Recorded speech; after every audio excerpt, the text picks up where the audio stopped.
it's whatever. So Manchester City has joined Chelsea in making the decision to pull. So, so that thing's like legitimately dead before it started.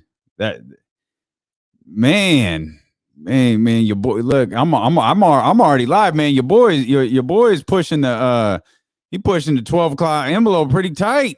He's pretty tight, man. I'm in here alone. See,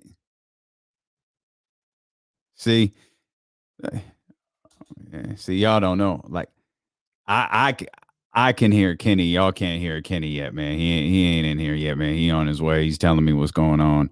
What's up, Lee Z T Green? What it do, baby? No. Kenny's here. It's not just D-Lo in the chat. Kenny's here. What's up, Will Zill? He'll be jumping in. Just KC using them Kyrie personal days. That's not funny, man. That man's got paid time off just like the rest of us.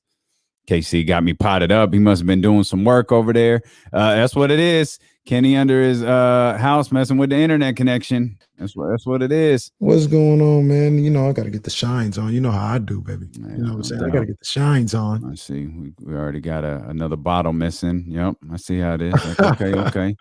Just gonna count the bottle. I'm pocket counting. He's got. They're constructing a new wing of Casey's house, so that's why he's. You know, he'll be a little sporadic with us here at the start of the show because they're building on like I think 3 blocks, all of the different. You know, they're building the baseball field, the football field. I think they got an Olympic stadium going in there in Casey's area. So. I got 105 rooms. I'm trying to find a way to get to 109. Yeah, you want to match that Ricky Rose house? Yeah, for sure. But what I was saying though is, I mean, I can just drink bottle after bottle right now because I know I got 4 coming to me. So no, that ain't happening. And that's what you ain't gonna do. Live in 60 seconds. Love y'all, man. Thanks for being with us. Yes, sir. Yes, sir. We're gonna have some fun today. ESPN 1320, the bottle station. There you go. I'm with it. I gotta give the people a shout out because I was doing a little research and the numbers is killing them right now. So that's because of y'all. You know what I'm saying? The YouTube numbers, all that other stuff. Y'all killing it right now, man. So we appreciate y'all, man. Y'all doing that work. Yeah, man. Y'all doing that work, man. Thank you so much. And don't think we don't look around to see y'all showing us love, man. That's good stuff. Good stuff, man. We appreciate it. Yep. Hit that like button, hit that thumbs up button. I don't know what the delay is. We supposed to have that meeting with Twitch so we can get them little emotes. I don't know what that is that code just put up on the screen, but we working on getting those. Okay, here we go. Ooh.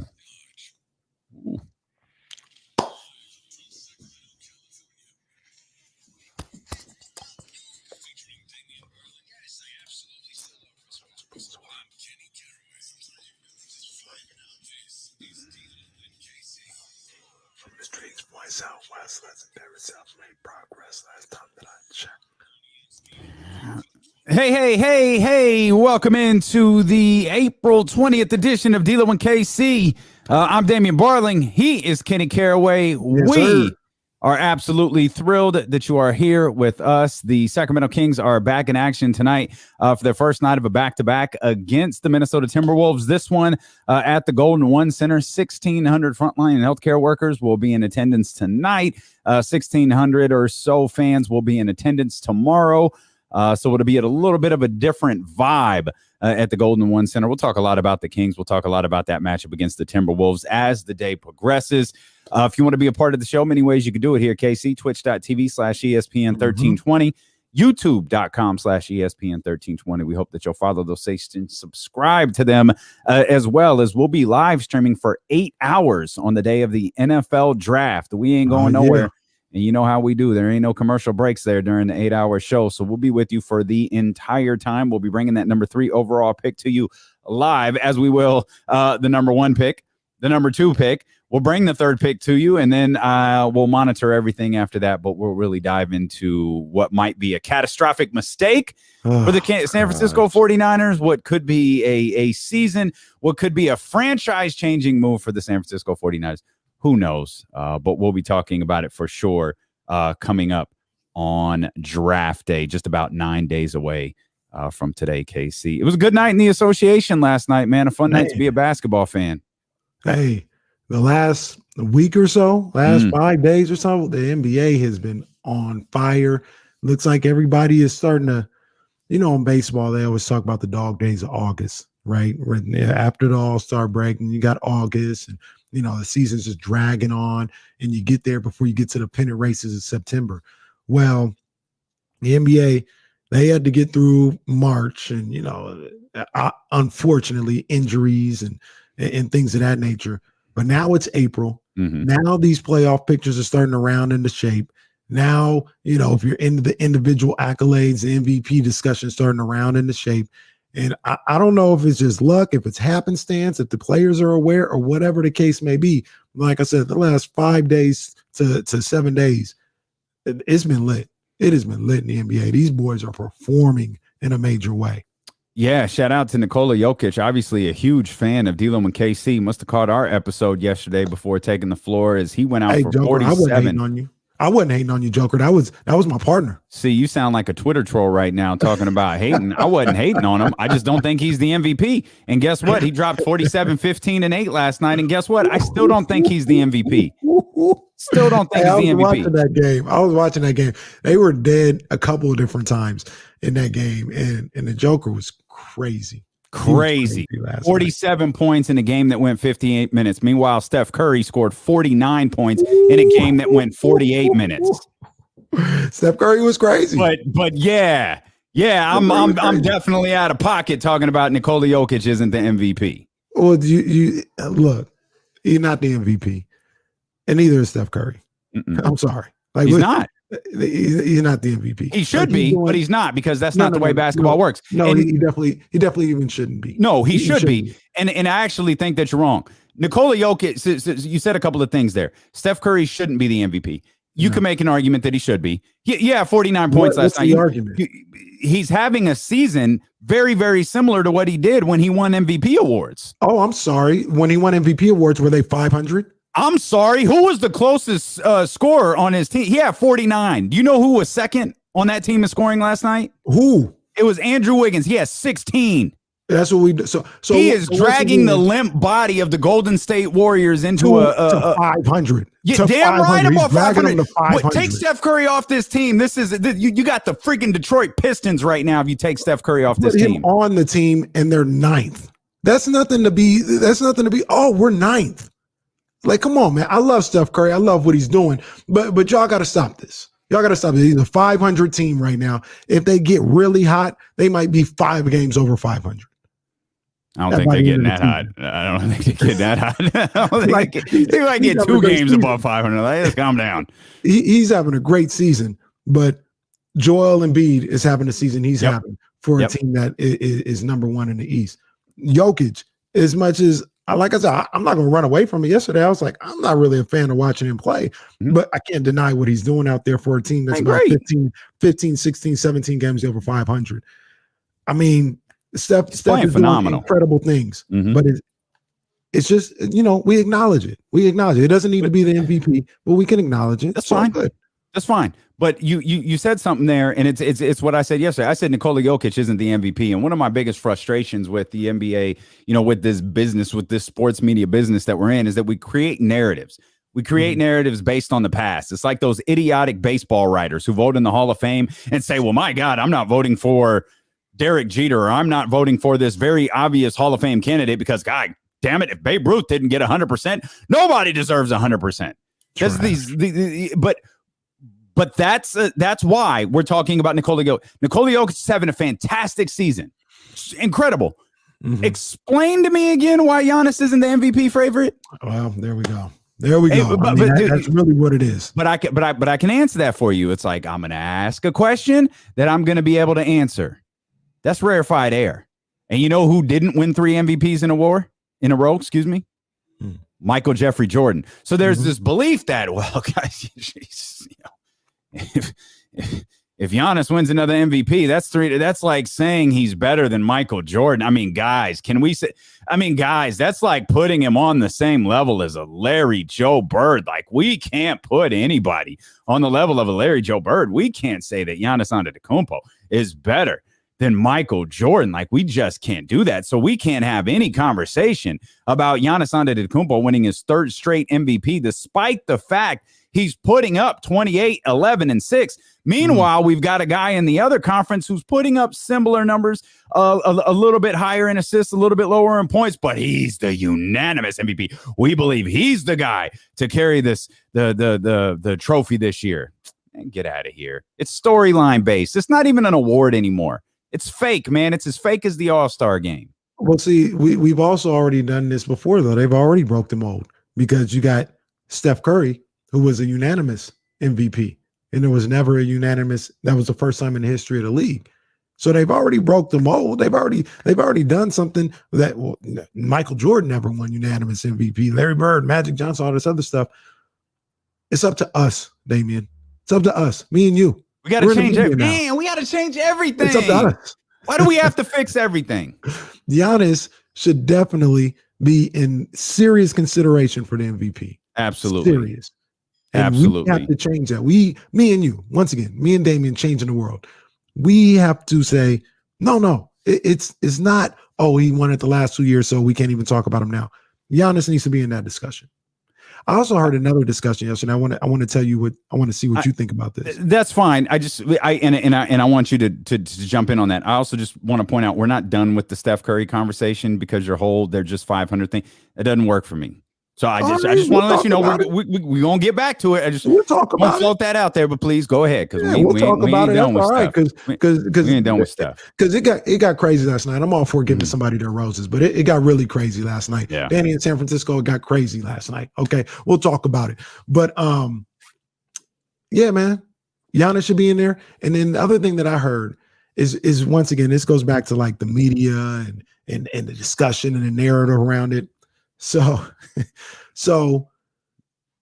Joel Embiid was probably going to be the MVP, or he was a front runner before he got hurt, right? Sure. He got hurt for 2 weeks, 2.5 weeks, and then that's just gone. I mean, he's not out for the season. He wasn't even out for like a month and a half. He out for 2 weeks, and well, there's no way Embiid can win now because he missed games. Why? Why? Especially in a year like this when nobody has played all 72 games and everybody, except for maybe Jokic. I don't think Jokic has missed time. But other than that, everybody has been out for some period of time. Embiid is back. Embiid is back to killing. He's playing on that MVP level. I don't understand why he just lost his status for being out for about, like I said, two weeks. Jokic has played 57 games this season. The Denver Nuggets are 37-20, so he's played in all 57 games. Can I also point out one other thing? Sure. Is we've never this is again why the award has become stupid, or why the record like what is it's the LeBron James line, and people trash LeBron for saying this because he asked the question when Steph Curry was winning it. What does valuable even mean?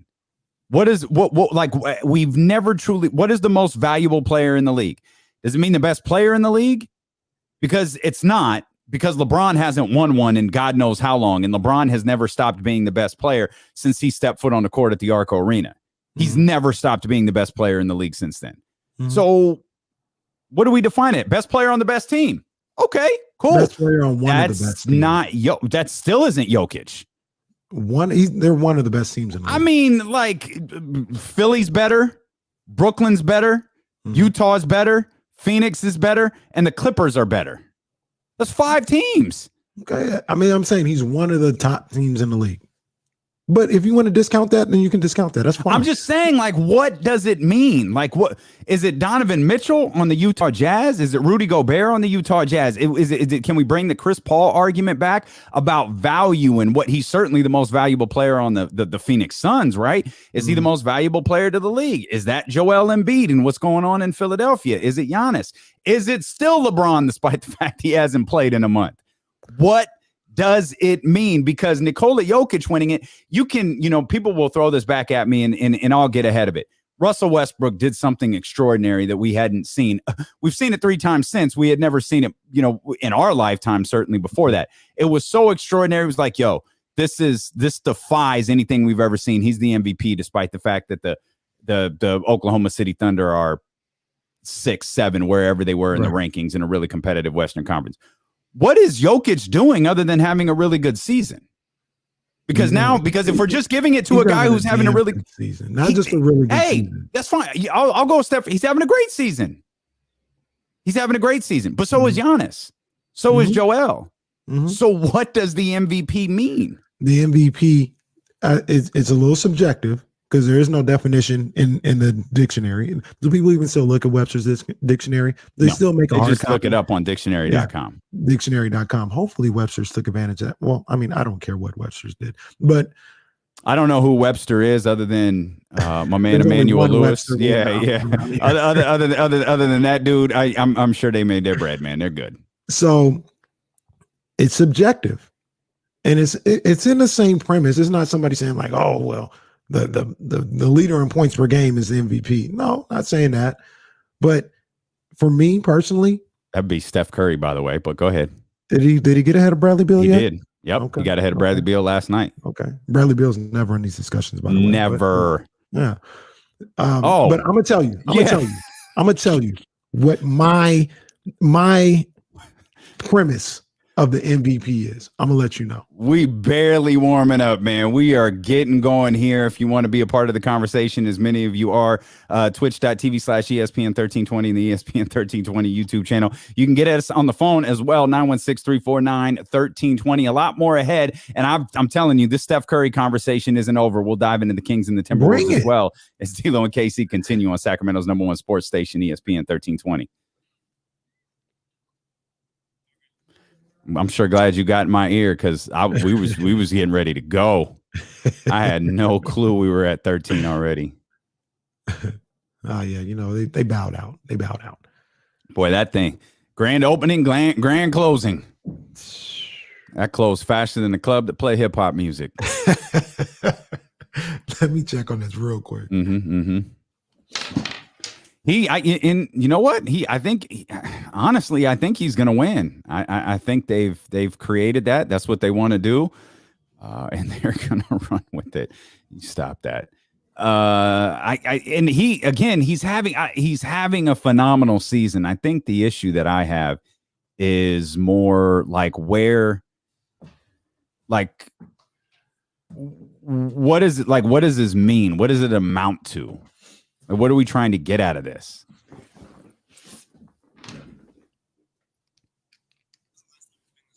Oh, I can't. That's a great question. I can't think of the last time that we've been 56 games. I mean, this would be the equivalent of 66 games into a 82 game season, and I have no idea the last time it was this close, or the last time we didn't have a pretty good feel at who was going to win it. I remember the year. Russ won it. Everyone thought it was going to be split between Russell Westbrook and James Harden, and it was very much not split between Russell Westbrook and James Harden. Like Russ ran away with it. Do you have a better option in choosing the MVP? I'm not sure what you mean. Like not do voting? Yeah. Like what would you No. I don't think there is another way to do it. It's just we have to define what it like. You can't say that Giannis can't be the MVP 3 times in a row, and no one will say this out loud. And there's another thing with Giannis, and I saw Coach Molly getting in here with her silliness, but I think a lot of people think like this, and maybe they won't admit it. Bang, that has nothing to do with nothing. Exactly, but subconsciously, if the Bucks win the NBA Finals this year, he can swim his way back into the NBA MVP conversation next year. Well, it has nothing to do with nothing. Yeah, see, I think I'm assuming you're talking about Giannis, and you're right. Like it's on to the next one, on to the next thing, on to the next thing. If he had won the title last year, If the Bucks had won the championship or lost in like 7 games, I think the conversation around Giannis this year would be different. But I think there's that uncertainty. Like, can we keep giving this dude the MVP award? Like, if he's not winning championships, like this Jokic, fantastic. This is Jokic one and only.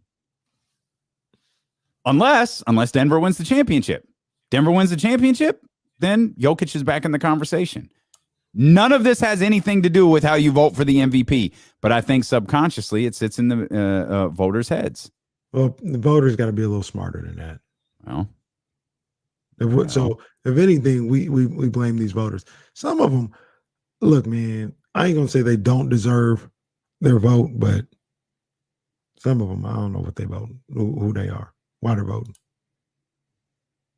But they gotta be a little more savvy, man. They gotta be a little more smarter with what they're trying to do. This is my favorite. Wasn't there some chatter about Harden not winning the first year Giannis won? Maybe it was just him chatting. Yeah, that's probably was. Yes, silliness, Coach Molly. Silliness. I don't think the MVP needs to win championships. I was just saying you can't compare. No, I'm not comparing Giannis to MJ.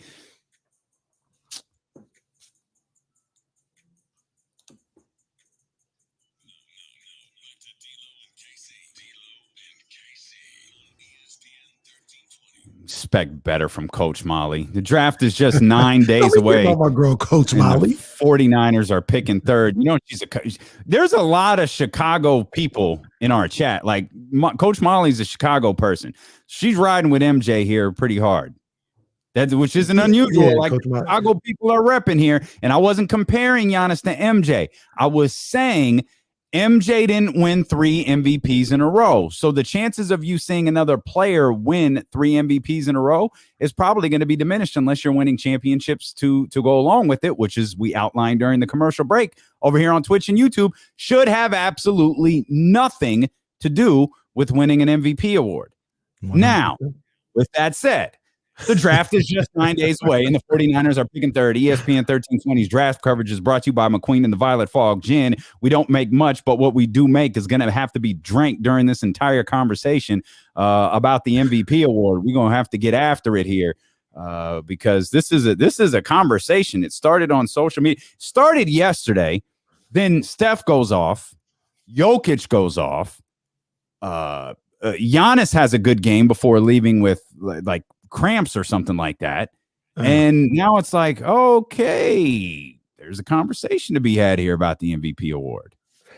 Let me say, first and foremost, before I give my criteria for what the MVP is, I enjoy this conversation a lot more than whether or not it's okay for the Kings to win games or not. I dipped my toe in that yesterday. I said, let me get out of this water because this is a crazy little situation right here. All right. The MVP, the criteria, who should be the MVP? Mm-hmm. I love the discussion, man. I do. Mm-hmm. I do. Indeed. You know what I mean? And for me, when you talk about MVP, my criteria, I'm a little old school with it, right? You don't have to be necessarily the best player in the league. You don't have to necessarily be on the number 1 team in the league, but you have to be having one of the top seasons in the league, you know, top 3, preferably, maybe top 5, maybe I'll push it there. But you got to have one of the great seasons in the league that year. And your team has to be one of the top teams in the league. You mentioned Jokic is 6, you know what I mean? Maybe. Just record-wise, the Denver Nuggets is what I was referring to. The Nuggets. It floats. I like to go anywhere from 3 to 7, maybe. You know what I mean? Maybe, you know, it floats. There's no set in stone criteria. There's different levels and different boxes that, you know, if you check all of them, obviously you should be the MVP. But there's some situations where if I got 4 boxes and you only check 2, you're still getting consideration. If you check 3, you're still getting consideration. You know what I mean? There's no set criteria, Damien. I love it. I love the discussion. I love all this. And after nights that we saw last night, where all these candidates are performing at such a high level, oh man, it ratchets it up even more because now we're talking about Steph should be this and Jokic should be this, and don't forget about Embiid and Giannis. I love it. It's probably the one thing that the NBA has that none of these other sports have. Yeah, because I can't tell you the last 5 MVPs in the NFL. I definitely can't tell you the last 5 MVPs in baseball. I used to know them all. Now it's just random guys. Are there two MVPs in baseball? Yeah, there's an AL and that's, well, I guess the way the league. Well, I feel like that's dumb. This is who's the MVP? Who's the MLB MVP? I don't even know who last year's was. I should know this stuff. I mean, it was like stuff like the back of my hand. It was like a 40-something game. No, it was a 40-something game season. You might remember this year. Yeah, you might remember this year. You won't remember last year. Like there's absolutely nothing to remember about last year. Celebrating an MVP from Major League Baseball last year is like celebrating winning a World Series last year. Yeah, well, okay, nice. That's good. That's a nice little shot at Jason Jones and the rest of the Dodger fans out there. 916-349-1320. Manny's already on the line. Manny, what's going on? Manny. Damien, y'all lathered up. I feel like you're gonna bust out the Hulkamania shirt. Like, dude, man. I got Huey P. Newton on my hoodie today, so I'm a little aggressive. Today. I remember during the Jordan years, right? Like when they basically gave one to Karl Malone because he never got one. They gave one to Charles Barkley, which he had a phenomenal year that year, but like there's no way in any shape or form in his prime that Jordan doesn't get it. Period. But I'll say this about this argument. Like I think all the there's so many criteria. It's your availability. It's what you're doing. It's how you're contributing to the team. Are you changing the landscape of that team at the time? I think there's like all those things. And to me, like Giannis is awesome. Like I love the dude. He's a great player. I think they're all right there. Like him and Joker are right there. And like I don't think there's much of a separation as far as what they're doing this year. But the one separation I will say is that Joker has been there almost every game, if not every game. And I'm not saying that has to be the end-all, be-all, but if you line them up and that's the last thing I'm looking at, like everything else is pretty even, then I'm going to slide it to Joker because of that. Not because Giannis doesn't deserve it or he's not as good, but just because I have to pick that one thing that separates them. Okay, that's a factor. Factor. Thanks, Manny, as always. In maybe this year it's not the MVP, it's the map. It's the MAP, the most available player. Because Jokic, I think we just outlined, he's played 57 of their 57 games. LeBron, 41. Giannis has played 48 so far this season. Joel, 39 games for Joel Embiid this year. Steph, 50.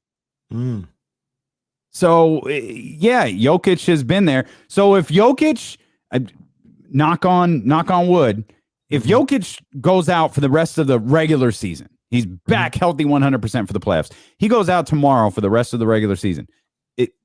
He's at 57 games. Is this still a conversation? Or somebody with a depleted availability is going to wind up winning the award unless we just decide, well, De'Aaron Fox played off 57 games, or he played what was it, 72? He played 70 of the 72 games. Let's give it to De'Aaron Fox. I mean, that's for me.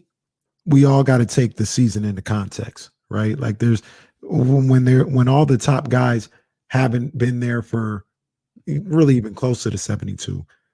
You got to take that in there. I mean, your man's is coming back to make sure there is zero doubt about who the rookie of the year is.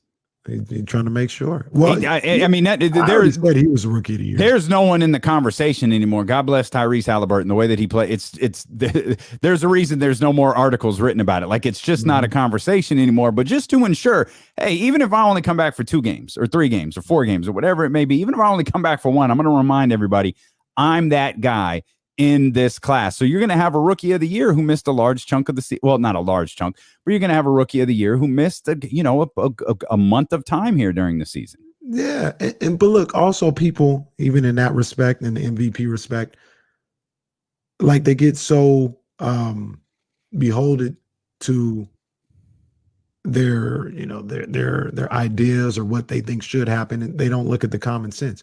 I said way back when he got hurt, we saw enough from LaMelo.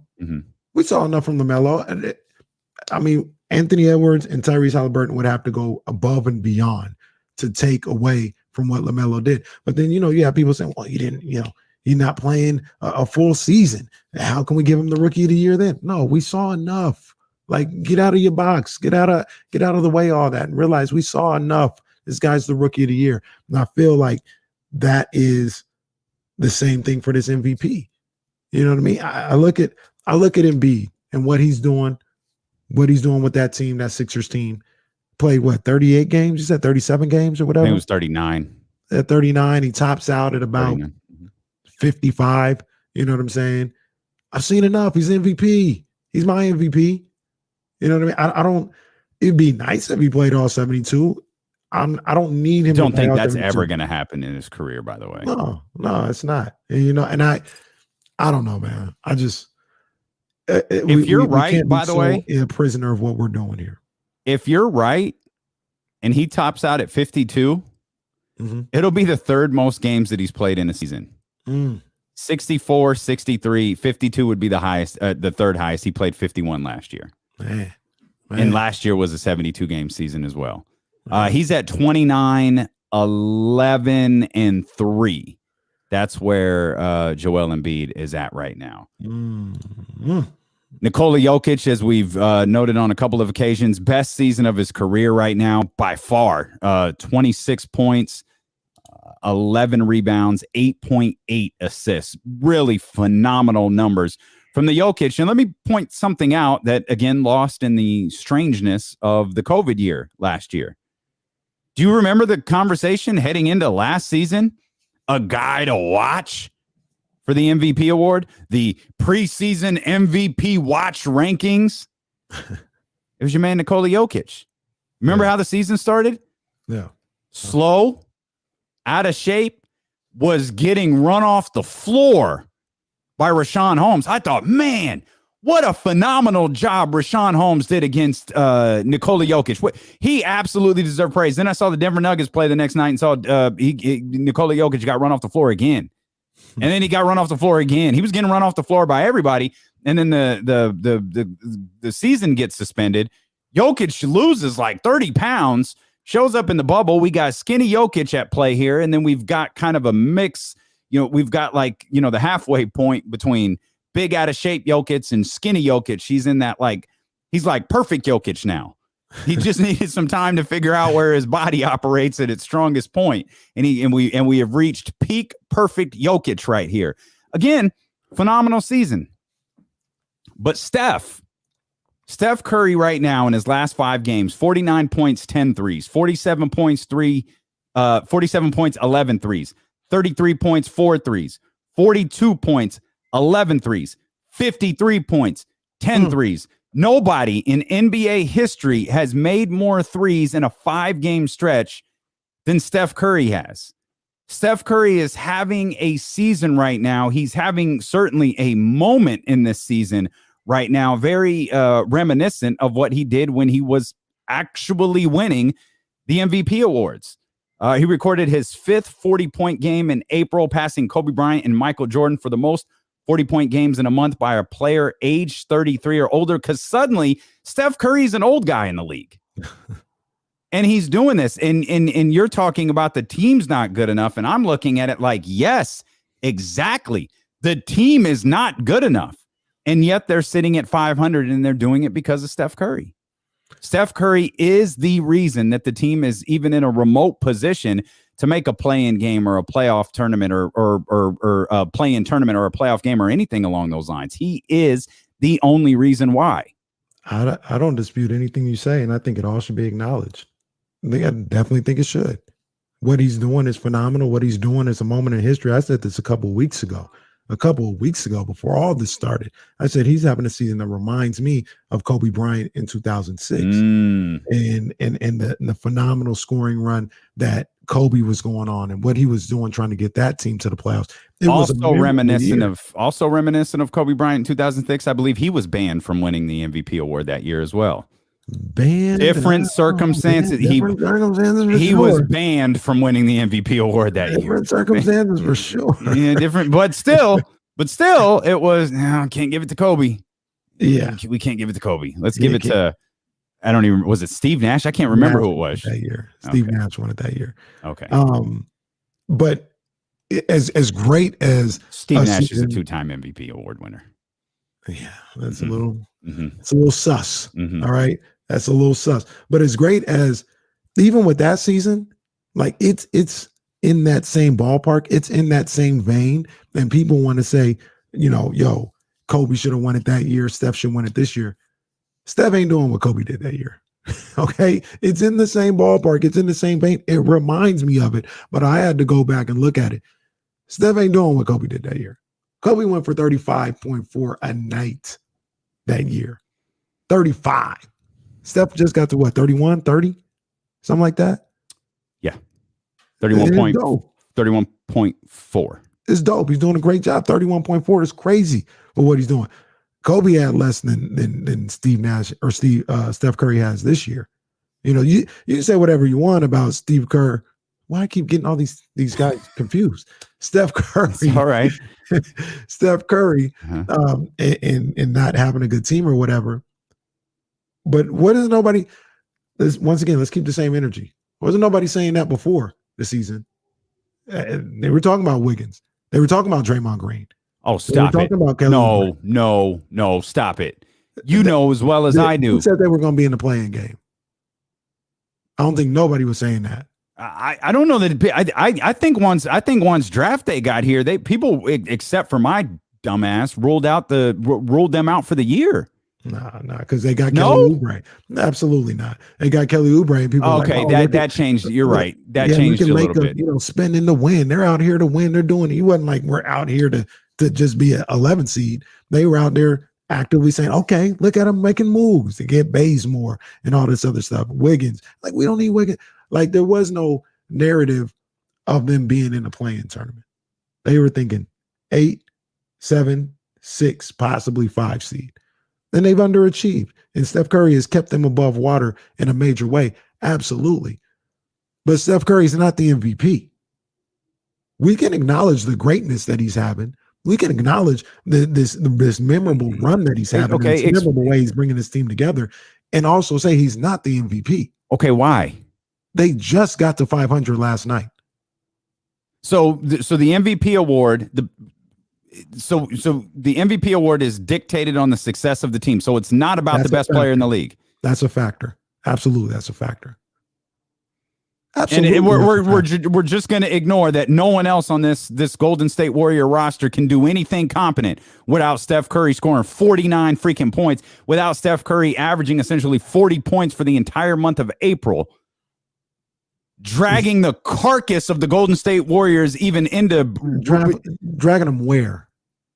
Well, they're still in a playing spot. You can't be the same guy. Hold on, man. You can't be the same guy who says I love the play-in tournament, but then crap on the teams that make the play-in tournament. I am not. Nobody in that play-in tournament is MVP. Nobody. Steph Curry could be. Nobody. I'm the same. Steph Curry could be. This is on a smaller level. But how many times have we said it, Damian? De'Aaron Fox, all-star level player, all-star season. I'm not putting all. I have no problem with De'Aaron Fox not making the all-star team because his team was 9 games below 500. I have no problem with that. There has to be some level. It's not everything, but there has to be some level of team success combined with what your individual success is doing to achieve these achieve these accomplishments and have these achievements. So this is Curry's having a great year. He's not the MVP.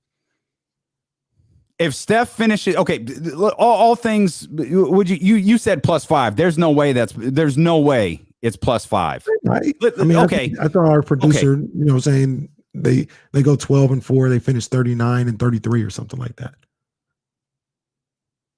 That's probably about the best they can do is 6 over 5. 15, 14 games left, something like that.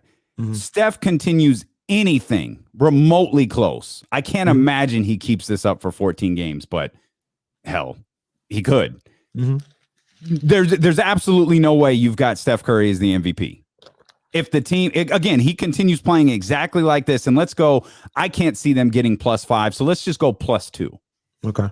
And that would, in all likelihood, that gets them at best 8. I don't see them getting above 8. Mm-hmm. Dallas would have to falter a little bit, but let's just stick with 8. They're not going to get to 6. Mm-hmm. They're not going to get to where Portland is.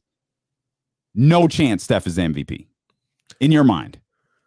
If everybody else continues to do what they're doing, standing wise and individual wise, no. So we would be talking like a month and a half, roughly. He's averaging 40 points per game. No, it's just a hard no. Wow. No, the team's 2 games over 500, and the other thing about it is there is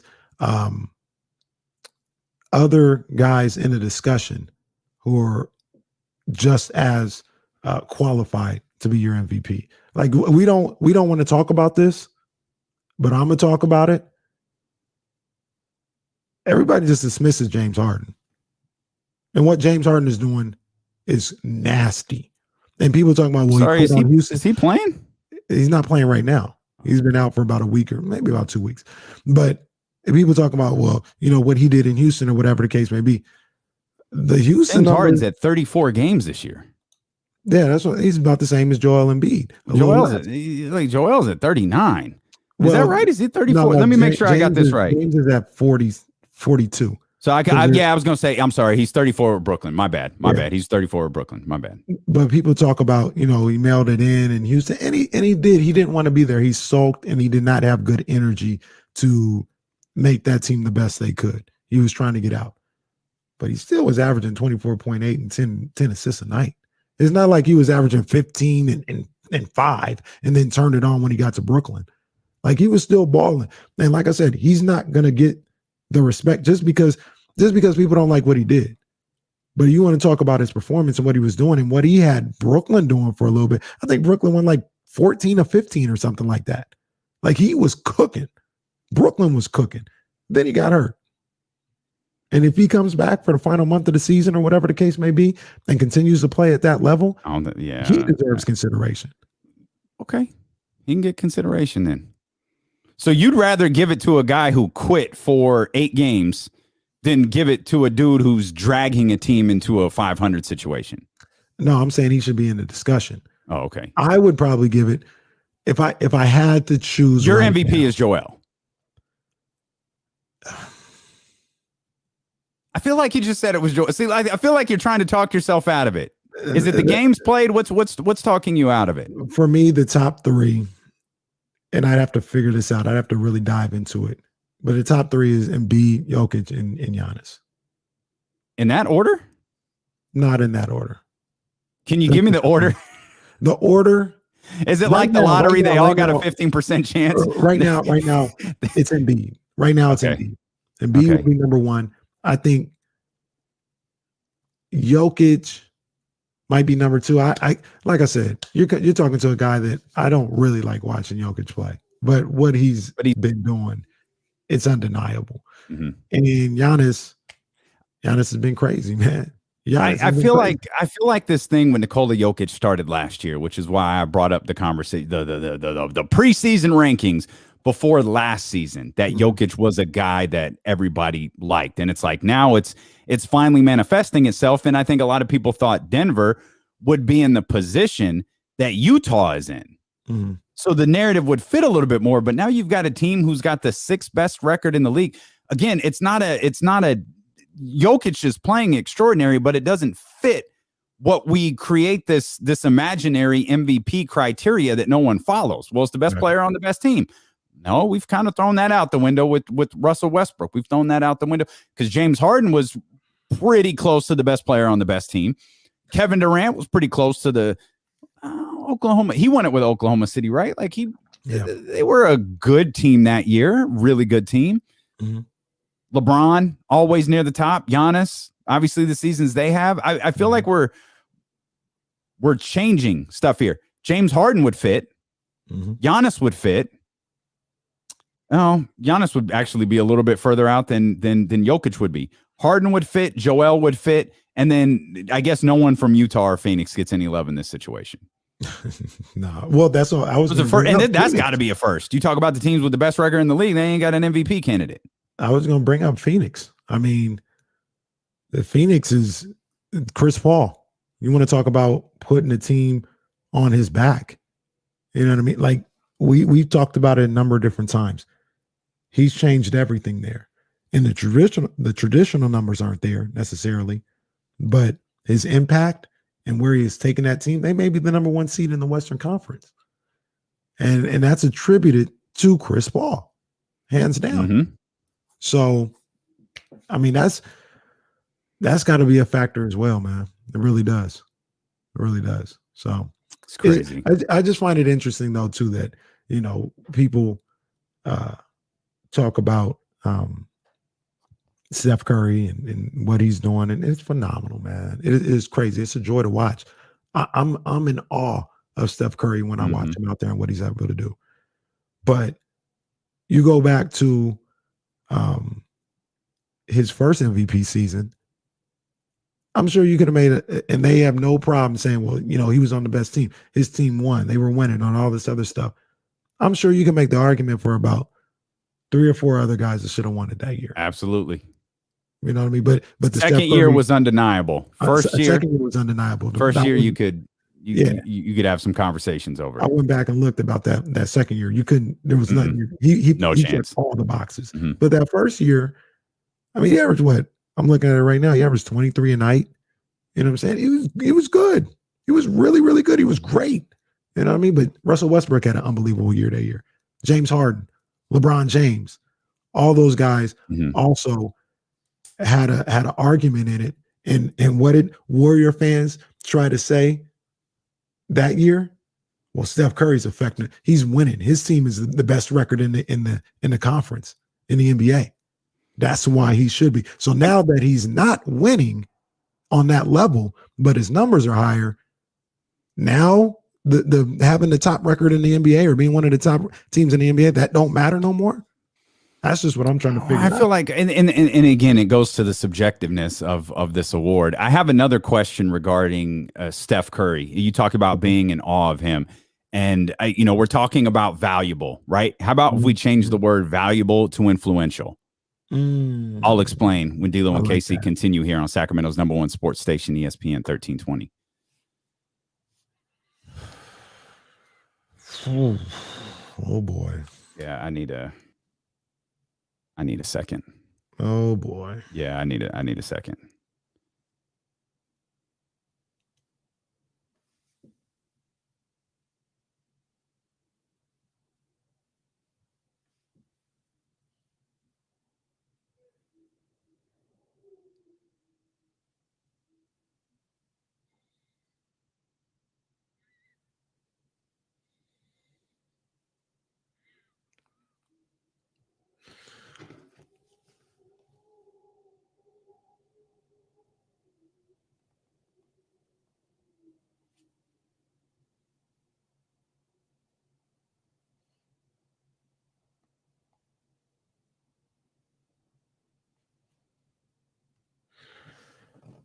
What's going on, man? Yeah, I'm like everybody else, man. I'm, we ain't gonna talk about it, but we just trying to figure out what's going on, man.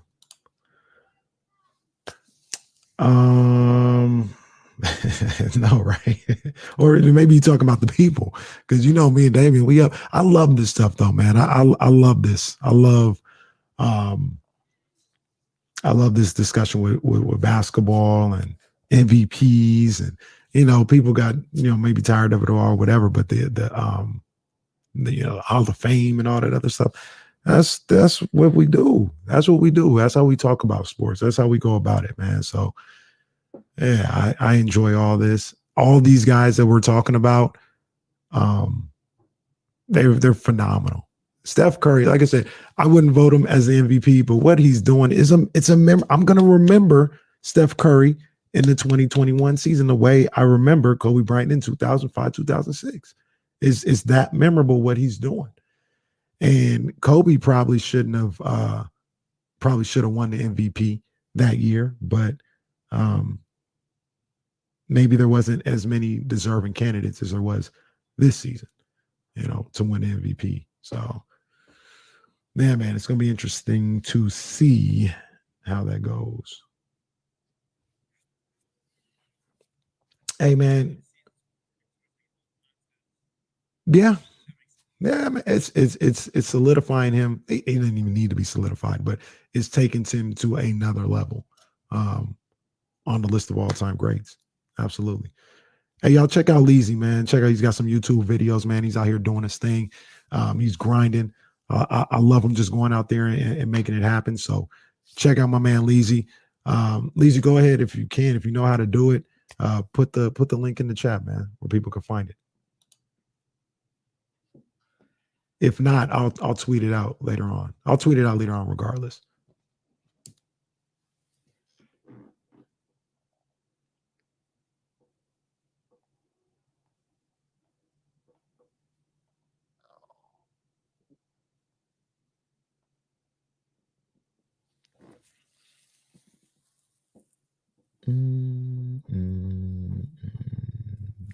That's right. I'll handle the text. I got you. I just talked to Johnny Juzang declared. Where does he get drafted? I think he's moving up, man. He's moving up. I saw something last night that had him in the top. He was in the lottery. He's like top 12 or something like that. So, wow.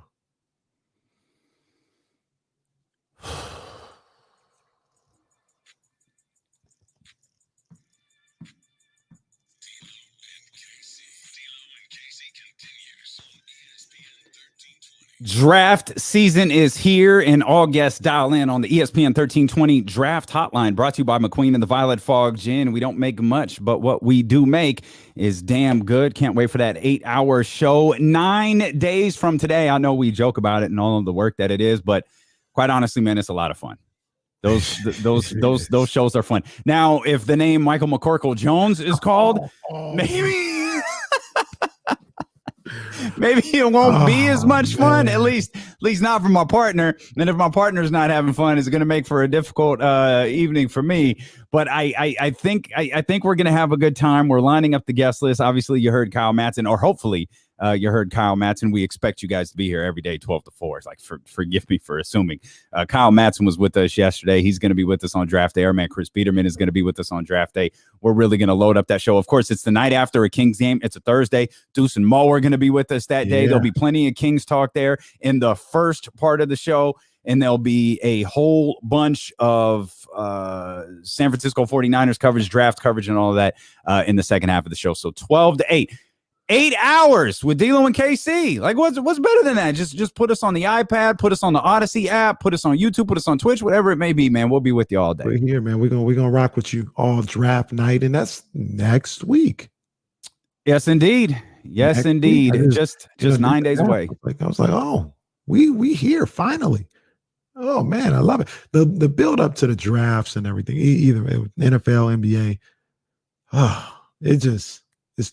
It's nobody's fault because we get started talking about these things earlier.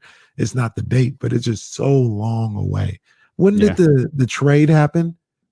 Oh, this was like 4 weeks ago, right? Was it that long ago? I was gonna say, 3 weeks ago, somewhere around there. Yeah. We've been talking about it. We still got 9 days to talk about it even more. But man, I'm ready for the draft. I'm ready to know what direction this franchise is going to go. Yes, indeed. I've got another question for you. I don't want to leave the Steph Curry topic. You're out on Steph Curry as the MVP. The team's not good enough. Okay. Different question, because you were talking about how you were in awe of Steph Curry, and rightfully so, watching some of the things that he was doing last night. And quite honestly, watching some of the things Nikola Jokic were doing last night. Really just, I mean, it was a phenomenal night. To plant yourself in front of the television for some early basketball games and let them carry over into the evening. There was some really good stuff last night. Not to cut you off, but I mentioned it in the chat during the commercial break, but just want to say it on air. I love talking about this stuff. I love the discussion. I think that's what makes sports so much fun. But in reality, all these guys that we're talking about are having phenomenal seasons. Seasons. I enjoy watching all of them play. Steph, like I said, in awe of him. He's been great. Jokic, I mean, I sit back and watch what he does sometimes, and I'm like, man, maybe I was wrong, or maybe I'm missing the boat, because this guy, he's balling. Joel, Harden, Giannis. I mean, all these guys are just they're putting on a show every night, man. I love it. They are. And Steph, I think there's a big difference between Steph and Jokic and Joel and Giannis. Mm-hmm. And I literally mean a big difference. So if we change, and I'll tie this all in a second. So I want to ask you, like I kind of posed before the break, if we change the word most valuable player to most influential player, is Steph Curry the most influential basketball player of the last 20 to 30 years? 20 years. Wow. Well, as you think about it, let me outline this a little bit further for you. I have one other name that comes in my head, and they have something very similar in common. When I said there's a big difference between Steph, Jokic, Giannis, Joel, like it's a play on words. It's a big difference. It's the size. Like we can't be Joel. Right. We can't be Giannis. We can't be Jokic. Right. We can never be that size. We can never be the physical specimen that LeBron James is. But you could look at Steph Curry and go, man, I feel like I could do what Steph does. Like Steph's not, running, 90 feet and doing, chase down blocks, pinning them off the backboard, sprinting down to the other side, going under the legs on a dunk with, 360 hammered. Like he's not doing any of that. Like that stuff where you do in a video game. Like, oh my God, I can't even imagine what that is like. Right. But you look at Steph and you look at the things you're doing, and I know I can't do what Steph does, but I can look at Steph and feel like, man, if I worked hard, I could do that. I could shoot threes. I could be Kenny Shooter out there on the outside in the D-Lo and KC 3-on-3 tournament at the Caraway Estates in Elk Grove. I could be that. I could totally be that. And there's something about being able to relate to Steph Curry. And we've talked about Mark Jackson's famous line of Steph Curry is ruining the game of basketball. Or Steph Curry and Klay Thompson are ruining the game of basketball. And he took some heat for that. But I think people, like, if you were paying attention to the complete context of it, you knew what he meant. He was talking about he was talking about what we saw from like LaMelo and LiAngelo when they were in high school, thinking that they could pull up from half court on a regular basis and shoot that shot, thinking that they could regularly shoot 13, 14, 15, 16 threes per game because that's what they saw Steph Curry do. And I think Steph Curry has, I don't think it's an exaggeration to say Steph Curry has changed basketball. Yeah. Yeah. I mean, I don't want to come off like Mark Jackson here, and this is no fault of Steph Curry at all, but he's changing for the good and he's changing for the worse, in a bad sense, because he is the definition of you only see the finished product, right? And that's all you see. And you don't see what he had to do, the hours he had to put in, the working at the technique just to get to this point.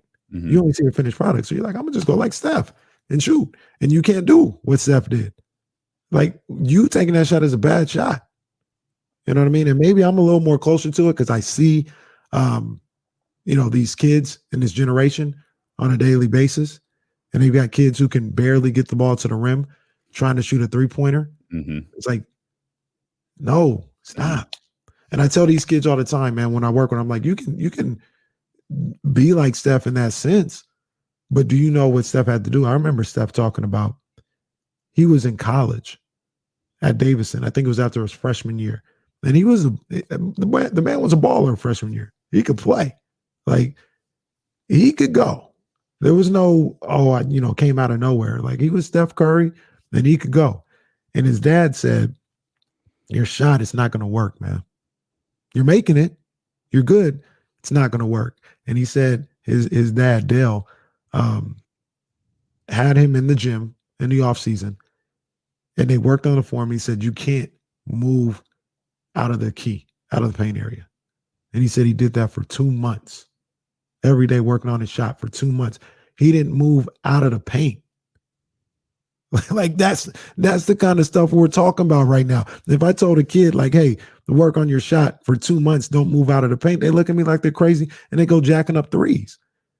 And Steph has given people belief that they could do some of the things that he does out there, but it's almost a false sense of, I don't want to say belief because you can do it, but you're not going to just work on threes and get better at threes is what I'm saying. And they look at him and they say, I'm going to go work on my three and that's how I'm going to get better. That's not how Steph did it. You know what I'm saying? But they don't understand that. And that leads to bad shots, bad decisions, all this other stuff. So he's influential for sure. And it's in a positive way for the most part. But like what Mark Jackson said, he makes it look so easy. You don't understand the time and the work that was put in for him to get to that point. Mm-hmm. You know what I'm saying? Like, and you compare that to like a LeBron or something like that. You continue to put in the work because I'm not going to do a 360 between the legs dunk. You know what I'm saying? So right. I'm going to just keep working on my game. But Steph, it just looked like from 0 to 100 real quick. Like, oh, I can do that. Like, no, Steph put in so much work. Mm-hmm. So he's up there. He's up there as one of the most influential and changing the game for sure. Is there another player immediately on your mind? Because like I had one player, and I'm not sure that this guy isn't more influential. I think it's close. I think it's close enough to where I won't argue it. But if I were to create the proverbial 1 and 1A of most influential players in the last 20 years, this is the guy's name I'd put at top. I got 3 that come to my mind. Okay. And you can make the argument maybe in the chat house, maybe calling in, whatever. It's not definitive. Sure. But I think LeBron, Kobe, and AI.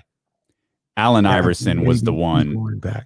Allen Iverson was the other one that came to my mind. Again, Kobe is so Jordan-like to me. Mm-hmm. And LeBron is just they're just not made like he is. You know what I mean? Like he was crafted from God and set on this earth. Like he wasn't even born. I don't know who this Gloria woman is. Like he wasn't even born. He was crafted and put out here on the floor to play basketball. He's built like no other basketball player that you've ever seen. He's similar to Giannis. Like the first time I saw Giannis in person, it was like, goodness gracious. Like you don't look like a basketball player other than your height. He's got these freakishly long arms. He's built like you wouldn't believe. But Allen Iverson, you talk about influence. He had a influence on the basketball court. Mm-hmm. He had a pop culture influence. He's the other guy. I would put him above those other two that you named, and I would put him right next to Steph as the most influential players of the last 2 decades. The thing that AI was able to do with his size is you talked about it kind of with Steph, like, hey, I can do this, but there's a level of toughness that, and once again, no shade to Steph or nothing like that, but there's a level of toughness that AI brought in a smaller guard, like myself when I play. Like, man, AI is 5'10", going in there with the trees, being crafty, finishing at the rim, getting beat up, coming back up and doing it all over again. And that changed the mentality and the thought process of so many guys that wanted to play basketball. Because before that, it was like you had to be big man or you had to be 6 whatever, else you couldn't get it done. Mm-hmm. And AI, he changed that. I'm gonna let you handle business real quick, and then I'm gonna tell you why Kobe is on there as well. You're listening to D'Lo and Casey on ESPN 1320 KIFM, West Sacramento, KRXQ, HD2 Sacramento, and Odyssey Station, and driven by Lashers, Elk Grove Dodge. We're live on twitch.tv/ESPN 1320. We're live on the ESPN 1320 YouTube channel. You could jump in the chat house there and be a part of the conversation. You can hit us on the phone lines as well, 916-349-1320. We are following real life events, and we'll pass that news on to you when it's time. But I'm curious to hear your thoughts on Kobe here. Kobe, in my opinion, brought I say like with Steph Curry, people don't realize the work that he put in to get where he's at as a shooter. And they just think it just happened. With Kobe, it was about the work that he put in, right? People were familiar with it. Kobe hours. My guy Bernard Seals, you know, he talks about Kobe hours. Yeah. Mamba mentality, mentally being tough to fight through and to get to your goals. And people adopted that to their everyday life. Mamba mentality is something that you have on the court, that you have in the business world, that you have in your personal life. Like, it is transcended the basketball court. And he was also somebody, as John Bull, he talks about Yao Ming being in this discussion as well. Kobe took it across the globe. Yeah, Kobe, Yao started that. Yeah. And Kobe kind of ran with it because Yao's career wound up being so short. Yeah, Kobe was the first to really, he was, you know, after Yao, he was an international basketball, like, god. Mm-hmm. Mm-hmm. And Kobe, the one thing that I'll say that, and why he's on that list for me is just because of the work. Like, the work that he puts in is not a secret. It's celebrated and it's emulated. So people knew, like, yeah, Kobe was great, but like, they almost looked at Kobe as if it was all hard work and not the fact that he was also just God gifted. Like, Kobe was 6'7", could fly, could jump. Like, there was things that he could do out there that you can't do. Yeah. But because he was so, his work was so ingrained into our memory, like, well, if I work as hard as Kobe, I can succeed in whatever it is I'm trying to do. You know what I mean? Like, it's almost the opposite of LeBron. Like, we don't think about LeBron's work. We just think about his size. And they're like, well, I can't be LeBron because I'm not built like a tank and jumping out the gym. But LeBron works. Yeah. Like, LeBron works like crazy, but we don't think about that. Kobe was almost a flip. We don't think that Kobe's 6'7" and can jump out the gym and is gifted. We just think that Kobe works. Yeah. So it's like, well, if we work, we can be like Kobe.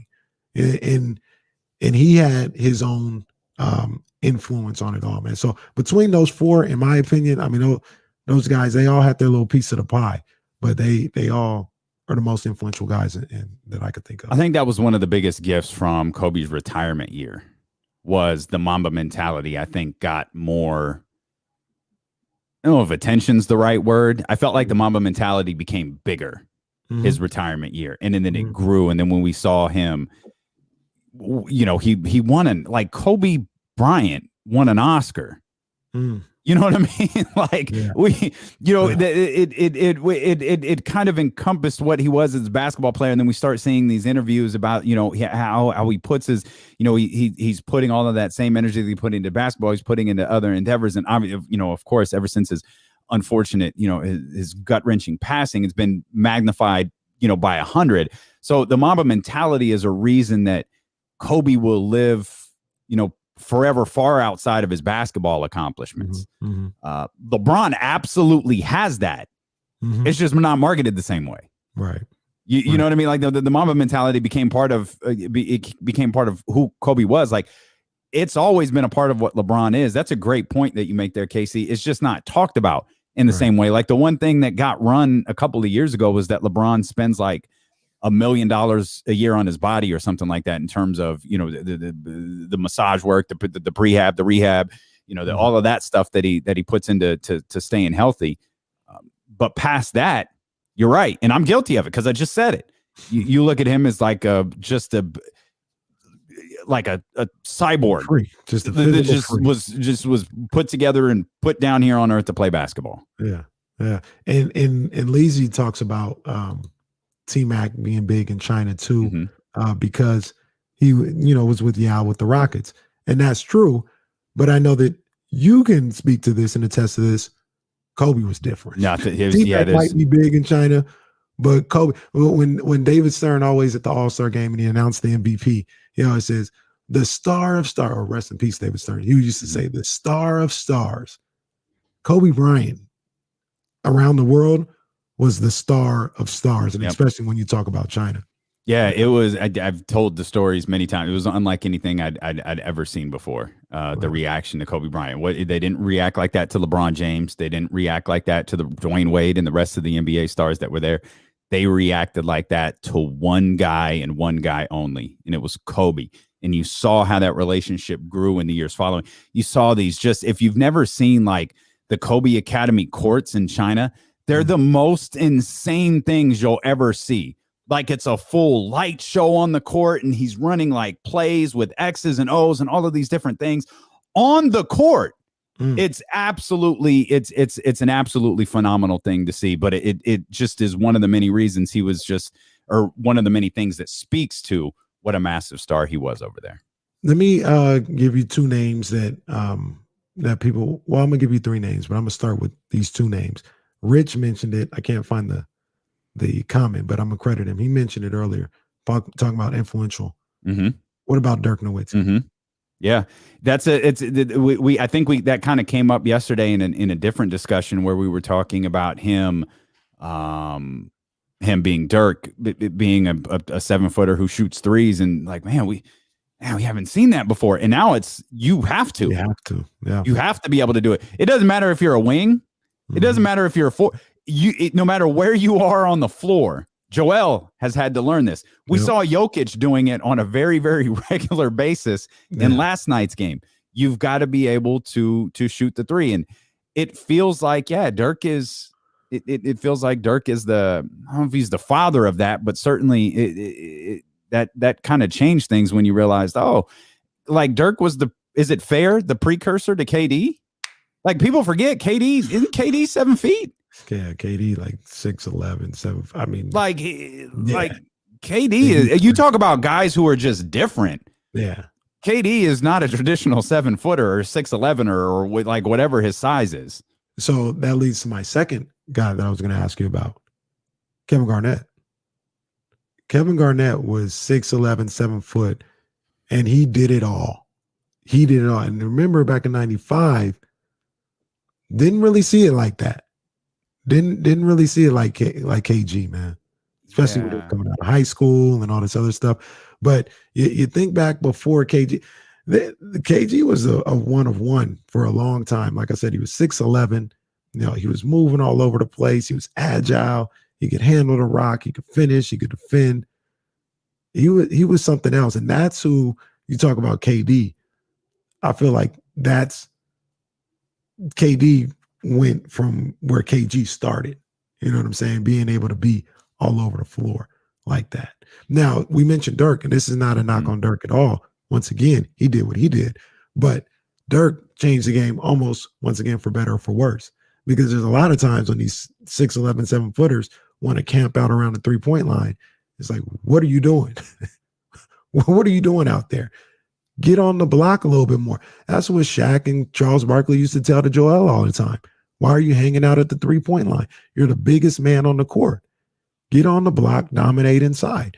And he attributes him being better this year and doing a little to cutting down on some of the stuff he's done on the perimeter and being able to get on the block and get back to the essence of a big man. That being able to do what Dirk did, that should be an aspect of your game, not the foundation for it. So once again, no shade to Dirk or anything like that. He was just doing what he was great at, but people trying to emulate it didn't understand that has to be a part of what you're doing, not what you're doing. Cool. That KG one got me thinking.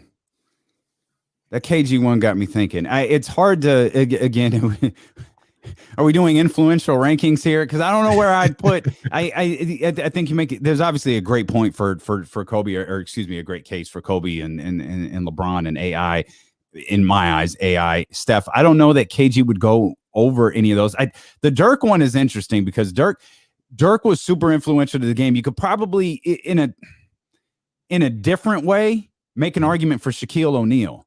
Like Shaquille O'Neal actually changed the way basketball was officiated. Yeah. Like Shaquille O'Neal had, especially for guys, like there was a reason for a long time. And I think that has changed as we outlined yesterday due to some people's personalities. But there was a string of time where, people always looked at, DeMarcus is a baby. DeMarcus is this, DeMarcus is that. Well, DeMarcus was actually just the latest in a long line of big men who would lead the league in technicals.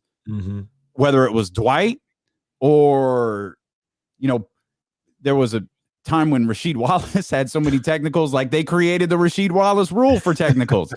But Shaquille O'Neal, it's the same thing. Like officials kind of changed the way they officiated big dudes like this. And I mean, he might be the last player of that. He might be the last of that breed. A dominant big man who did nothing else other than be a dominant big man. He could be the last one. Because Jokic, you could say Jokic is a dominant big man. You could say Joel is a dominant big man, but now those guys are shooting threes and they can play away from the basket. Shaq did not play away from the basket. No.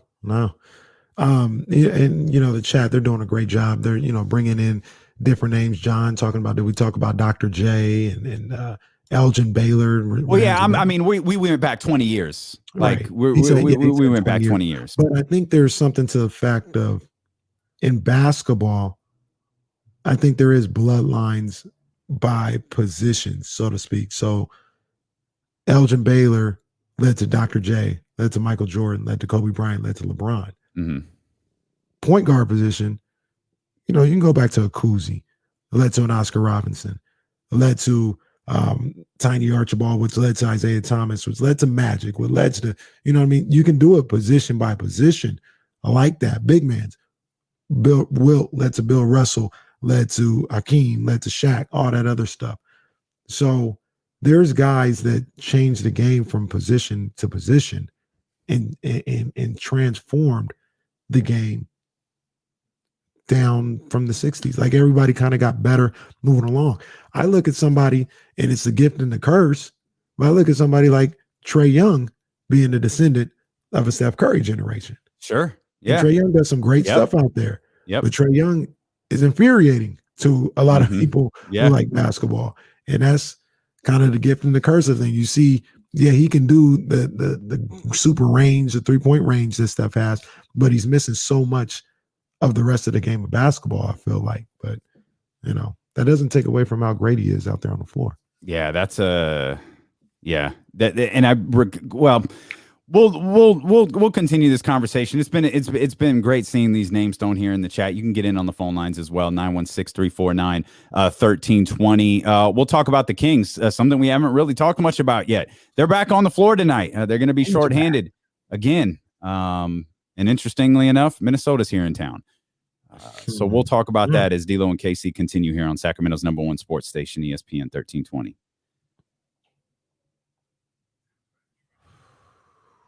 Man, I am not ready for this, dude. I'm not ready for this.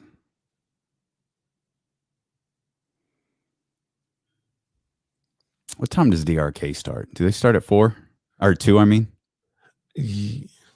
no, I mean, like their show starts at 2.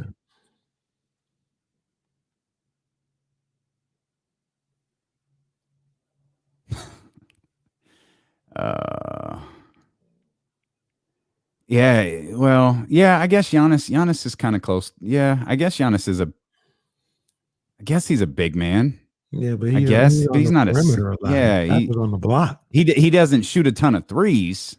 But he's still. Giannis ain't even on the block. He ain't even got the game. He starts everything 17 feet away and going that way and on the break and things of that nature. Like he's influential on his own way, but he not what Shaq was doing. He got go gadget arms. Yeah. Like his arms, he looked like he could scratch his calf without bending over. He got the longest arms I've ever seen. Him and Brandon Ingram. Yeah, Brandon and KD. Oh yeah, KD got crazy. KD got long arms. I met KD his rookie year in the Nike suite at one of the All-Star games. Just quiet, head down. It felt like he was shy. I still kind of feel like KD is shy. Yeah. Like he's totally introverted. He had a little funny story. So at the gym I used to work at down in LA, he NBA guys would come through there every single day, every day. And they'd work out or whatever. And they had these 6 courts, and the first 2 courts were NBA games. 3rd court was like overseas. 4th court was like college and overseas, and then high school and college or whatever the case may be. And they play every summer. And I would play, because I worked there and I'd get in the games or whatever. And I was on the NBA courts, and KD was there one time. KD and Marcus Williams, who's from LA, went to UConn and all this other stuff. And they were on the same team, and they lost on the main court, and they had to play us on the second court. And I'm not really the type of guy that gets starstruck or whatever, and like, oh, this guy, he's such and such. But I also understand the moment, the gravity of it all sometimes, right? And I sat there and I got on the court, and KD comes on. He's been in the league maybe 3 or 4 years now. I was like, bro, I'm playing with KD right now. Like, it's crazy, bro. I'm running with Kevin Durant. And his team, they blew us out real quick, 7-0 real quick. But it was like, all right, I played with KD. KD going to the Hall of Fame. KD going to be one of the best players we've ever seen in this game. And to be able to share the court with him for a little bit, dope moment, man. Real dope. Mm. And he beat our ass. That's awesome. Really quick. And yeah, had to move. Yeah. 7-0. All right, we get back to the winner's court. I don't think I ever saw, like, I don't think I ever met him again or so. Like it was just, I don't even think it was like a meet. It was just like we were in the same room, and he's head down, skinny jeans, like an awkward fitting shirt. You know, this is his rookie year. And it was, I mean, it's phenomenal to see what he is. I hope he's not. True that. I hope he can get healthy, because he's like healthy because he's one of the greats. Hey, we might break at a weird time. Just a heads up, if I just be ready. Yeah.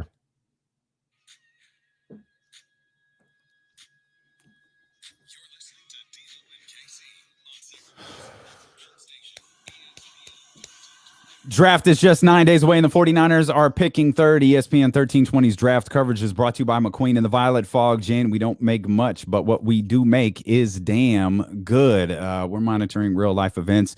We'll pass those stories along to you when the time is right. We're going to continue to talk sports and try to have some fun here. The Sacramento Kings are scheduled to be in action tonight. They're going to be taking on, interestingly enough, the Minnesota Timberwolves. That game is here in Sacramento, as everyone is aware of. Is supposed to be the first game with fans in attendance tonight. Of course, these are the frontline workers, the healthcare workers. I know fans will be in attendance. I think our man John Bull is going to be at the game tomorrow for the second night. Do they go back to back? They play on Wednesday too?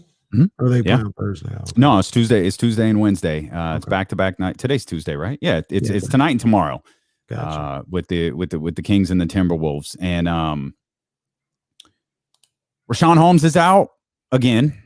That leads me to believe Rashawn Holmes is probably out tomorrow. Mm-hmm. They're going to have 3 days off after that. I know that sounds weird this late in the season, but it's true. Right? They're going to they got a whole bunch of games next week. They're going to make up for it. It's like Carl Lewis and the national anthem. They're going to make up for it next week. Uh-oh. But that's how they felt. Hey, 3 games off. Uh-oh.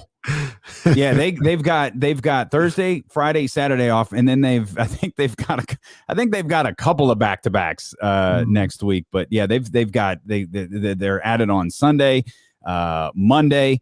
They've got the Jazz on Wednesday, and then I think that's the Lakers on Friday. Yep, they got a 7:30 game in Los Angeles on Friday. So they got a busy week next week. I'm guessing Rashawn Holmes, with him being ruled out tonight, he's also going to be ruled out tomorrow. This will give him some extra time, and they'll figure out if he's going to be able to run with them as they enter this really busy stretch next week.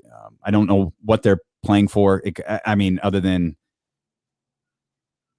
I don't know. I was going to say pride. I don't know. They're playing to win games. Luke Walton's, I think is coaching for his job. Guys are. I don't expect anyone. I don't believe players do not care about draft positioning. They do not care about lottery balls. They don't care about any of that stuff. They're going to get out there and they're going to work, and they're going to grind. Well, let's be real here, Damian. They're playing for the play-in game. They're still playing for that. If I'm there, and we can look at it however we want on the outside. I'm just telling you, if I was in that locker room, it's like, all right, we dug ourselves a hole, but we got a week here, where we can maybe make some games up. We're playing these teams. We play the Warriors. We play the Pelicans coming up. I guarantee you, if they should be, at least. You're right. Should be saying we're playing in playing game. You're right. It's 5.5 games. There's a lot. I mean, I think they're just approaching it, and I know this is difficult. It's like it's one of those. It's a game-to-game basis, right? It's a game-to-game thing. Like let's get out there and work. And I think that's what the Kings are doing. Let's take one game at a time. At least I hope that's what they're doing again, because there's no reason to look at the long-term picture. You've got Minnesota tonight. You ain't even got to worry about the Minnesota game tonight or tomorrow. Excuse me. You've got to worry about the Minnesota game tonight in just that. And this is a team. This is a team that beat you last time. This is a team that smacked you in the fourth quarter. This is what we've seen. This is the opposite. This Kings Timberwolves game, the last time that they played on April 5th, is the opposite of what we've seen since then. They got off to a fine start. Probably gave up a few too many points to the Minnesota Timberwolves, but they got off to a good start. They were leading after one, had a good, solid second quarter. I think they were tied at halftime, good third quarter, and then everything just went to hell in the fourth. Yeah. And so, it's going to be a different group out there. Obviously, Rashawn Holmes is not going to be starting. He's not going to be playing at all. But this was after the trade deadline. DeLon Wright was in that game. Terrence Davis was in that game. Mo Harkless, I'm assuming he's going to be in the starting lineup. I would think Hassan Whiteside gets the nod again, given the way things went a couple of nights ago. Going up against Cat, that might be a little bit of a tough matchup for him. But who better matchup? I mean, maybe a Damian Jones, but I think Cat would eat him up too. Yeah, I don't. Damian Jones 3 minutes last game. I don't know. Chris Silva. Okay, there you go. Okay. Well, I think Chris Silva played 3 minutes too. It was really weird to see him. It was very much like, who's that? There's a player out there. I think Kyle Draper said there's a Chris Silva sighting. I was like, wow. I've never seen him with his jacket off. There he is. I don't even know if I've seen him on the bench. Like, I know he's there, but I'm saying, like, probably true. I'm not sure if I've seen him on the bench. That's probably true. Chris Silva is, I don't know where you'd find minutes for him or where it would happen. That's the type of guy that I feel like they kind of need. They need the Lynchville guy, an aggressive, physical guy. I wouldn't mind if Luke found a way to work some more Chris Silva into the rotation, to be honest with you. Yeah, I mean, I think at this point, it's like, why not? You know what I mean? Like, I mean, you acquired him. Like, let's see what you could do with him. You obviously, there's a cap on Hassan Whiteside. As well as he plays, that there is a cap on how many minutes, and I mean, as well as he plays in the short term. And the short term was the first quarter last game. Yeah, he played, I think, 10 more minutes after the first quarter. But you got to be careful. Too much. There's this really fine point with Hassan Whiteside where you could be really, really happy with the way he produces, or really, really pissed off, and it could be a difference of like 90 seconds. Yeah, I'm about to say, it when you see it. Yeah, You're like, uh-oh. The one thing Hassan Whiteside is not is boring. Hassan Whiteside is not boring. No, he's not. If this team was better and had us in better spirits, Hassan would be hilarious. Like on the court, like some of the things he does on the court, be hilarious. I'd laugh, but I'm too angry at the fact that they're not making the playoffs again to laugh too much. I feel like with the bigs, we're going to see a lot of it'll be a committee with Hassan Whiteside dealing with Karl Anthony Towns. It'll be Hassan Whiteside and Chimezie Metu, who is our guy. Chimezie Metu, aka #Freeport Metu. Yes, indeed. Yes, indeed. Keep that living forever, please.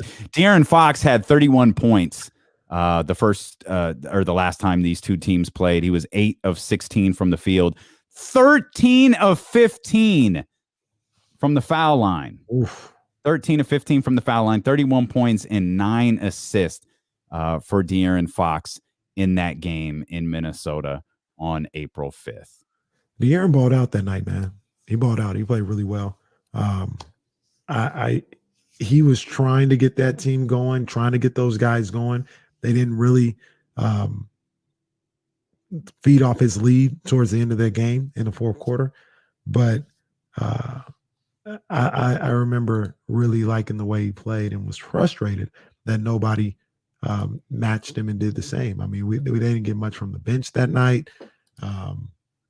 Tyrese had I'm trying to think off the top of my head. He had a suspect game or whatever. So he's going to need some help. He's going to need that same performance and then some. Harrison Barnes. Yeah. We're going to need him to show up and do some things out there. So And and it goes back to our conversation about Hassan Whiteside there a moment ago, in that Hassan seemed to help free up or maybe it was the combination of Hassan Whiteside and Mo Harkless.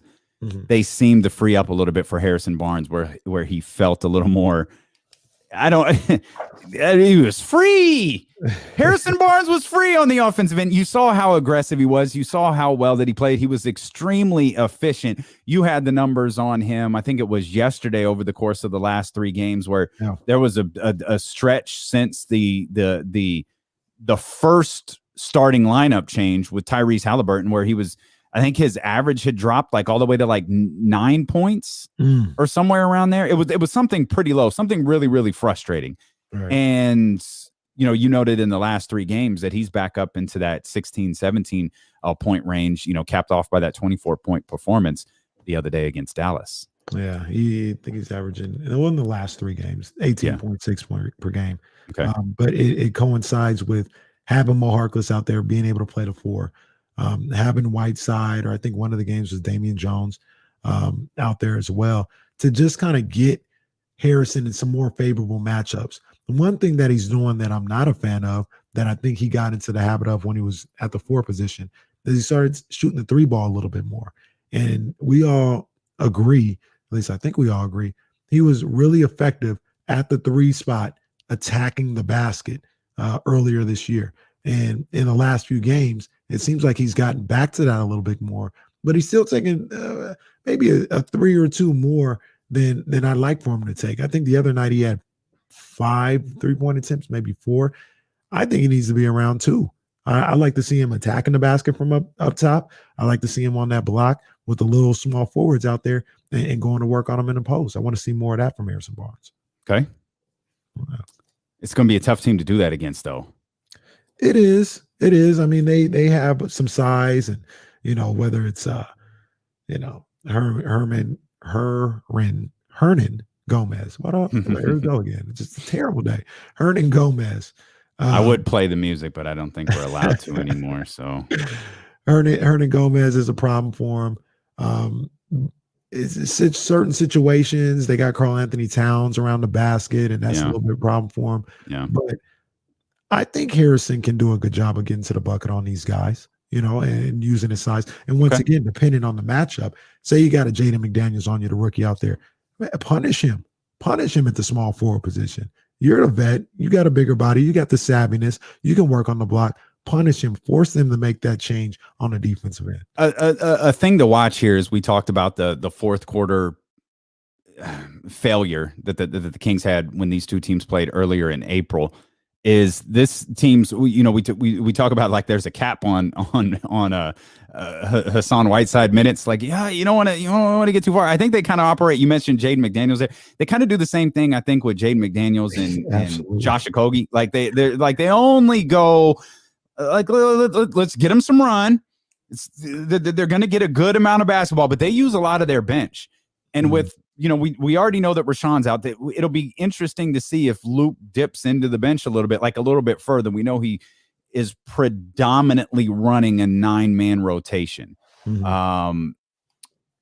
I'll be curious to see if he dips a little further in, especially given the fact that they fell off a little bit in the fourth quarter the last time these 2 teams played, and Minnesota goes deeper into the bench. They run guys off their bench 20+ minutes with pretty regular occurrence here. So if we get into a situation where the game, it'll be interesting to see how he manages those first couple of substitutions in the first quarter. Like, again, we joked, but it's true. You saw Chris Silva in the first quarter. I think there was a lineup out there. I think Chris Silva and Metu were out there at the same time at one point. That's crazy. It's just about managing minutes and saving, what is going to be your closing lineup there in the fourth quarter. So they're better than Minnesota, man. Like, I don't know what to say here. They're better than Minnesota. So I hope they can. Manage those first couple of quarters. No bad starts. If they give up 30 out the gate, even if they're winning, if they give up 30 out the gate to Minnesota, I'm gonna be concerned. Like, we got a problem. I mean, as you should be too. I mean, this is a situation where, especially coming off the game that they played on Sunday, once again, say whatever we want to say about the Kings and where they should be, and where their expectations should be. They're looking to build on stuff here. They're looking to play good basketball and build and possibly make a run. That's the mentality of people in that locker room, or at least it should be. I'd be disappointed if the Kings in a locker room were thinking the way that we're thinking about them. Like, well, we don't have a chance. We're done. I'd be disappointed. They 5.5 games back. That's a lot, but there's still about 15 games left or something like that. I'd be thinking, let's do the unthinkable. Let's just go out here and make something special happen. So I say all that to say they got a good win on Sunday.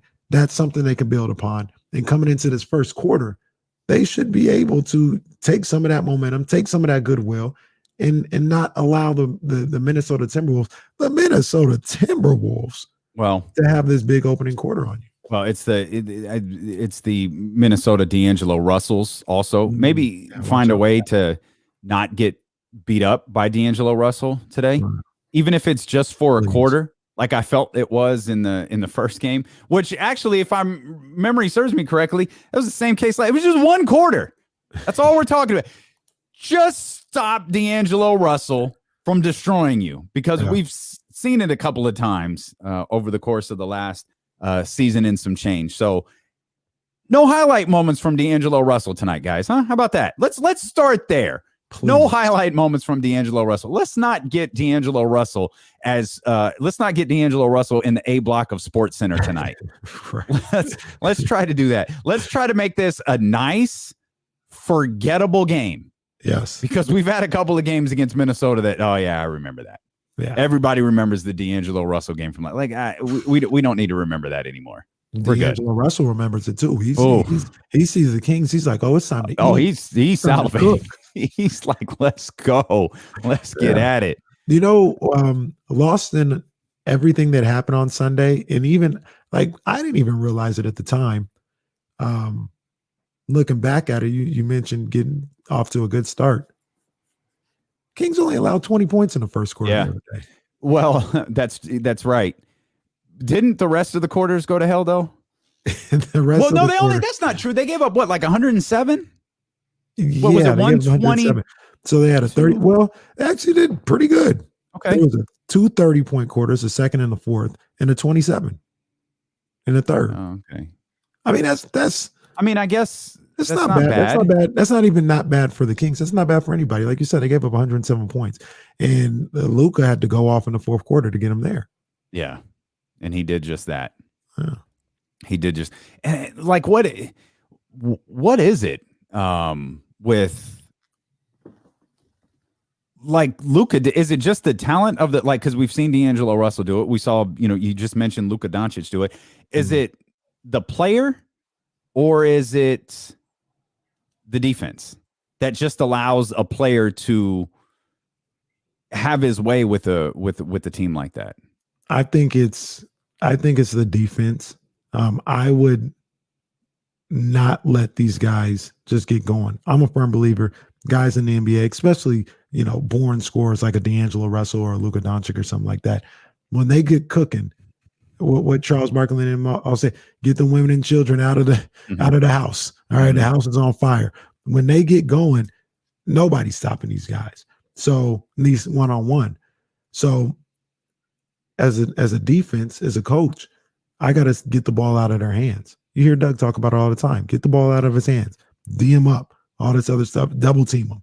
You got to do those type of things to get them out of their rhythm. Make somebody else beat you.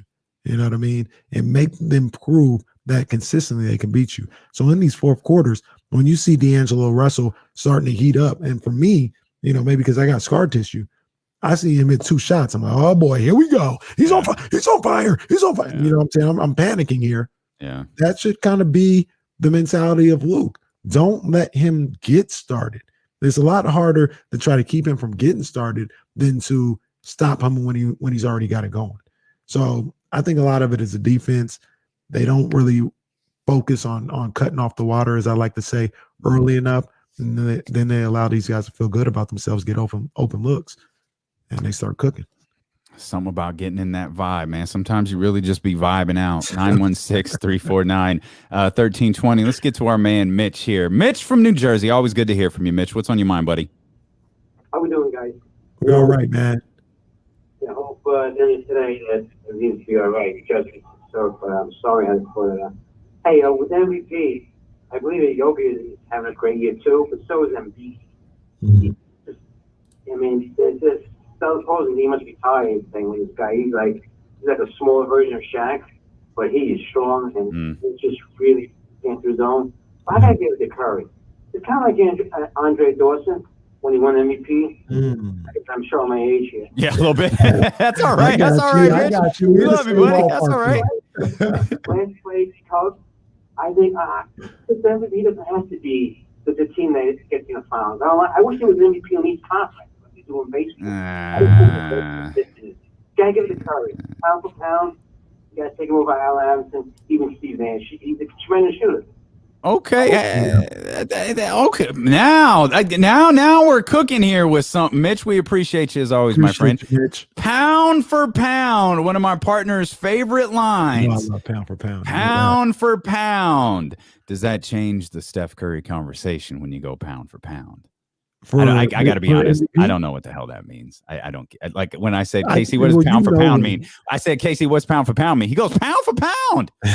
Oh, thank you. Thanks. Thank you.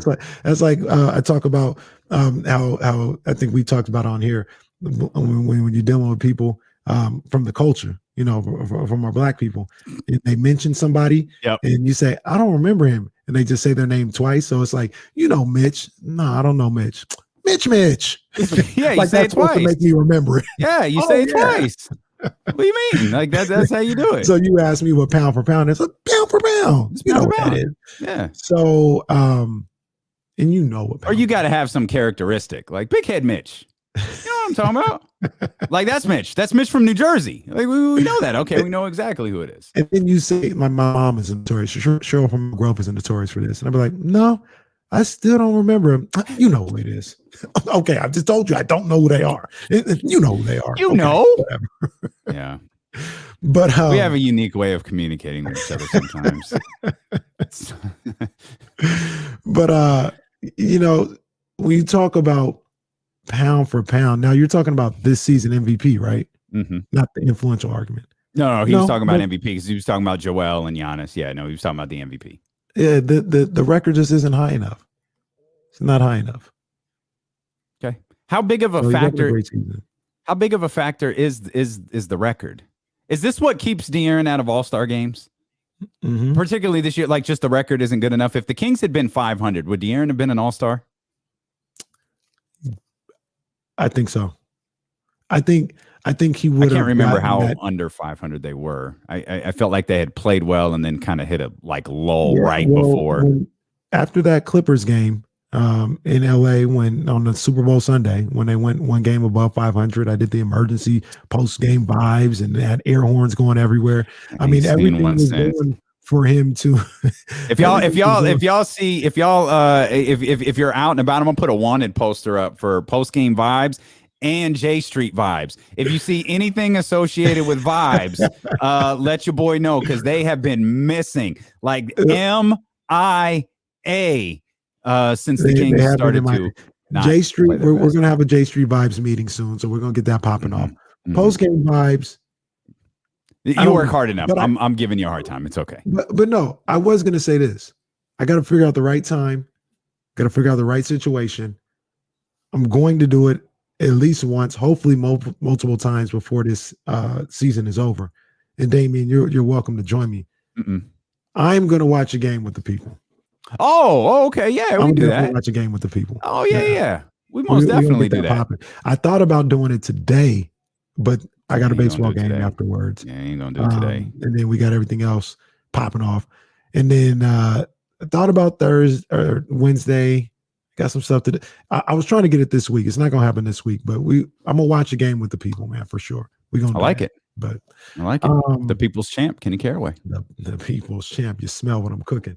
But the record, like, it's not the end all be all, but I gotta have you. Like, you can't be scraping for that eighth spot You can't be in the playing game situation. I'm off the top of my head. If I had to have criteria, you got to be 6th or above. 6th or above for me to really consider it. Oh, how freaking convenient! That is so convenient that you have to be 6th or above. Where's Nikola Jokic here again? Oh, he's like 5th. 6th. He is 6th, KC. Come on, man. How convenient. Got ahead of them. I 6th or above. Yeah, they're 6th. He's scraping the bottom of the barrel. They're 6th in the league, by the way. Not 6th in the conference when you talk about records. No, that's what I'm talking about, though. In your conference. Oh, okay. A playoff standings. Okay. You got to be 6th or above. Okay. I have them as 6th in the league overall. Yeah, they're 4th right now in the Western Conference. That's the cut. That is so freaking arbitrary. 6th. Do the records matter? Because it was like a not last year, 2 years ago, last 82 game season, weren't like 4, or maybe it might have even been 3. I feel like it was 4 through 8 separated by like a game or a half a game. I mean, that was for like in December. No, that was to close the season.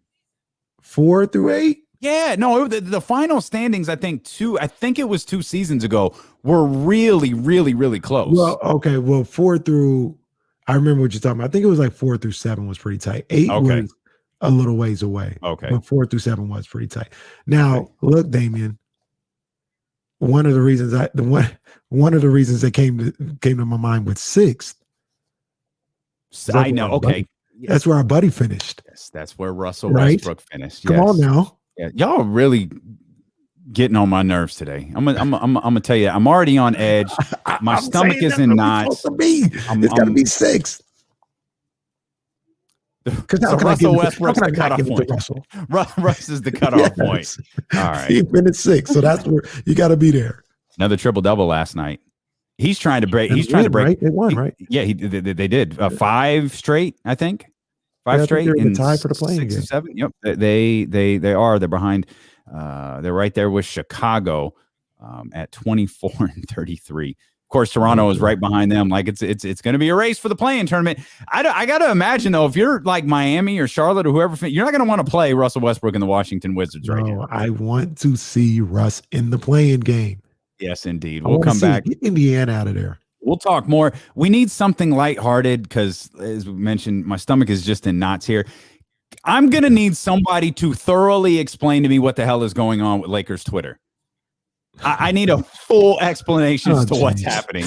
916-349-1320. Jump in and watch the show with us. We'll get through today together. Twitch.tv/ESPN1320, the ESPN 1320 YouTube channel. And, of course, we'll talk more about the Sacramento Kings as we continue here on Sacramento's #1 sports station, Stilo and KC on ESPN 1320.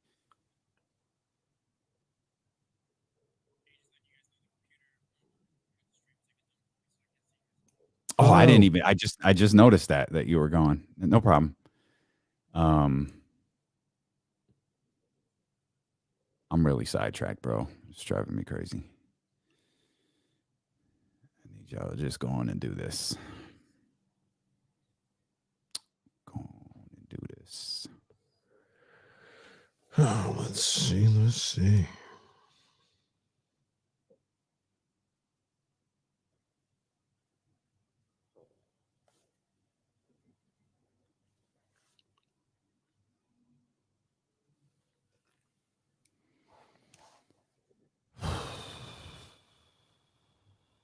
This Lakers Twitter story was the story we all needed. I woke up and saw Lakers Twitter trending. Like, what the hell? What is this?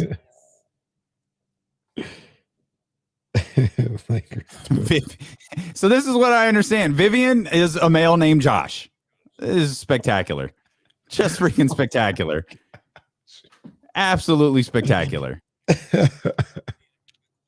And the Vivian account is gone because she put out the "Hey, it's me" video where she spelled her name wrong. John's Twitter account is keeping me updated on all of this, so I've been trying to follow it. Surprisingly, there has not been a comprehensive article done on this Lakers Twitter story. Might be on the wrong Twitter. You go to the right Twitter. Oh yeah, a couple people breaking it down. Well, yeah, I'm not the biggest fan of that of your man. I assume that's who you're referring to.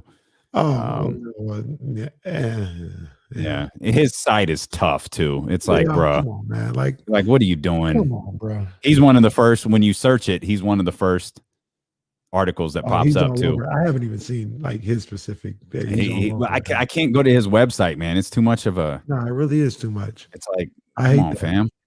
What are we doing? No. Tell Ramsey sorry. It would just go silent on the stream, and I don't want to lose the people watching. Tell him sorry. Yeah. Damien, do you bake? Nah, I feel like I'm a solid cook. Bake is I really miss when it comes to baking. I feel like it's an entirely different skill that I'm not good at. I really like chocolate chip cookies, homemade chocolate chip cookies. Soft dough and everything. So I'm tired of waiting around for people to give me homemade chocolate chip cookies. I'm going to become a master at baking chocolate chip cookies. So here's a little something again, trying to keep things lighthearted. That I eat 2 chocolate chip cookies every night, homemade, that I make, like on my recipe.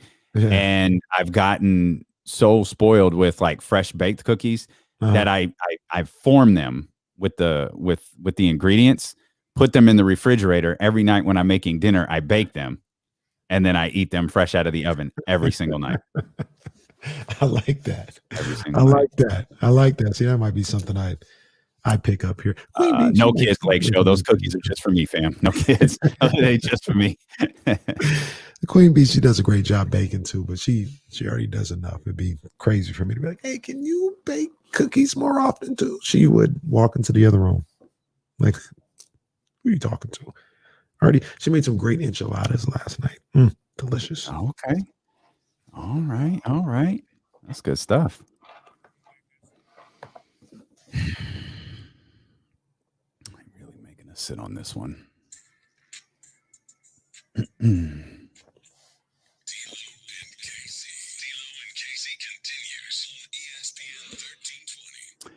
Get in here on the phone lines and chat with us. I love that I said that, because my actual message was we can't get the phone lines to the stream. That's what I was thinking in my head, but I'm incredibly, like, my attention is totally diverted. So now I'm just bumbling like stuff. I'm always fearful of, like, I think about this every day when we approach our show. Like, what if someone is listening for the very first time? Like, what's their impression of our show? And my feeling is like, dude, what is these idiots talking about? what is going on with these two today? Attention a little bit diverted. You can call 916-349-1320 if you'd like to. We're having some issues getting the calls to the stream right now. We had a man down in the studio. The computer went down. So as we kind of get that rebooted, restarted, and all of that good stuff, we'll keep moving along here. I want to get back to the Kings. Obviously, we'll talk more about the Kings as the day rolls along. There's a number of other things that we got to talk about. Jordan Reed retired. Had one. I like the little. I like the 49ers tie into that story. We'll talk about that. And what did Todd McShay and Mel Kiper do that got our attention over on ESPN? Pass that along to you. We'll pass real world news along to you as well when it's time. It's not yet time. But when it is, just bear with us, and we'll pass that along with you and keep the show moving here. In a light, I'm just go ahead. What the hell? I woke up to Lakers Twitter trending. Like, oh, you don't see that often, and shoot, I would expect King's Twitter would implode at first. Like, no, King's Twitter's looking at this like, y'all crazy. Yeah, what is wrong with you? So apparently, I think the thing that stands out to me the most is I can't believe catfishing is still a thing. So apparently, what's happening, or what has happened, is there has been this. There's been this handle, which has passed herself off as a woman who is a huge fan of the Lakers and is just like ingrained herself in Lakers Twitter. But it turns out it's not a woman. It's not Vivian. It's a guy named Josh. In a nutshell, is that what it is? I mean, usually, to be honest with you, Damien, I'm on these things. You know, I am. I got my ear to the streets. I know what's going on, especially in these Twitter streets. I don't know what the hell this is all about. I have no idea what this is all about. This is some craziness. It's the first time there has ever been a story that I've read that was actually too bizarre for Twitter. Like, this don't even make sense. And somehow Kevin Durant is tied into the whole thing. How the hell did Kevin Durant get to be a part of this? He's like uncovering the whole thing. It's absolutely, and apparently the account now, the Vivian account, the butterfly _424, it's been deleted. And then there were, Twitter sleuths who said that account allegedly belonged to someone once named Kelly, who had ingrained herself in Raiders Twitter. Oh, so the Raiders Twitter got infiltrated before. Yes. So apparently this catfishing thing has been, catfishing is still a concept that I just cannot wrap my brain around. Like, because I've never, and it's not a knock on any, I've never had a relationship or a friendship. I certainly not a romantic relationship, but I've never had like any sort of relationship, friendship, with someone exclusively online. Yeah. Like even I've met just about everybody here in the chat. Like, you know what I mean? Like I know everybody. I'm fascinated by the whole concept. And then to read through these tweets, there are NBA reporters covering the story. It's freaking wild. Like, what is happening right now? Vivian, she's not the first Vivian either to take down a Los Angeles organization, but my goodness, it's just absolutely spectacular. And then you got this guy named Josh O'Shea Jackson, the son O'Shea Jackson. He's involved in it somehow. He's asking, he loves the Lakers. He's trying to figure out what's going on here. This is wild, dude. It's wild. These are the moments that you get in Twitter that you really can't get nowhere else. Like, that's why I love Twitter. I enjoy Twitter, and this is I'm just trying to go along for the ride. I'm on the side of the road just watching all this go on. I'm like, oh, okay, Lakers Twitter. I love what's going on. I love above all else that Kevin Durant is involved in uncovering this. That is like the cherry on. It's just chef's kiss on top of all of it. We've got everything. Ramsey, if you want to get in on the phone lines, you can. 916-349-1320. Of course, everybody can get in on the phone lines. 916-349-1320. We've got all issues in the studio corrected. So we'll be able to get you live on the air with us. Of course, we'll be able to get you on the stream as well. So again, 916-349 1320. Chat with us. Talk about it's good to see. It's good to see. Like, sometimes we talk about King's Twitter and how King's Twitter, it's crazy. Like, it could be toxic. It could be terrible. Like, the fan base is totally divided. We're all going at each other. It's like that with every fan base. It's like that with the Lakers. Danny in San Francisco gets frustrated with Warriors Twitter when they're not playing well. Of course, he loves Warriors Twitter right now, and Steph Curry's going for 50. But on nights earlier this season, not a big fan of Warriors Twitter. It's just like it's where fan bases go.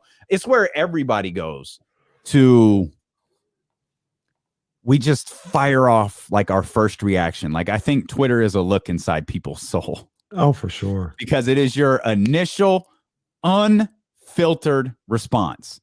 And it's the quickest way you can communicate with everybody. Yeah. I had to teach myself, even before I got this job, of just, do I really need to say this? Mm-hmm. You know what I'm saying? Mm-hmm. Like, do I need to say this? The answer is almost always no. It probably should 100% be, I don't need to say any of this that I say. Sometimes I'm like, oh no, this will be cool. This will be fun. But sometimes, like, I'm a pretty nice guy. I'd like to think, kind-hearted. So there would be my first initial reaction to something, and it'd be pretty mean. Mm-hmm. And I'd be like, I don't need to say, like, I don't need to say this. This isn't nice. This isn't cool. I don't need it for a couple of likes or retweets or something like that. I don't need to say this. I can think this in the contents of my own home, maybe say it to my wife, you know what I'm saying, whatever the case may be, and move on. But for so many other people, no, I need to get this tweet off. I have to say this. I have to curse out this player for missing a free throw. I have to say, like, That's what it is. That's what Twitter is a lot of the time. And that's like no one's. Yeah, it very much is. 916-349-1320. We got our man Ramsey back on the line with us. Ramsey, what's going on, baby? What's up, gentlemen? I'm on my way to San Jose right now. And speaking of San Jose, I wanted to acknowledge something that is lighthearted or a career achievement. Okay. Yeah, it's about hockey, but it's about Patrick Marleau actually last night playing his 1,768 career game, passing Gordie Howe for the most games played in the NHL. It's pretty cool. Yeah, that's awesome. And his post game interview was good stuff as well. It almost got to me being a Sharks fan. There you go. Yeah, that's the beauty in sports, right? Yeah, and I mean, and when they said it, the cool part about it, I was a junior in high school when he started in the NHL. Jeez. Wow. Man. I was a junior in high school. I mean, he's only about 18 months older than me, but I just had to reminisce and realize it's been that long he's been in the NHL. I want to point out this is Ramsey. This isn't Big Al. I just want to make sure everybody knows. Ramsey's not. How old are you, Ramsey? 40. Oh, okay. Yeah. You're in the demo. You're in the demo. But still, seeing that you watch somebody basically from high school to now. That's crazy. Yeah. And they're still going, and he's not even talking about retirement. Well, the odd thing about that is, for me, LeBron is a year older than me. Mm-hmm. So, you know what I'm saying? I've seen LeBron since the first game against Carmelo on ESPN, you know, the Oak Hill and everything up until this point. Like, thanks, Ramsey. It's a trip. It really is a trip. So Kobe, you know, Kobe was first. KG was a little before Kobe, but Kobe, like, we were like, yo, like, Kobe could be our homie. Like, if we like Kobe going to the league, man, that could be our guy. Like, who here is going to the league? You know what I mean? Like, that stupid stuff in high school, man. I'd say taking Brandy to the prom and all of that stuff. That was big time at the time. I think I was 13 when Kobe came into the league. I said LeBron's a year older than me. He's actually a year younger than me. I'm a year older than LeBron. So that's a little homie. You know what I'm saying? Yeah. That's little bro right there. Yeah. And you know, to see his whole career has been insane. Yeah. Meant to ask Ramsey, what's going on with the Sharks? How are they looking? We're not far from playoff time. What's it looking like? Because you know that's the only time I start watching the Sharks. We're not far from playoff time? Yeah, I mean, no, we're not. It's not next week, but they're usually in sync with the NBA. Oh, that's true. Yeah, that's true. So we're probably month and a half max away from the playoff time. And I only ask because that's the only time I start watching hockey and watching the Sharks. And then I become a big Sharks fan. Bro, like, it's Sharks. Let's go. Like, and yeah, definitely 100% root for the Sharks. But playoff hockey is fun. Like, it's legitimate fun. Whether you're rooting for the Sharks or have no interest or just a sports fan or looking to do something, dude, it is so much fun to watch playoff hockey. Mm-hmm. Even when you can't see the puck.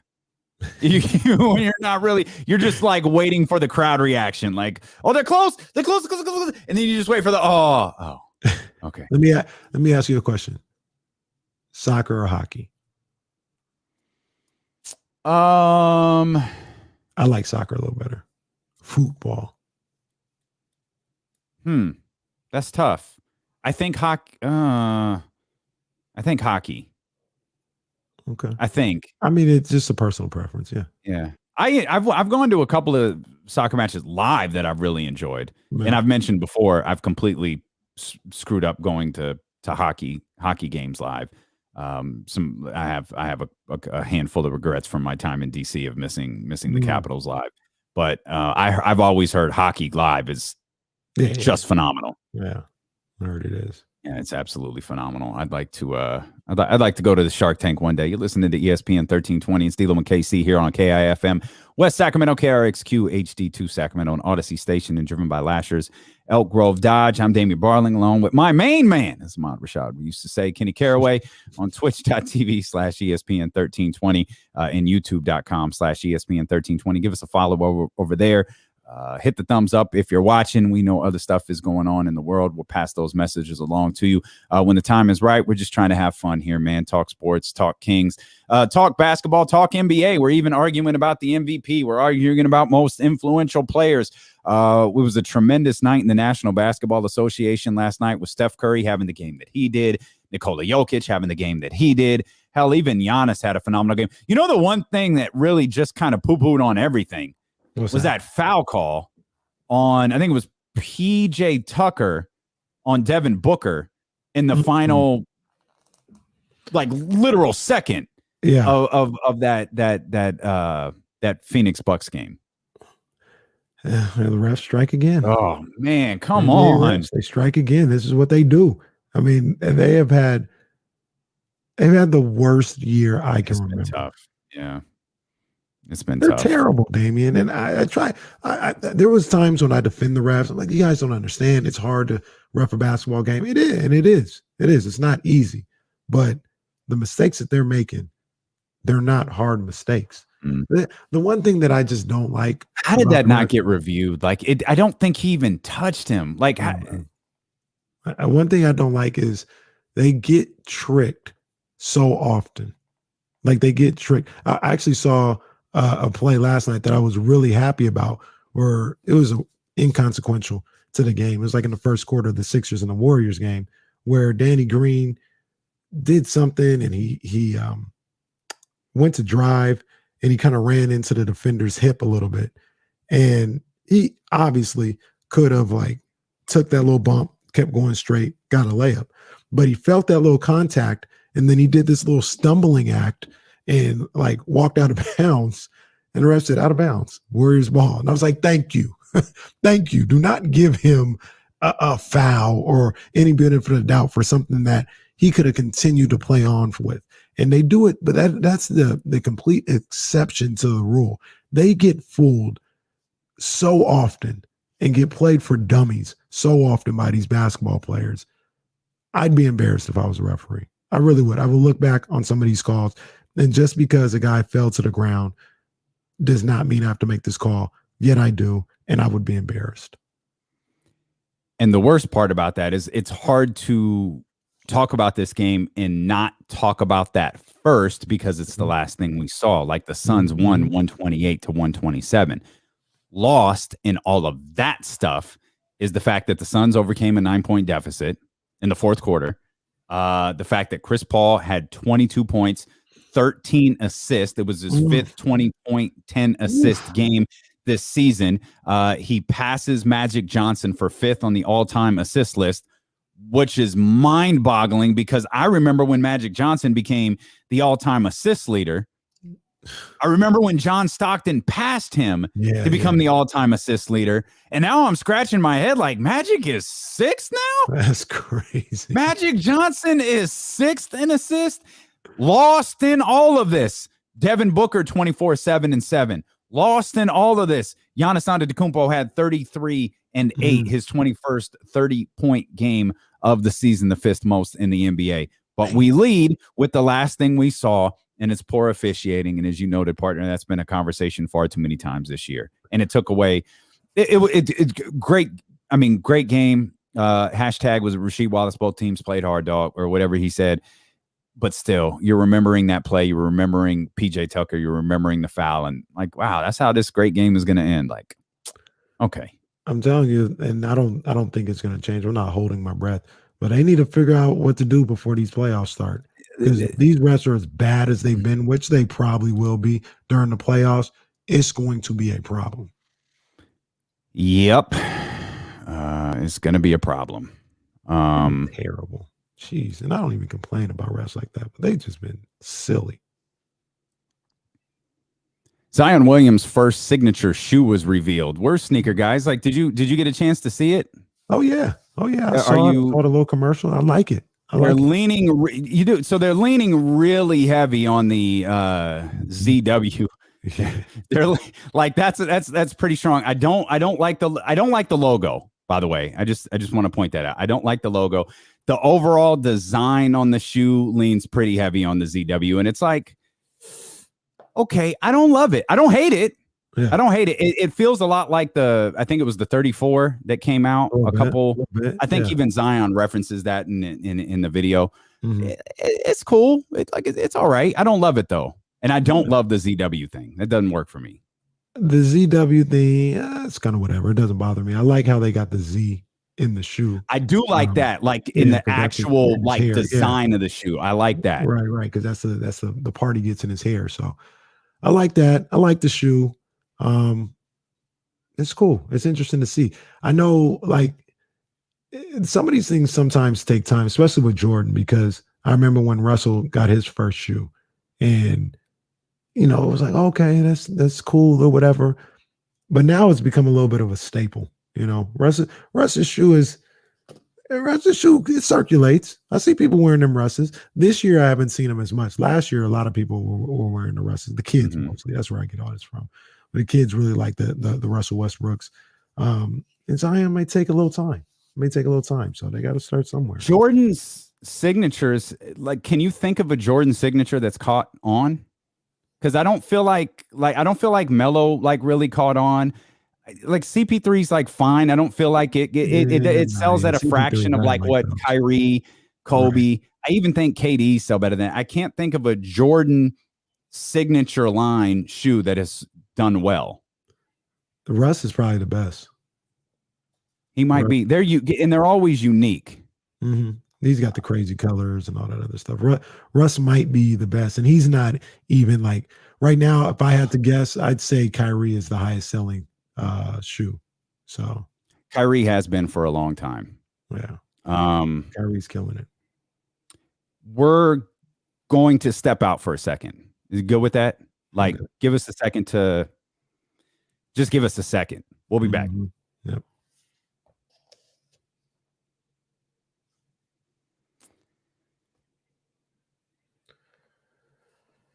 Oh, wait. Wow.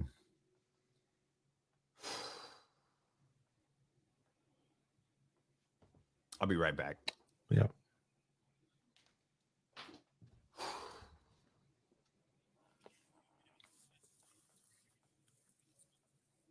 Yeah, if you can get a couple minutes on there, that would help out a lot. Thanks, man.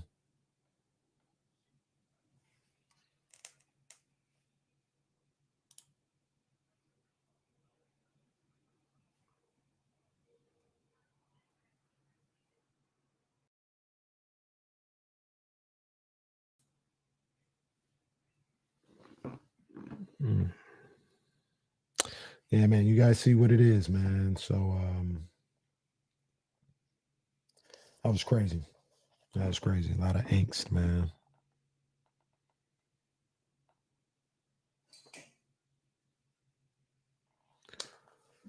Ooh, man.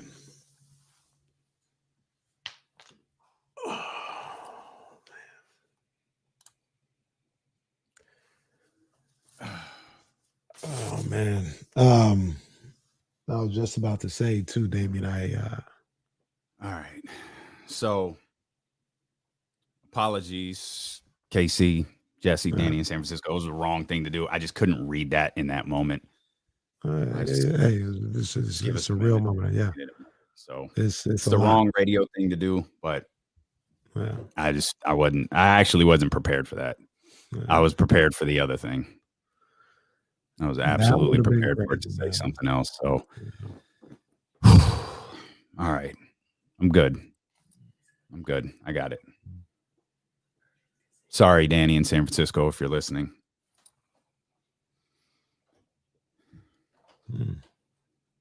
Yeah, it's crazy time, man. Whew.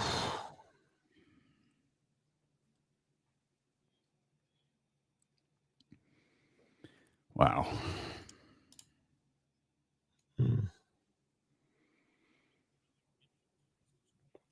Okay, thanks.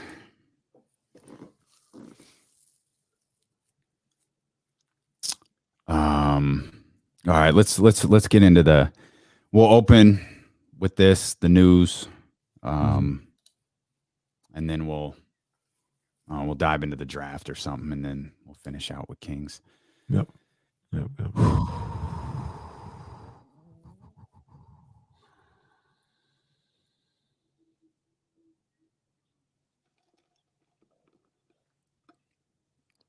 Yeah, I hear you, John. I think that's the way we feel too.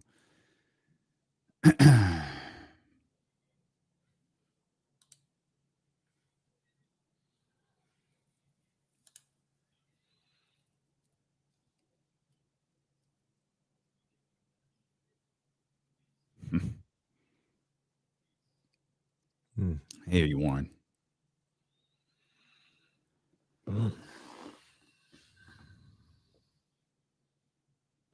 You good? I'm good. Yeah, I'm good. You don't get as emotional as I do. I'm a baby, bro. The right commercial to get me. Yeah. You get a well scripted commercial, man. I can, oh no, the dog's just trying to bury its bone. Did you get a chance? Did you watch? Not yet. I'm waiting for Jazz. So the number one lesson in that is I was looking. There's obviously there is a number one lesson. I was looking at it like, man, don't leave your dog at home. You'll get it when you see it. Like you never leave your dog alone. I don't care how cute the girl is. You don't leave your dog alone overnight. Come on, man. We don't do that. We don't do that. Oh man. Appreciate you, Max. I should.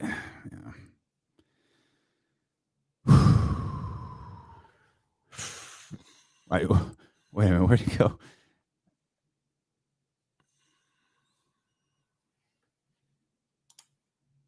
Any commercial.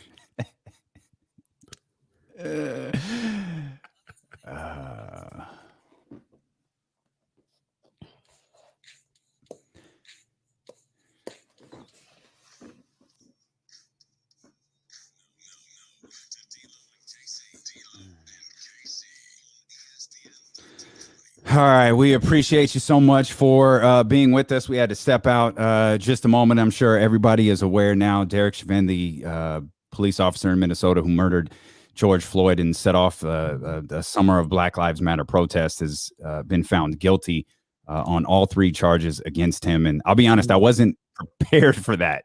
Yeah. So when, of course, as it should be, I got the alert from Shams. I saw Schefter on there too. Schefter got in there too. I was like, oh, okay. I had the screen in front of me, but when we don't have the volume up, so I'm not getting it in real time. I saw something come in, some things popped up on the chat, and then the old Shams alert came in, and I got to be honest, I had mentally prepared for it the other way. And if you're watching on the stream, you saw me step out very, very early in the show. Yeah. And we had to have a conversation about how to handle this. We were asked to handle it one way, and it's like, yeah, you can't ask us to do that. Like, just kind of trust us here in this situation. And so we appreciate, the fantastic company we work for and the people that we work for, giving us the, ability to giving us the trust to talk about these situations and these incidents. And again, I had prepared something for the other way, because that's what I expected. And it's what we're all used to. Mm-hmm. You see, the chat just talking about it, the tears coming from everybody. Nobody expected it. Yeah. We saw it. We know what we saw. We watched it for 9 minutes. But still, we sat here with so much history on our side saying, this ain't going to go your way. Mm-hmm. You know how it's going to go. Mm-hmm. So prepare for it. And I did. And thankfully, those notes that I took, we won't have to use. No. So we'll move along here, and we'll talk sports. That's what we do. We have no problem talking life issues. The conversation probably would have gone a different direction had today's outcome gone a different direction. And I just, Casey, I have no problem in saying, again, I did not expect this to happen. I've seen enough videos where things did not go the way that we believe that they should, or believe the way that they would.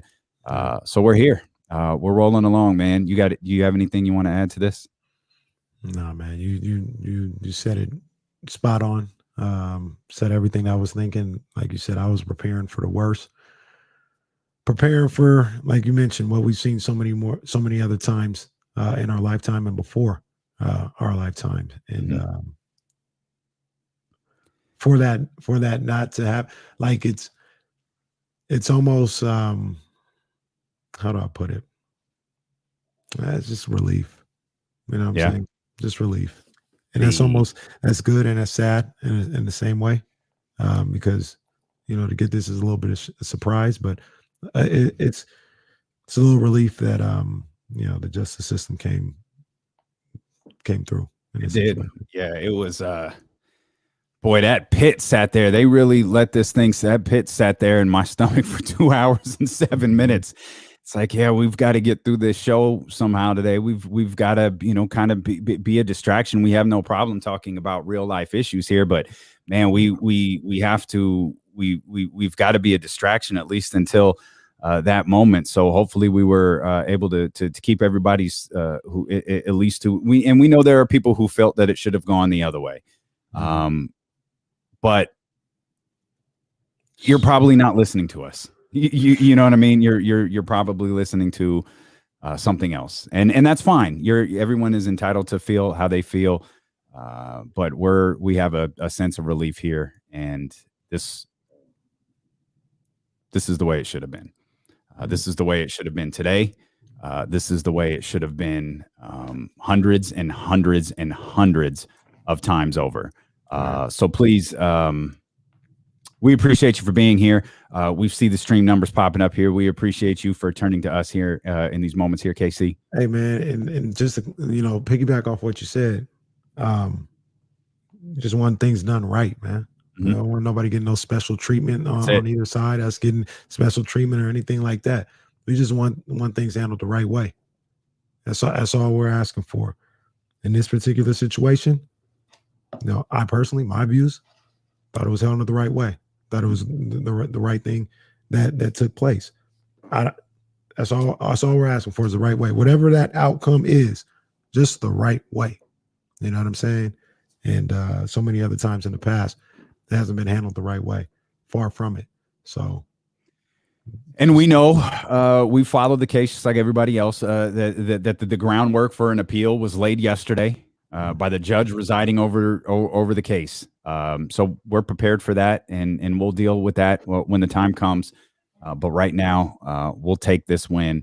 And we'll keep it moving. And hopefully it's not the only win that we're taking here today, as the Sacramento Kings are in action tonight at the Golden One Center with fans in attendance for the very first time this year. We'll talk about that game coming up in just a couple of minutes, Casey. No, I was just going to say, let's be honest with you, Damien. I mean, we talk about sports as a sports topic. We understand the real world. That game was in danger. Depending the game wasn't going to happen.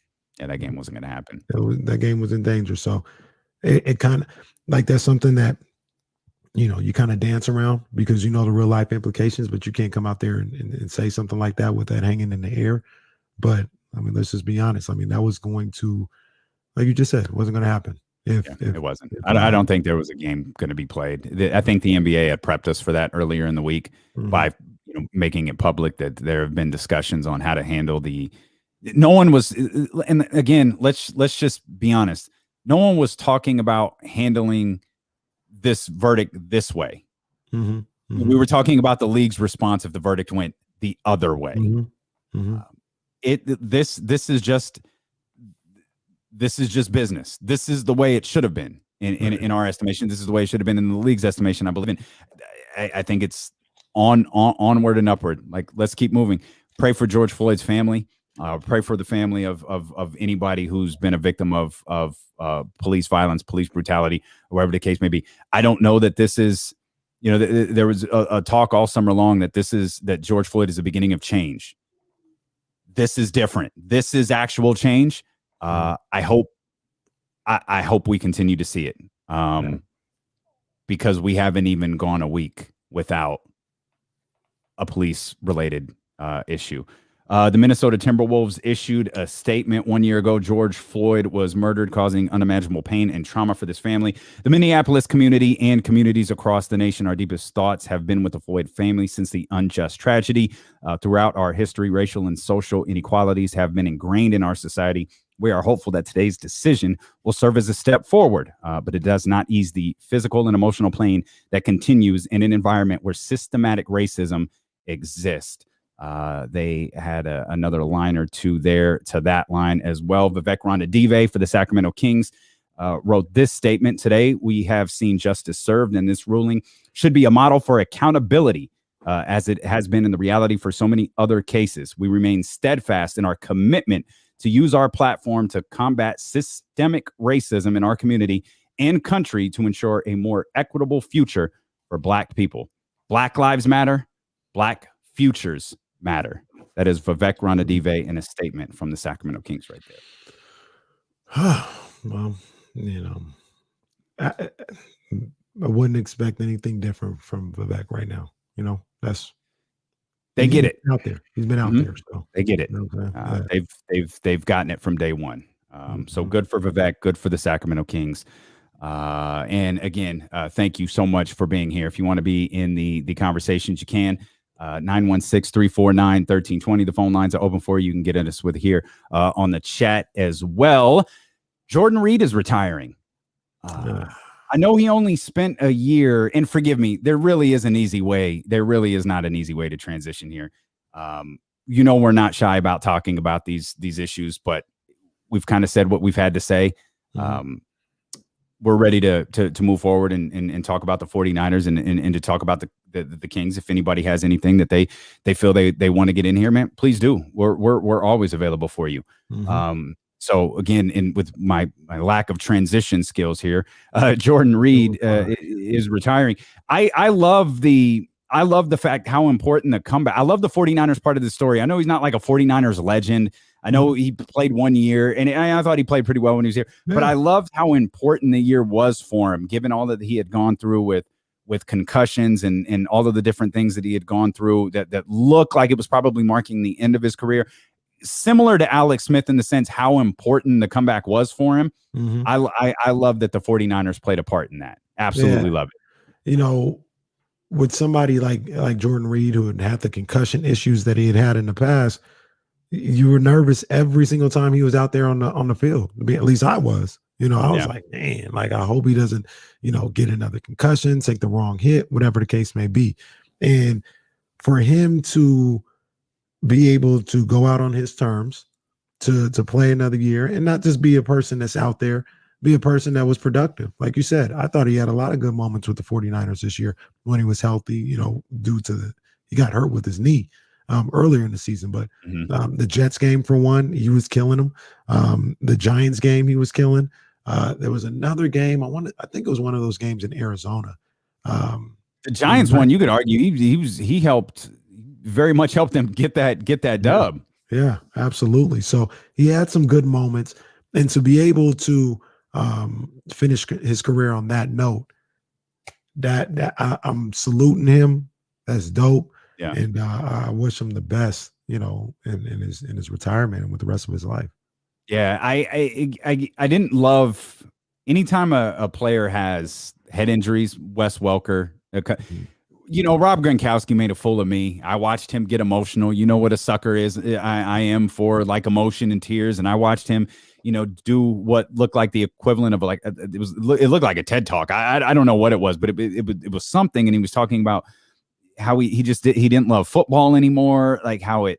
How much of a toll it took on him, and the concerns that he had about concussions and all of that stuff, and tears came to his eyes, and I just thought, man, all right, Gronk, I'm not the biggest fan, but gosh, you might have got me with that one. And then, of course, he comes out of retirement, to go play with his boy down in Tampa, and it's like, okay, so you didn't love New England football, or you didn't love football? Which one was it? But it obviously was important for him. Maybe he didn't feel like he ended on his own terms. Maybe he feels like he can do that now. With Alex Smith, I'm not 100% certain that Alex Smith didn't want to play next year. You know, I know he had met with a couple of teams, and I don't know how serious he was exploring actually playing football next year. But last year, the importance of that was important for him. So I appreciate Jordan Reed, and I appreciate the San Francisco 49ers, quite honestly, for Jordan Reed to want to come back and to be able to have that opportunity with the San Francisco 49ers and to play the way that he did. Man, I commend him for that. That's cool. I think it's a good end to his story. And they're not handing out job opportunities or positions or anything like that with the 49ers, but this is something that, you know, I've been having, you know, this breakdown and this heel turn of Kyle Shanahan since the Michael Jones rumors came out, right? And that's one aspect of it. But like I said, they're not handing out positions, but these are the things that John Lynch and Kyle Shanahan get and understand, which gives them a certain level of respect and leeway around the league with players. Yeah. The players love Kyle Shanahan. John Lynch, he has a great rapport with a lot of the players, retired and current, in the NFL right now, because they give opportunities like this, you know, to be able to finish on your own terms, to be able to go out, you know, on your own terms as a ball player. They understand that. They don't shy away from those things. And they give these players these type of opportunities. And I think that's a big reason why they have, you know, for lack of a better term, they have such a high Q rating with free agents or potential free agents or other people, even the people that leave the 49ers. For the most part, somebody could tell me if I'm wrong or not, but they don't talk bad about their experience or the coaching staff or anything like that. It's just time to move on. Is a business decision, whatever the case may be. But Emmanuel Sanders last year, I love those guys over there. I love Kyle. He's a great coach, all this other stuff. So, yeah, man. Yeah, I think this is another feather in their cap in that respect. Draft season is here, and all guests dial in on the ESPN 1320 draft hotline, brought to you by McQueen and the Violet Fog Gin. We don't make much, but what we do make is damn good. And I can see here in the chat, there's going to be some McQueen porn tonight. There's going to be some Bel Air pop tonight. And rightfully so. I think we crack open a black bottle and enjoy this evening. I got to ask you, you say you get emotional, you know, Jordan Reed and Gronk and all this other stuff. Did you get emotional when Sean lost his smile? Nah, because I even in 1997 I knew Sean was full of crap. I knew HBK was full of crap. Wait, but when Taker gave him the final tombstone at 26, that got there is a wrestling moment that gets me though. Like it regularly gets me, and I saw it last night as part of the Stone Cold Steve Austin documentary when Rock beats Austin at WrestleMania 19 in Seattle. And he pushes Earl Hebner away and he starts talking to Austin privately. That moment gets me, because now, like, I knew in the moment, I remember watching it. I remember very, very vividly watching it thinking, okay, that's weird. And when The Rock leaves, he's rubbing tears out of his eyes. Like, if you go back and you watch the entire thing, he's rubbing tears out of his eyes. I think, okay, this is weird. Like, and we didn't know it was Austin's last match at the time. So every time I see that, knowing what that exchange is, knowing what Rock is saying to Austin, knowing, you know, essentially them telling each other that they love him, each other, the whole deal. That's a wrestling moment that gets me. I'm gonna have to peep that. I know, you know, and I don't think anybody would disagree with this one. Roman Reigns, when he made his announcement, and then he was walking away, that was pretty sad. You want to know something? And maybe, you know, before I said I'm a kind-hearted guy, I'm a nice guy, you know. And I do think I am that. You want to know one that doesn't really do it for me? Okay. Is I'm sorry, I love you. I mean, it's just kind of that doesn't do it. Like, you know why it doesn't? Because Rick's already crying, and I swear Ric Flair cries. Like Rick, the only person more emotional than me, I think, is Ric Flair. Like Ric Flair's like mid-tier when the super kick is coming. So I don't know if that adds to it or takes away from it. Now I know you, like, as we've outlined here, really from like day one on this show, you get a little emotional. Yeah. But do you get emotional? Like as everybody's well aware of, like the reason we went to break when we did, I needed a minute. Like I needed a minute to figure out how we were going to deliver. I needed a second. Yeah. It's not the only time in the history of the show that I've needed a minute. But do you get, I know you get emotional, but do you get like emotional? Yeah, I definitely get emotional. I get emotional like in certain what's the word? In all respects. So like I see something in a movie, like we'll I don't want to speak out of turn or anything like that, but in the one that always stands out to me, one of them that stands out to me, Fruitvale Station. And after he gets shot and he says, I got a daughter, man. I got a daughter. And he's sitting there and I that's just hard to deal with every single time. So there's that emotion. And then like, you watch a movie and a couple comes together, you thought they were going to be gone. And then the guy shows up around the corner and she starts crying and runs into his arms. And, I feel that emotion too. So them romantic comedies get you like, okay. I love love. I love love. You know what I mean? I love love. I want everybody to work. Okay. I'm with it. I like it. I'm trying to think of the last time I felt that way about a show or a movie. That's a good question. I don't know. Oh, that's a good one. I don't know what the answer to mine is either. Yeah. I don't know what mine's out of control. Mine's probably like I should see like a psychiatrist. There's an episode of Blackish that gets me. Like every time. I've seen it twice, and every time like it gets me. Yeah. It's an episode. I used to know the name of it. I can't remember the title. But there's an episode where colorism has always been a big part of that show. Mm-hmm. And they have a full on, it's a 23-minute episode, 22-minute episode on colorism that it gets me every single time. Yeah. Like it's just one where like, I'm gonna have to walk. If I'm not in that mood, like I need to skip it. Like I can't, I'm not going to watch that episode. I'm going to have to figure this out. I'm going to ask the Queen Bee if she's watching, get in here and tell me when's the last time I got emotional on a show. Cause I'm not above it by no means. Like, I'll do. I don't think she ever really sees me with tears, but she'll look at my face and I'll do something. I'm like, whoo. You know what I mean? She knows like it got me or something like that. I wonder what it was. There's an episode. Romantic thing, though. Did you ever watch Scandal? Yeah. There's an episode of Scandal that plays out very much like today's events played out involving a police officer. That episode is tough too, because again, you feel like how it ends. Mm-hmm. You know what I mean? And that like those are difficult. Those are difficult to sit through. If you want to, I know that I don't know when I think I know when the next time you could get emotional is, and it's going to be about 9 days from today, when the NFL draft happens and we're live on the air and Roger Goodell goes to the podium and says, with the third pick, the San Francisco 49ers select Mac Jones out of the University of Alabama. I imagine there's going to be some sort of emotion on the live stream, throwing through my partner, Kenny Caraway here. Are you guys familiar with the epic clip and rant of Hal McRae? In after a post game. You're not familiar with that one, Benny? Is that the one? Refresh my memory.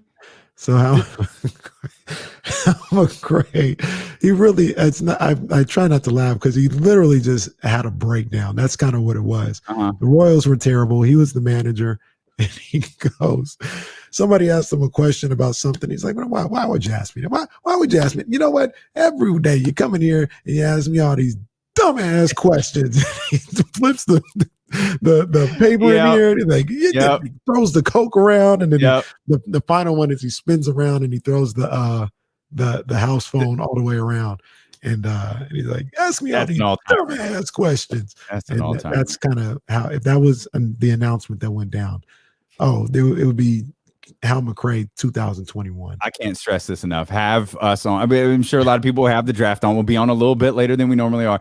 I can't stress this enough. Have the stream on, whether it's Twitch or YouTube, whether it's on your phone or your iPad, whether it's on your computer, your desktop, whatever it may be.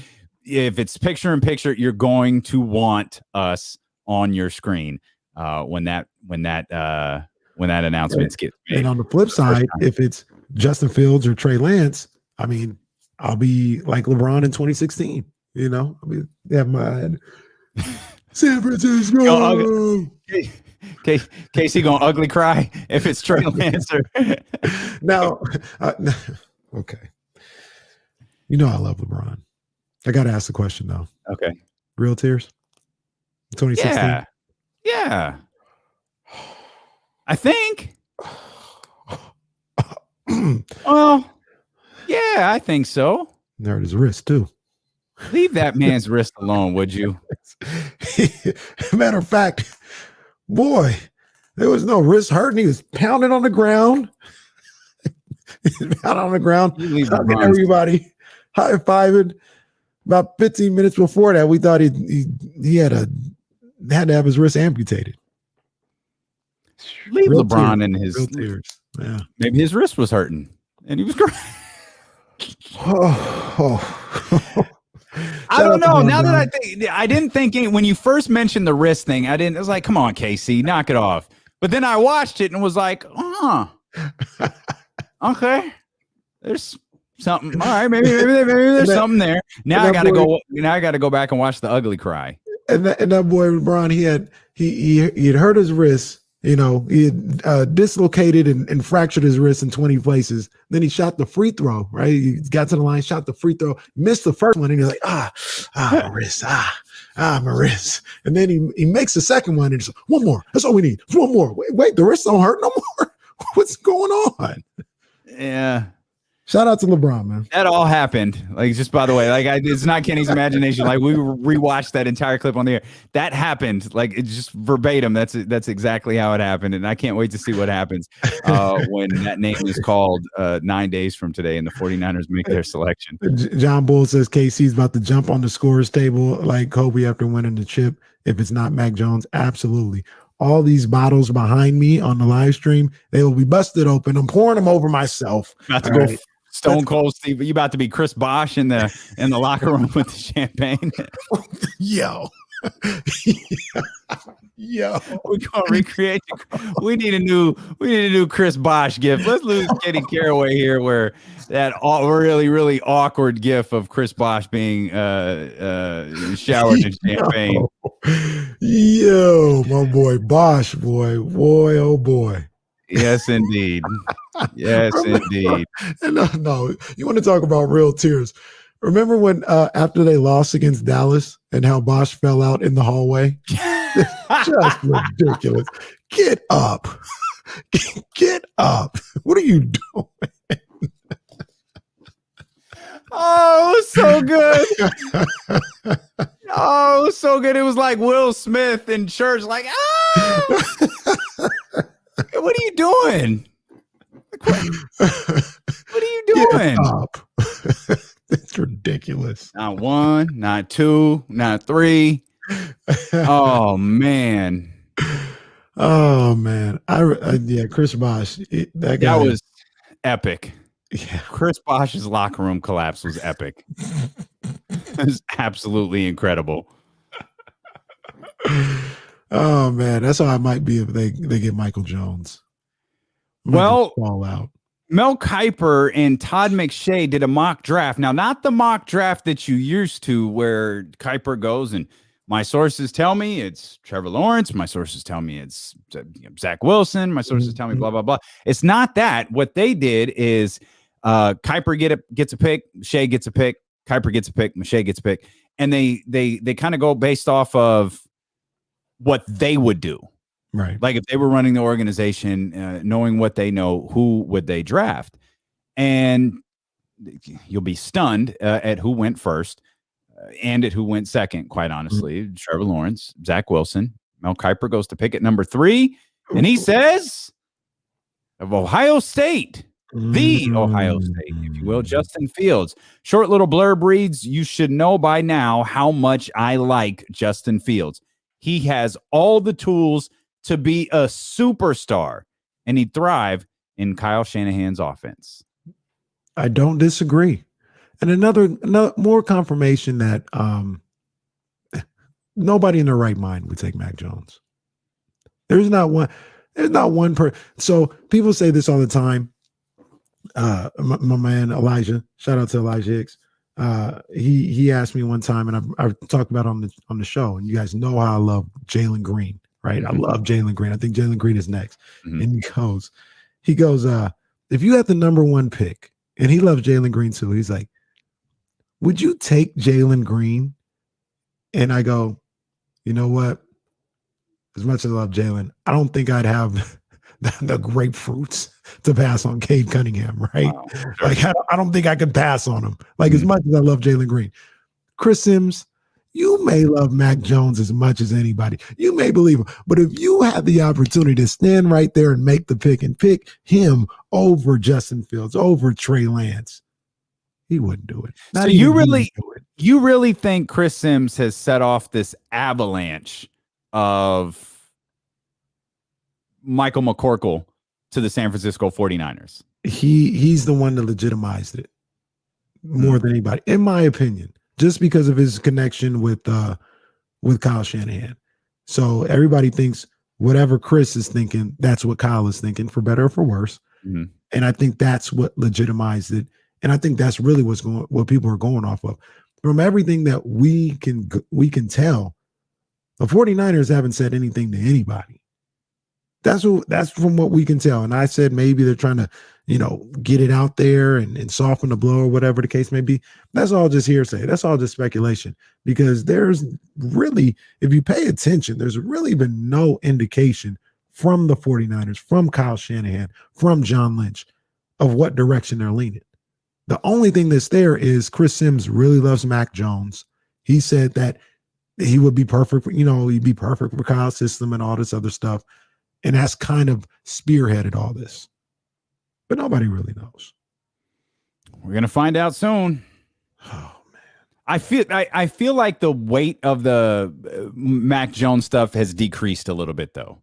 And I don't know if it's because of the Justin Fields pro day. I don't know if it's because of the Trey Lance pro day. I don't know if it's because it was all garbage to begin with. I'm not sure what it is, but it feels like the certainty of it has been like, if it was at, if Max is 100 pounds in 2 weeks ago, it was at 90. Mm-hmm. Now I feel like we're probably like some of that weight has been lifted. Now it's closer to 70, and I feel like it's pulling back by the day. Yeah, I mean, doesn't mean they won't take him. Doesn't mean they won't take him. I can't believe he's even in the discussion. This is crazy. It really is crazy. How is he even in the discussion? Well, how about De'Aaron Fox being in the discussion as the greatest Sacramento King of all time? Well, he's about to do something that hasn't been done by a Sacramento King since 1973. We'll explain as D'Lo and KC continue here on Sacramento's #1 sports station. It's ESPN 1320. Great job with that, Damien. Great job, man. Oh, thanks. Great job. Didn't feel like it, but thanks. No. Good, really good job. Let me slide out real quick. Yep.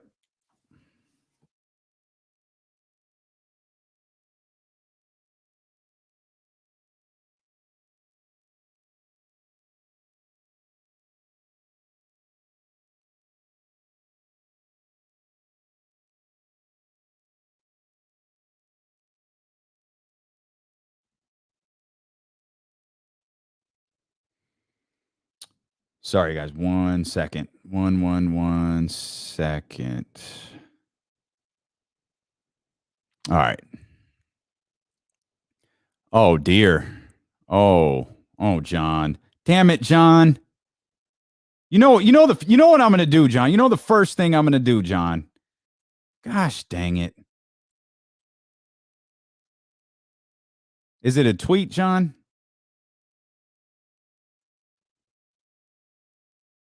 Wait, that can't be it. Oh, Lord. Oh, no.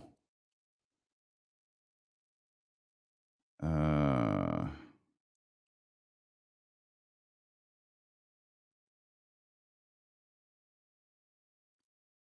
can't find it, John. Can you send it to me? Oh, Lord. Oh, you already did. Hang on. All right, hang on. My man, John. Not the I don't need the photography, John. I need the oh, Jesus Christ. Okay. In happier news, in non idiotic news, let's talk about something else. Let's see. Yeah, that's a bad one. That is just a massive L. Like, what are you thinking? What are you doing? I get. Oh, goodness. Let's see. What do we got here?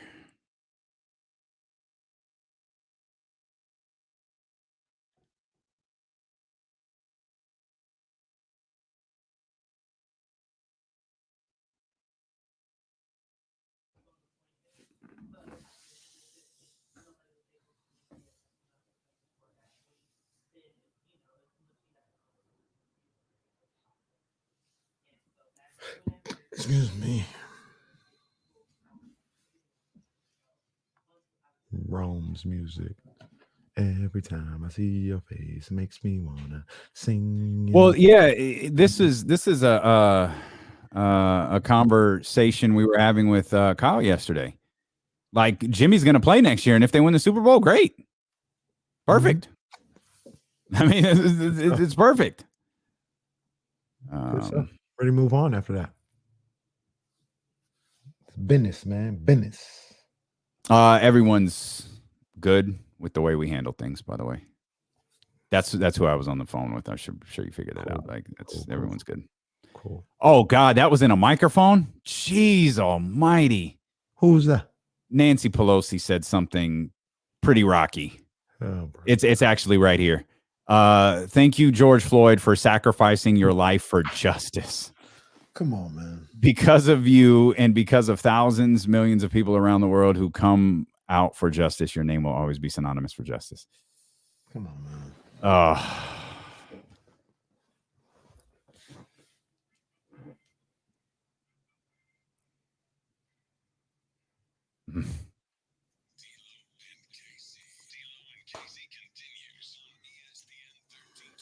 Riding along here, baby, on this Tuesday. Appreciate you for being with us. A game day for the Sacramento Kings. If you want to get in on the phone lines and talk about anything, you know we're always here for you, even if it's emotional subjects like wrestling matches, television shows, romantic comedies, commercials.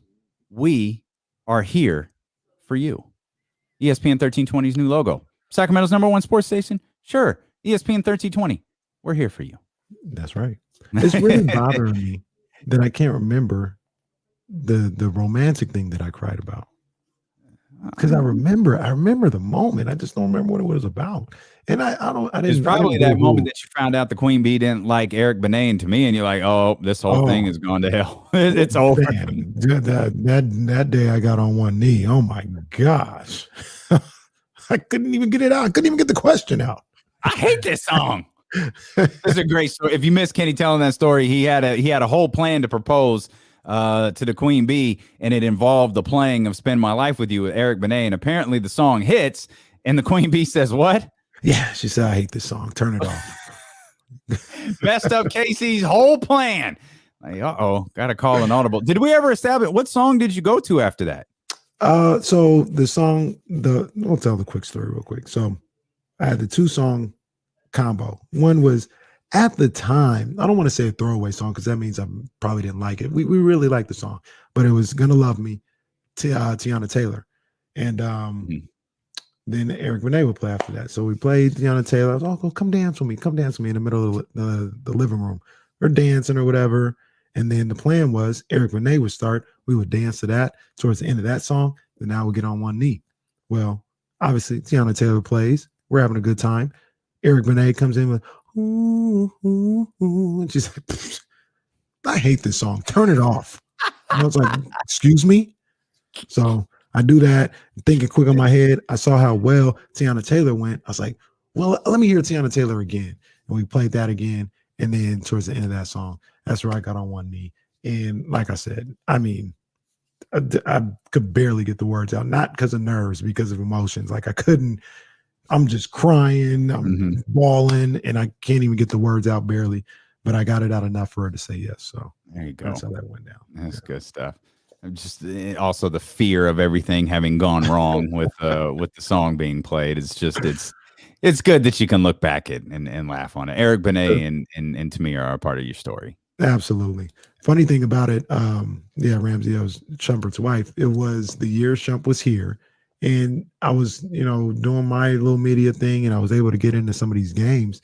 And Shump was cool. Like, you could go in there and talk to Shump, and he would engage with you or whatever. And I had done that a couple of times.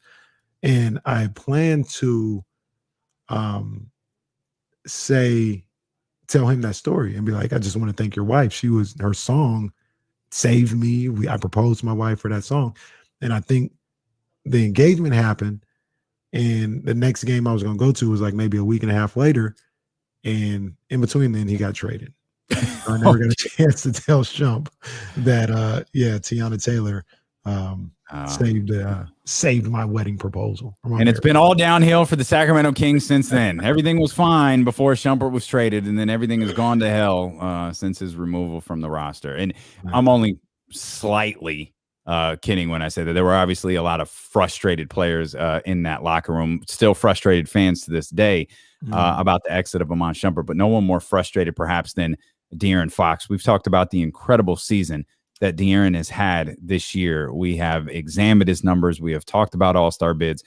We have talked about what the future may holds. We have prayed to whoever we pray to that he doesn't get angry, that he doesn't get frustrated, that he doesn't want to leave. We have prayed to whoever we pray to that this organization puts a competent roster around him with competent leadership, competent coach, something that can lead De'Aaron Fox to a successful career that amounts to W's rather than just a nice, scoring per game number, a nice points per game number, a nice assist per game number, because he's been a phenomenal player, and he's going to be the first Sacramento King to average 25 plus points and 7 plus assists since Nate Tiny Archibald did it back in the 1972-73 season. Of course, that's even before the Sacramento era. And I don't think it's out of pocket to have the conversation that De'Aaron is probably tracking to being the greatest Sacramento King of all time. The question is going to be, is he going to get the accolades that a guy like Mitch Richmond got? I told you before, I hated that he removed himself from USA Basketball because I don't believe he can get back in. I know at the time it was like he was removing himself from a tournament in which he was that's essentially, I can't remember he was a part of, like, he wasn't even on the team. He was like added to be like on not the practice squad, but the select team. Thank you. I was searching desperately for what the name of that team was. The select team guys started dropping out, missing time. De'Aaron's like 2-week commitment in Las Vegas, I think it was on the verge of becoming like a 6-week commitment or 7-week commitment that spanned multiple countries. So I don't fault him necessarily for saying no. I just knew as soon as he opted out and gave the line that he was going to focus on ending the playoff drought, he probably wasn't going to get back into USA Basketball, because they don't forget anything. They forget less than you do, and you don't forget anything. They were going to India. The Kings were going to India that year, right? So it would have been USA Basketball, come back and leave earlier, like start your whole thing a little earlier than normal because they went to India. That preseason, I think. That same year. Okay, I couldn't remember if that was the year before or not. But like, I'm thinking of like accolades that Kings have, and obviously you have. I think of Mitch first. I was thinking of his Olympic accomplishments. DeMarcus Cousins has an Olympic gold medal as well. Peja, Vlade, they've got the All-Star nods. This team is going to have to. Mitch is the only one who played on a. Not true. Sorry, Mitch and DeMarcus played on teams that weren't necessarily good. Mitch was he started to see the turn, but still not there. All-Star game MVP that famous year. The only, again, I think if De'Aaron has the same season this year, next year, I think he gets his All-Star nod. It obviously helps if the team is winning, but I think he's having a breakout moment right now where it's similar to what we saw with DeMarcus Cousins the first time he made the All-Star game. I think we're seeing that from De'Aaron Fox. DeMarcus had extraordinary numbers the year before he made his first All-Star game. That's what we're seeing with De'Aaron. It just gets magnified and easier, for the rest of the league to latch on to if the Sacramento Kings are winning games come next February. Yeah, I said when he was drafted, this guy has a chance to be one of the great Sacramento Kings of all time. And I look at it now, and I think I'm on the same page as you, Damien. I think he ends up being the greatest Sacramento King of all time. Now, this ain't the Boston Celtics. You know what I'm saying? So it's not a long list, but smaller. To me, it is Webb, Mitch, DeMarcus. I thought DeMarcus had a chance to be the greatest as well. I thought he was on track to being the best king of all time. But it's just those three guys. And I mean, is De'Aaron already top 5? I think so. Is he already 4? I mean, you really running down this list. I mean, who do you start with? DeMarcus? Is DeMarcus 1 and Mitch is 2? I mean, even if you started with Mitch and Mitch is 1 and DeMarcus is 2, who's 3? I got Chris as 1. Oh, Chris. Oh my God. Sorry. Apologies to Chris Webber. Sure. Chris, DeMarcus, Mitch right out the gate. And then De'Aaron, the 4th? I think so. I mean, yeah. I mean, obviously Kings legend Vince Carter, but that's different barometer there in Vince's stellar 1 year with the Sacramento Kings. But yeah, I can 4, sure. Yep. Already 4. Yeah. Only 4 years into his career. Yeah, I think he has a real chance to be best ever. I would be, to be honest with you, I'd be shocked if he wasn't. That's where I look at the trajectory of his career, how long he's going to be with this team. Even worst case scenario, if he leaves when he's an unrestricted free agent, he would have already spent 9 years with the Kings. So Brian Cruz, he tells us who's not. Yeah, Brian jumps in. Brian jumps in at least once a day over here on the chat on YouTube to let us know how he feels. YouTube is a great way to interact with the show in real time. YouTube.com/ESPN1320, as is Twitch, twitch.tv/ESPN1320. We encourage you to follow those channels, subscribe to those channels. And of course, you can always hit us on the phone lines. We go old school as well. 916-349-1320. You're listening to D-Lo and KC on ESPN 1320, KIFM, West Sacramento, KRXQ, HD2 Sacramento, and Odyssey Station, and driven by Lashers, Elk Grove Dodge. He's Kenny Caraway. I'm Damien Barling. We are thrilled that you are spending part of your day with us as the Sacramento Kings are back in action tonight at the Golden One Center against the Minnesota Timberwolves. All right. And we're really laying it in there. Yeah. Well, I have more fun talking about the greatest Kings of all time rather than being concerned about whether they're going to get a win or loss tonight. And can I just real quick? Whether you want the Kings to win tonight or you want the Kings to lose tonight, don't let anybody tell you that you're wrong for how you feel. Don't let anybody tell you you're a casual. Don't let anybody tell you you don't know what you're talking about. If you want the Kings to win, cheer for them to win. If you want the Kings to lose because you think it helps their draft stock, you're not wrong. We don't need to turn on each other here. We don't need to have factions of Kings fans. We're good. Let's just all kind of come together. Hey, you're not wrong in how you feel. Don't let people talk down to you. Don't let people tell you you don't know what you're talking about. Right. Just root as you feel. Be a fan.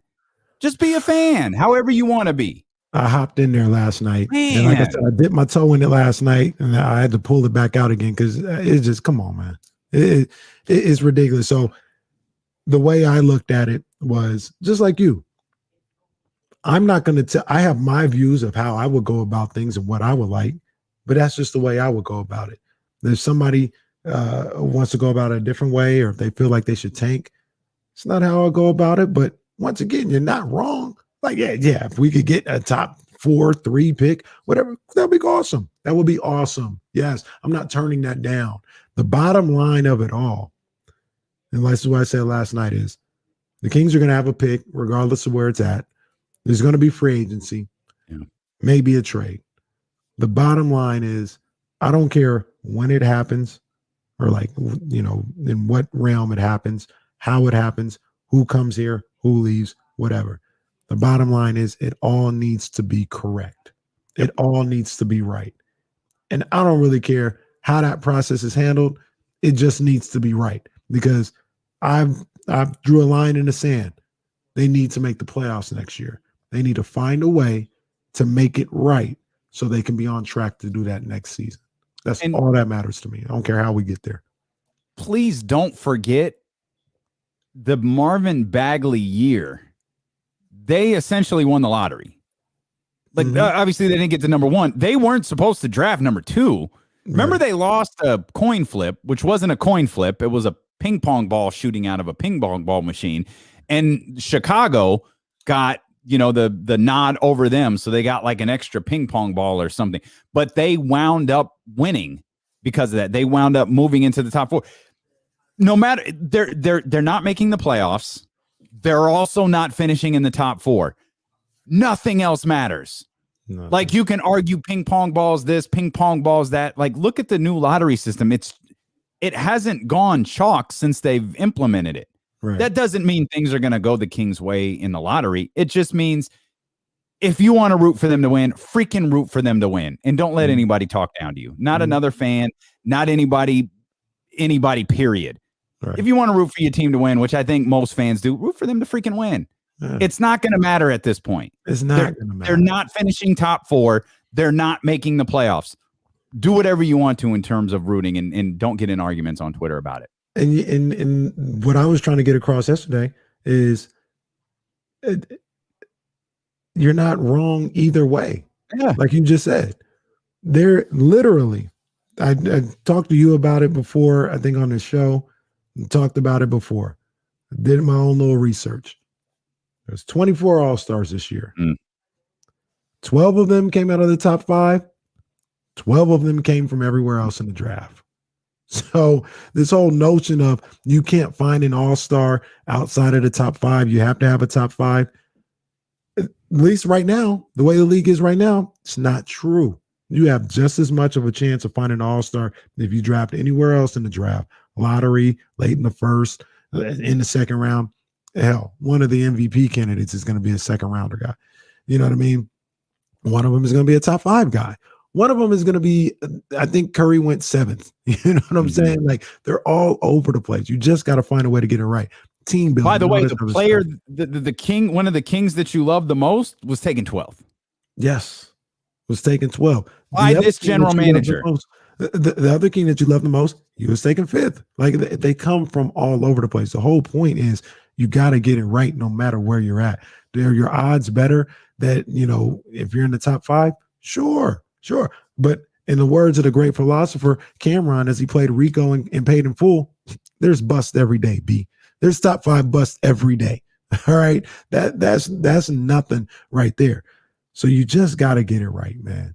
And I had the stat earlier this year when I talked about teams with multiple top 5 picks, because technically if the Kings got another top 5 pick, they would have 2. Well, they technically have 3 with Marvin Bagley, but I don't expect him to be there. Yeah. But you'd have De'Aaron Fox as the top 5 pick, and then whoever you get this year, and that also was split down the middle. So you'd be the Timberwolves then. You'd be the Timberwolves. You'd be the Timberwolves. That's working out right. So, man, y'all doing. You're thinking too deep into it. Just bring it back a little bit. Root for your team to win, and hope that whatever the pick is, it's the right pick. But I think one of the best lines in the history of D'Lo and KC was uttered by your former podcast partner Jason Jones. PTSD. Kings fans got PTSD. It's post-traumatic. We keep expecting something to go wrong. Like, this isn't the old front office, right? I mean, if nothing else, the thing that you should have the absolute most excitement about is the draft, regardless of whether I don't want to draft 10th, I don't want to draft 11th, I don't want to. You telling me you line up a couple of more guys with the talent of Tyrese Haliburton, you're not going to be happy with that? Because we were saying, I know Tyrese is struggling a little bit right now, but we were singing all of those praises earlier in the season, and I believe Tyrese is a lot closer to that guy we've seen earlier in the season than he is right now. I think the Kings' whole lineup is just a mix and match jumble of nonsense right now, with the absence of Rashawn Holmes, with the absence of Marvin Bagley. And I know Marvin Bagley isn't high on Kings fans' list right now, but he is a starter. You know what I mean? Like, he's a starter who's not playing. Rashawn Holmes is a starter who's not playing. So the biggest problem for the Sacramento Kings was depth, and it felt like, we addressed it. What a good trade deadline. Again, a note of a good general manager. Felt like we had to stop. Nothing. Harrison Barnes wasn't moved. There weren't any, Red Seas parted with getting rid of Buddy Hield's contract and nothing like that. But you acquired strong players who we have seen help this team. Yeah. You had a depth issue, and you felt like, I think the Kings might have addressed that. Let's see what happens moving forward.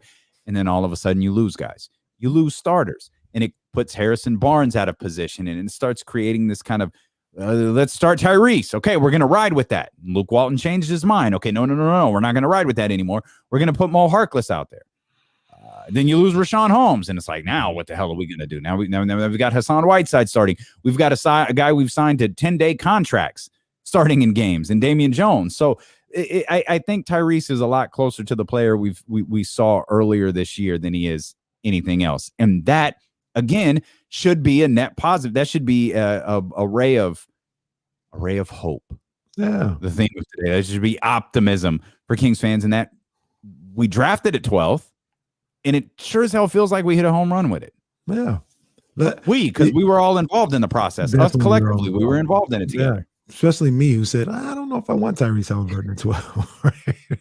So, you hear the NFL. To be clear, you changed that really quickly. Really quickly. But when I saw his highlights, not even when he was in a Kings uniform, I was like, I looked at him a little bit more. I was like, I kind of like this guy. Hence the name Little Magic. That's where it came from. But you hear this with the NFL draft, and people talking about Michael McCorkle Jones. And they're like, well, you can't go by his body because look at Tom Brady. And Tom Brady was a pocket passer. Like, Tom Brady was a 1 in a million, Aaliyah, right? 1 in a million. Okay. That's not happening more times than not. In the NBA, you got guys all throughout the draft that are MVP caliber guys, all-star level guys, all throughout the draft. Your Kawhis, Paul George, somebody mentioned it in here. Giannis was like 14 or something like that. We thought Giannis was 14. We're talking about we talk about transcendent and everything. This guy took some time, by the way. What wasn't a hit his rookie year. Took some time to figure it out. Right. You got your Giannis's. Jokic was a second round guy. You know what I mean? I'm not a huge fan of him, but I can't take away his impact. Draymond Green was a second round guy. Isaiah Thomas, we know, was the last pick in the draft, and the impact that he had on this game. So they come from all places. It's not out of the realm of possibility to find a damn good NBA player anywhere in the draft, particularly in the lottery. We're just not used to it. No. That's the problem. That's that PTSD. We're used to everything going wrong. And quite honestly, Kings fans haven't been rewarded this year. Hey, 3-1 to start the season. Okay, let's go. Lose 9 of 11. All right, they're figuring some things out. Win 7 of 9. Hey, I like it. Lose 9 in a row. Well, we're not 7 of 9 good, but we're not lose 9 in a row bad. And then they do it again. So Kings fans are conditioned to when something goes right. Tyrese Haliburton, for example, solid trade deadline. A couple of good acquisitions who have played well for them. We're used to something going wrong. Yeah. And we're just waiting for the next thing to go terribly, terribly wrong. And we won't feel any differently until something goes good. Consistently. That's what I was just about to say. So a couple of things have to go good in a row. Yes. It's okay for things to level out. Like, you don't have to keep winning 9 in a row. Like the Celtics lost last night. Their 6-game win streak came to an end. Yeah. I'm not concerned that the Celtics are going to lose the next 9 games. You can level out and go back to, hey, win a couple here, lose 1 here, win a couple here, lose 1 there. Kings don't do that. Kings only operate in extremes. So if you told me right now the Kings win their next 4 or 5 games, not even remotely surprised. There'd be a win, I think, against the Utah Jazz in there. That would be surprising. Right. But other than that, that's the way the season works. That's the way they've played this year. I made that statement about, till things go right consistently. I got to take that back. I don't know when Kings fans will be comfortable. I don't know when. Is comfortable the right word? Or not waiting for the other shoe to drop. Yeah. Like, literally, if they were good next year and they made the playoffs, we would all be worried that, it's just going to be 1 year and then we're back. I don't think that's true. Oh, yeah. I don't think anybody who I shouldn't say anybody, but there will be a strong segment of people who, myself included, like if they made the playoffs next year, I definitely would be like, man, hopefully this is a stretch of making the playoffs, for consecutive years and building a winner. But then in the back of my mind, I'd be like, but what if we're Minnesota and we just make it this year and then we're back to 15 years? Like that's part of the other shoe dropping. That's what I'm saying. Like, I don't know what they could do outside of winning a championship that can make us say, well, we're accomplished or we'll be here for years. I think if they have a situation where you feel like you're building something, like with Minnesota, you knew something was off because you had the Jimmy Butler. You had the Jimmy Butler thing, right? Like you knew it wasn't working with Jimmy Butler. You knew that Jimmy was going to get out of there, and how ultimately that team was going to respond, we would see. We heard early that Tom Thibodeau was wearing his guys out. He was wearing that Minnesota team out. And there was one particular Minnesota Timberwolf who was rather vocal about it. And so we saw things falling apart for them. If nothing extreme like that happens, I think Kings fans will settle in. And, unless it's a situation similar to that in that they won on the last day of the season, right? Denver? Yeah. Unless it's one of those where you get in by like the skin of your teeth, then yeah, it's going to be an off season of we're going to do this again. Like how's this going to happen? Like what's going on here? So I don't know. I see you got your eyes on your phone. There's some news coming in regarding James Harden. James Harden has suffered a setback with his hamstring, according to the Brooklyn Nets. They've announced that James Harden is out indefinitely, and he underwent an MRI. The results of the MRI don't appear to have been revealed, just other than he'll be out indefinitely. So James Harden will not win the MVP this year. Out. Sorry for chuckling. I just saw this note from over under that said Harden failed his MRI. That's dumb, but I don't know why it made me laugh. Like if for some reason, I guess that's just the type of day it is. That line made me chuckle. Harden failed his MRI. So James Harden is okay. Boy, I'm looking forward to that Lux and Gold coming over to my house when the Brooklyn Nets don't win the NBA championship. Oh, he's got 2 months to get better. He's not just there. He has 2 months to get better. The Brooklyn Nets aren't just going to be better. Well, they're just not. That's what happened when he got there the first time. They just plugged him in and they kept losing guys. Well, I'm saying they just plugged him in. Everything went well. I think KD came out like right when he got there. Or actually, Kyrie wasn't there. Kyrie was using his pay time off. They'll be fine. You said you're a little bit more nervous. You're a little bit more nervous. I don't even like the Nets like that, but I know you don't. I know you don't. But we got bottles of Bel Air on it, man. So it's important now. Tyrese has been struggling coming off the bench. We'll give you those numbers. And I know we've been sidetracked today. We've got Kenny's keys to a Kings victory. Oh, for sure. Oh, let's go. Let's go. Sure. Let's get that W, man. We'll talk more Kings and Timberwolves tonight as D'Lo and KC continue here on Sacramento's #1 sports station, ESPN 1320.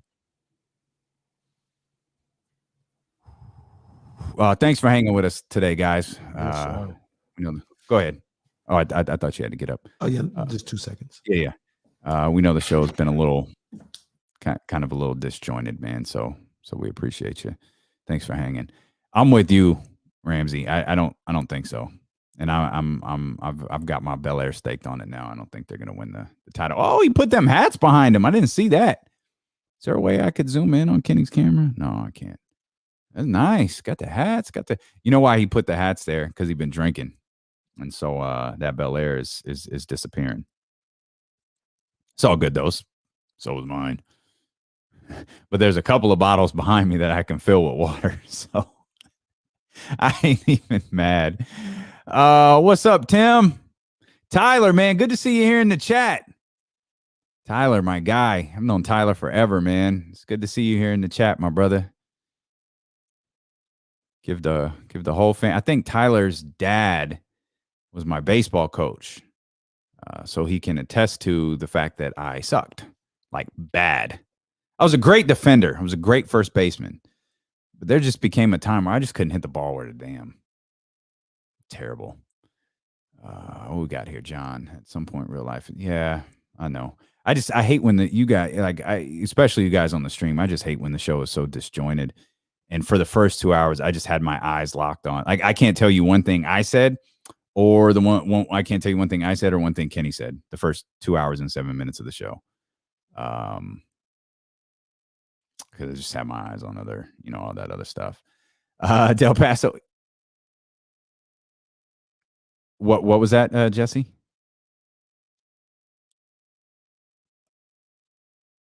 Oh, good stuff, man. That's good stuff.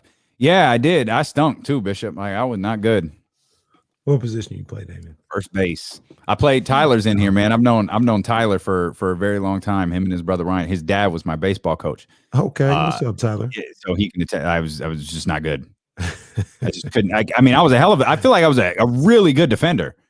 I just couldn't hit for some reason. I just couldn't hit the ball worth a damn. And when I did, I'd crush it. Yeah. I just couldn't consistently crush. That might be the toughest thing to do in sports. I just couldn't figure it out. Like, I don't know. Especially as I got older, I felt like as a kid, when I was young, I just whatever. I didn't think anything. But as I started to think more about it, I just couldn't hit the ball worth crap. It's tough. It is tough. I'm amazed at how they do it on the major league level and everything, man. And I'm always, what fascinates me the most is when a hitter says they can tell you like what pitch it was by the way the seams were turning. That stuns the crap out of me. Bonds used to say that. Bonds said he could see the seams, from coming out of the guy's hands, pretty much. Some special eye drops he put in. Shoot. Victor Conte, a genius. I wouldn't be shocked if he had. There will be no Barry Lamar Bonds slander. I love Barry. I love Barry. Yeah, we did have fun. We were good too. Good little baseball team, man. I used to love playing baseball. I loved baseball more than I used to watch. But when I was a kid, I think one of the things that kept me locked into baseball the most was collecting cards. Yeah. I'd imagine like that's how some people feel with fantasy football. Like I feel like I knew 1,000 times more about baseball when I was younger than I do now. For sure. I used to know everybody's lineups, batting stances, all that stuff. Same. Now, same. No, I don't.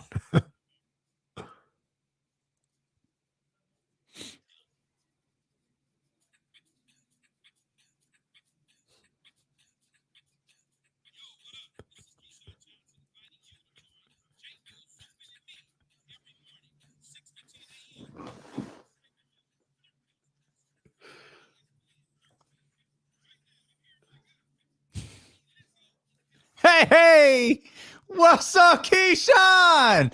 Boy, Keyshawn had multiple takes. Keyshawn in the house. So the funny thing about it, and I didn't say it because that was my guy. You know what I'm saying? That's my guy, Keyshawn. Much love. I think they redid that because yesterday he said Sacramento. Did he? Yeah. I didn't even notice. I was just because that was the first time I was hearing it. It was like, oh, Keyshawn, we could remix and have a couple of different drops in there. Like, I'm with it. I'm with it. I like Keyshawn. I like it. D-Lizzy. What do you call it? D-Lizzo? I think so. D-Lizzo and K-Sizzy.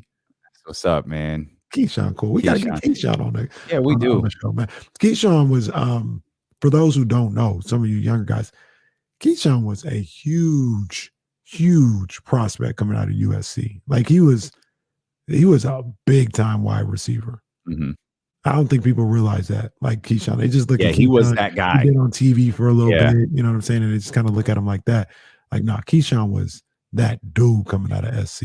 Yeah, he was absolutely that's the perfect way of putting it. He was that guy coming out of was he drafted by the Jets? Mm-hmm. So there's problem one. They broke up pretty quick too. But I think Keyshawn and the Tuna went to the AFC Championship game, and they reunited in Dallas. Yeah, I think so. Yeah. They went to the Jets, went to the AFC Championship, and I could be completely wrong, but I think at that time, which was probably 90. It was probably mid to late 90s. That was the first time they had probably gotten that far since Joe Namath's wagging his finger. You know what I mean? So that was that. You want to talk about not, a franchise that had nothing, and him and the Tuna taking them to almost to the promised land. That was big time. And then obviously he gets to Tampa Bay and he wins him a Super Bowl there. Wide receiver going number 1 overall. Yeah, he had his second year with Tampa Bay, 106 receptions, 1,200 yards, 1,266. Like, bruh, like he was. Wait, this is a phenomenal stat. 15 games, 106 receptions, 1,266 yards. 1 touchdown. He had 1 touchdown the whole season. That's probably why him and the Tuna, that's why he got up out of there. No, that was with Tampa. Oh, well, that was with Tampa. Gruden didn't end very well either. Yeah, I think that's what I'm remembering. Like he caught more touchdown passes with New York. Not a ton though. 8, 5, 10, and 8. But yeah, Tampa Bay won. Second year with Tampa Bay, 5-3. Had 981 yards, which is his best season since leaving Tampa Bay with Dallas in 2004. He had 6 touchdowns that year. Yeah, he was that guy. And can you imagine that a wide receiver going number 1 overall? That's how big he was. That's how. Well, it feels like that's how different the draft was too back then. Yeah. Way back then in 1996. A wide receiver going number 1. Jamar Chase is up there though. Jamar Chase is going to go top 5. And he's like number 1, but he's up there. He's like the Trey Lance mystery because he didn't play. Yeah, but I mean, not quite as mysterious because he's a wide receiver, but like, but even with that, like he was on the LSU team that went, like he was solidified. You know what I'm saying? So it was like, don't even waste your time this year. So we've seen him. We ain't seen Trey Lance, but in my famed YouTube deep dives, that's when I've seen Trey Lance. Yes, the YouTube. And I told you. Wait a minute though, Damien. Wait a minute. I needed some roses because I said in the middle of the college football season, I said I did a deep dive on this Trey Lance boy. Whew. I like what I'm seeing. I said that at the time, the Niners, I didn't know where they were going to be, but I didn't think they were going to be near the top of the draft or anything like that. But I said, Trey Lance, that's a guy that I would take a chance on. At the time, he was probably around 12, 15 or something like that. I'm like, I don't want a quarterback this year in the draft, but I'd take a chance on Trey Lance. And lo and behold, here we are. He's going to be a 49er. Getting Michael McCorkle. No, speak it into existence. Trey Lance will be a 49er. There you go. Okay. All right. I feel if we did quarterback, if we did 49er quarterback power rankings, I do think it's Trey Lance over Justin Fields. And I don't know why. I feel like that, and maybe and if we're just taking Michael McCorkle out of the conversation, and again speaking it into existence, I'm not really sure. What I do know is the draft is just 9 days away, and the 49ers are picking third. ESPN 1320's draft coverage is brought to you by McQueen and the Violet Fog Gin. We don't make much, but what we do make is damn good. Pour you a glass tonight and watch you some Kings basketball. Indeed, I pulled up BetQL here. Okay, what they talking about? You're going to be surprised. The average spread here for the Sacramento Kings, the average spread for this game across virtually all the books, Caesars, William Hill, all of them, they've got the Kings favored by 3. BetQL says, they're going 6. I thought they learned their lesson. Calm down, BetQL. I thought they learned their lesson. Settle down. They did this against Minnesota last time. Mm-hmm. They did it against Detroit last time, where they pretty much doubled the spread. It failed both times for them, and we saw them jump off the Sacramento Kings there for probably since the Detroit game, which was April 7th, I think. Yeah. So we've seen them jump off the Kings for a couple of weeks, but I guess that Dallas win's got them feeling good, and they've got the Kings by 6 tonight. Well, you know what? I got to give it to BetQL because they just go by what they see. They're by the books. They're not worried about past performance or being scorned in the past or anything. They're like, look, I'm looking at this game as a singular game, and this is what should happen this game. Gotta love it. You gotta love it. That's why we love BetQL. They got De'Aaron projected at 32, 5, and 8 tonight. They got D'Angelo Russell projected at 21 points, 4 assists. I'll take that. Can't get confirmation on if that's just the fourth quarter or if that's his overall total. Just the last 5 minutes of the fourth quarter, or yeah, those definitely feel like fourth quarter numbers for D'Angelo Russell, or perhaps just the last few minutes of the fourth quarter for D'Angelo Russell. BetQL, they run these simulations. They've got the Kings by 6 tonight. John Bull here, pretty spot on. The Kings are winning by 6. They're blowing the T-Wolves out. First game back with the fan. That does seem like a while to win by 6. Hell yeah. John Bull is like the 4th member of this show. He's on this chat so much, and he's running many of our social media campaigns. Great photographer. Took some tremendous pictures of these Bel Air bottles as well, man. We appreciate everybody. Some dope pictures. This show is like the NWO. I mean, we got so many members. But I'm with it. Ramsey, Big Al, Roddy when he's around. Roddy Leezy gets in there. And, Leezy's trying to take Jesse's job as the producer. Leezy send me 4 or 5 things a week. I got to listen to Leezy's latest podcast here. But yeah, we've got a tremendously talented group that listen to this show as well. We're appreciative of all of you. If we're the NWO here, who's Virgil? That would be Vincent. I think you're referring to. That would be Vincent. That's correct. Yes. There's no one. We wouldn't denigrate anybody that much by having them. Have you ever heard an interview with him or seen him talk at length? Unfortunately, yeah. That's a wild boy. Yep, that's one way of putting it. No, Manny, you're part of the LWO. You're the breakoff. You're the breakoff. We're gonna start forming a wolf pack here pretty soon, a black and white. Manny says, "Oh, I'm just a token Mexican." No, you're the leader of the LWO. What was my man's name? Conan. He's Conan. Yeah, there you go. There you go. He's K-Dog. Yo. He's K-Dog for sure, and Rey Mysterio without the mask. It's a weird time that 1998 was. Tyrese Haliburton is struggling like the final years of WCW was struggling, coming off the bench right now. Since being moved back to the bench, Tyrese has played 6 games. 9 points per game, 6 assists, 40% from the field. And perhaps worst of all, 4 turnovers per game. Oof. That is not the way he was playing earlier this year, man. Not at all. And you know what? I was looking at something. Let me double check it here. I was looking at something earlier. And, some people like these kind of things. Everybody knows I don't. So I don't look at it. Oh, I feel a plus minus coming. On Sunday. The Kings win.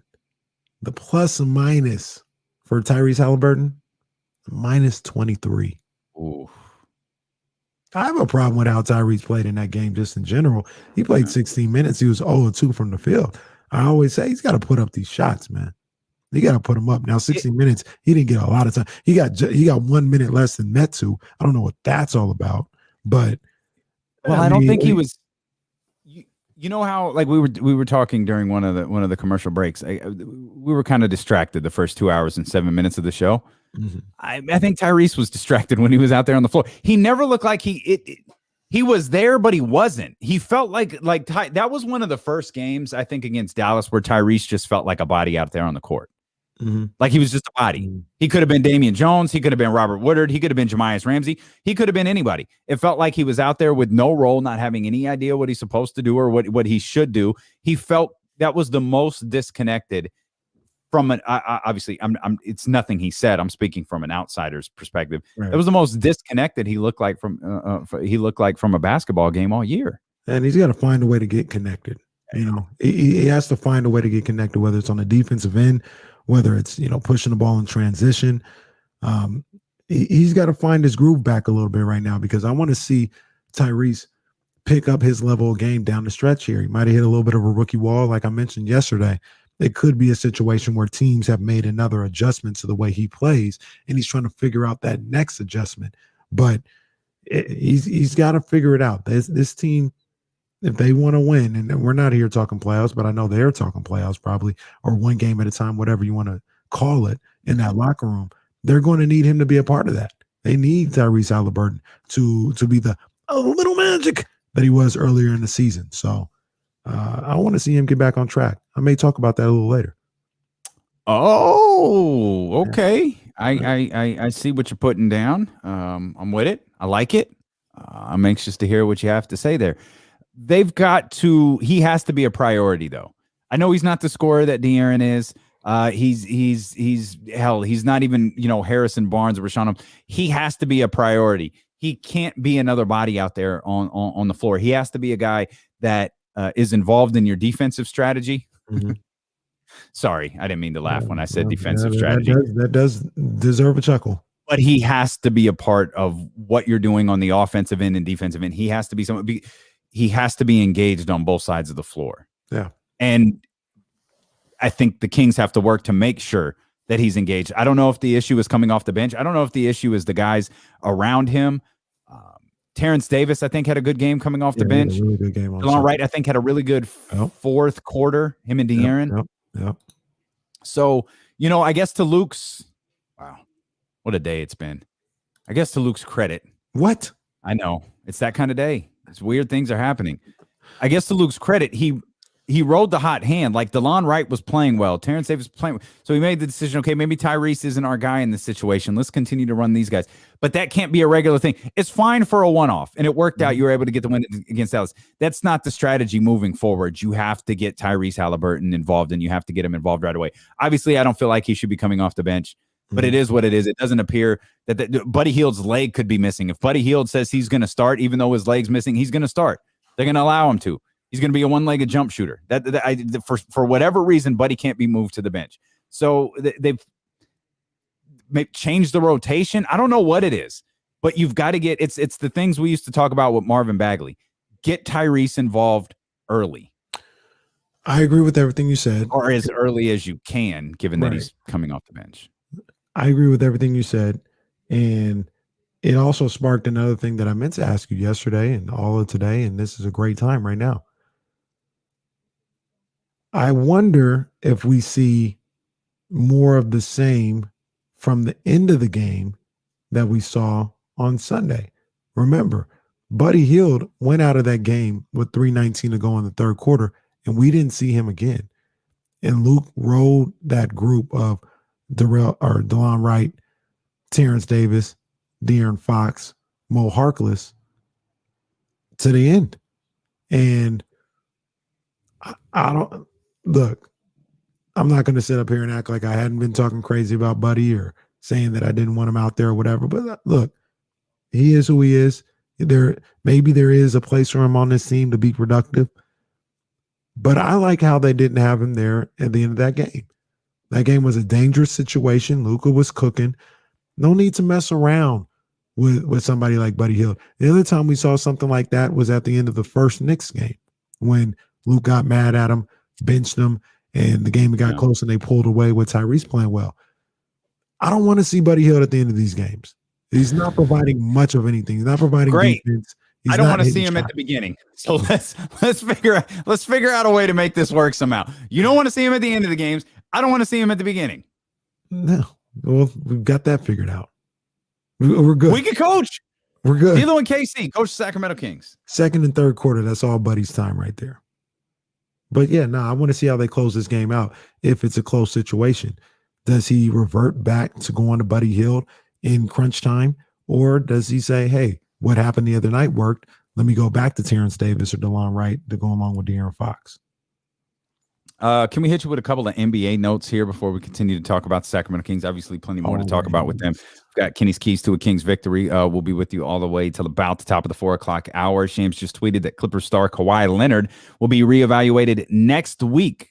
He's got right foot soreness right now. Steve Nash, speaking to the media, said, we're back to square one. He'll be back when he's back. Might be the playoffs, might be sooner. That's Steve Nash, Brooklyn Nets coach, talking about James Harden. If you're just tuning in, James Harden had a setback in his hamstring rehabilitation. He had another MRI, and he has been ruled out indefinitely.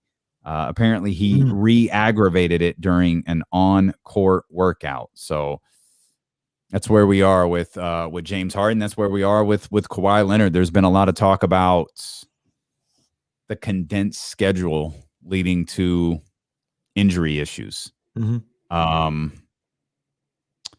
I don't know if either one of those guys fit into that category. I was on. I did Sports Sunday with Sarah Hodges on Sunday, and she was asking about, do you think this is an issue potentially with KD's injury? I was like, no, KD's a little bit different. Plus, he hasn't really been playing.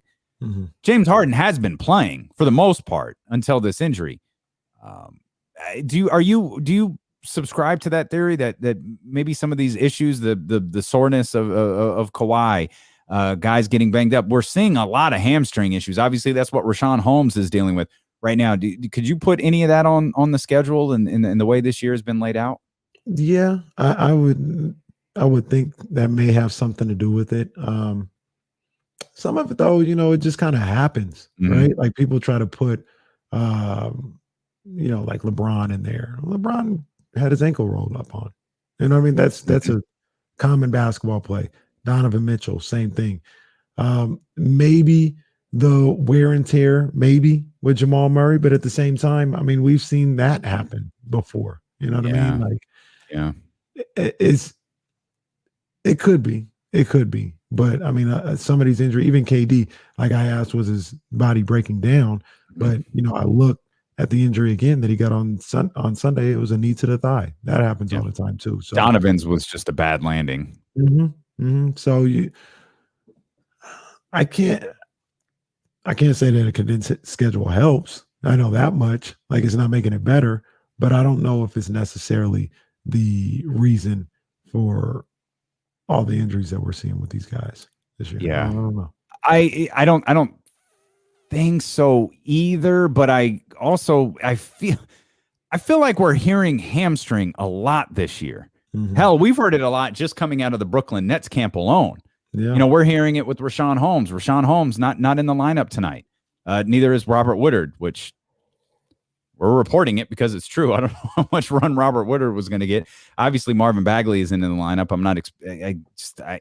There's no timetable for Marvin, so I'm just assuming he's not coming back. There's only 15 games left in the season. I don't know. I don't really know what the pitch is here with Marvin Bagley or how they go about this last couple of weeks here with him. But I feel like we've been seeing an uptick in hamstring issues, kind of soft tissue issues. I don't know if it relates to the schedule. I don't even know what happened to Rashawn.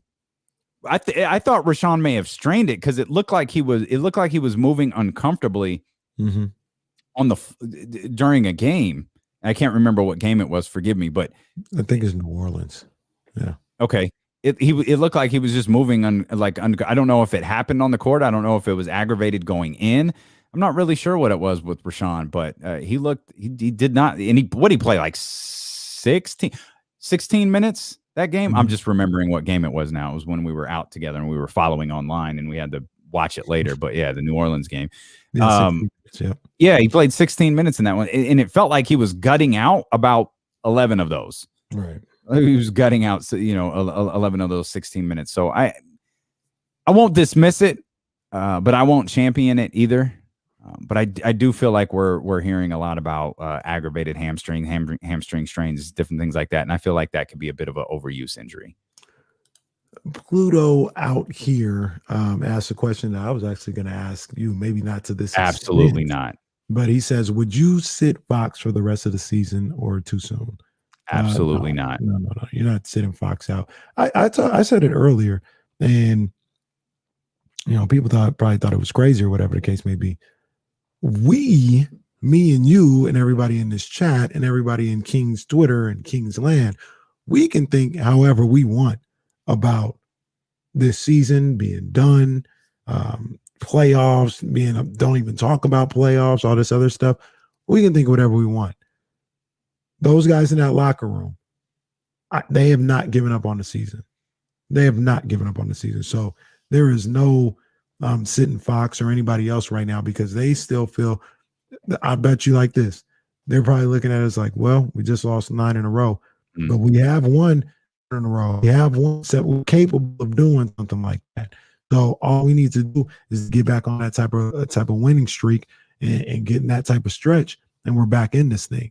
How realistic it is, I don't know. But if you're a player, you're not paid, or you're not in a situation to be realistic and analytical the way me and D'Lo are every day. You're paid to go out there every night and feel like, all right, we got a chance to win.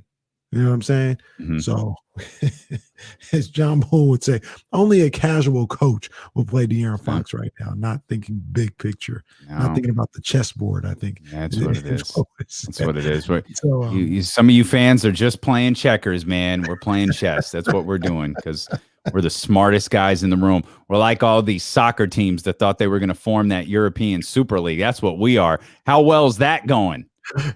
Grand opening, grand closing. Man, that thing shut down quick. Real quick. They're like, you know what? Didn't expect this. Never mind. So Never mind. we didn't say we were doing this. No, we was just talking. We were talking about it. We was just talking. Not doing that. We're just what y'all talking about? Like, the whole thing is literally dead. I find that extraordinary. Like, it's incredible. Like, no. Y'all misunderstood. Y'all got it twisted. We were never actually. We was just talking. It was just a dinner party. We're friends. What did the famous poet Mason Betha said? You know, I said that just to make you mad. Oh, that's such a great line. Yes, indeed. By the way, while we're talking about the Kings, happy birthday to the homeboy Pete Youngman. Hey, one of the best trainers Pete, in the business. Yes, indeed. And one of the best follows on Twitter as well. Hashtag _ Pete the Trainer.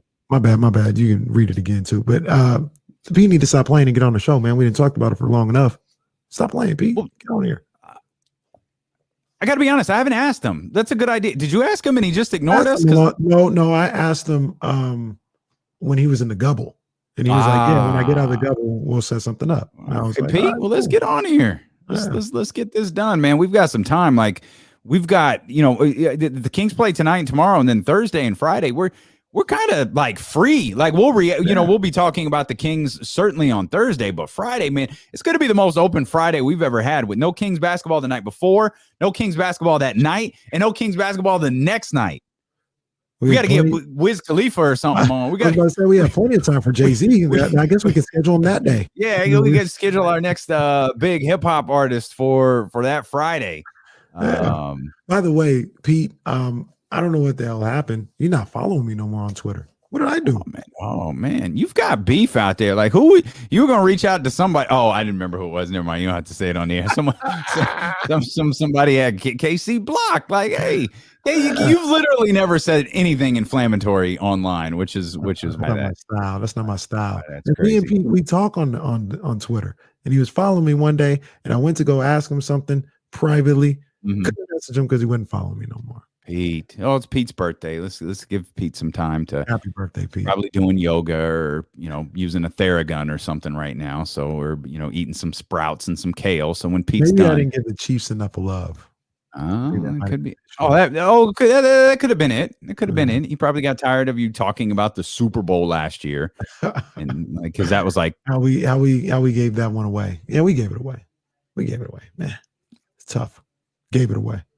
We'll get Pete here on to talk with us, man. He's a great guy. And all kidding aside, Pete's been super supportive of ESPN 1320 and the show. So I believe I'm gonna constitute that as an accidental unfollow on @IMKDiddy. It's still all love. You know who else's birthday is today, or it might be yesterday? I'm not sure, but Google showed the proper love. Luther Vandross.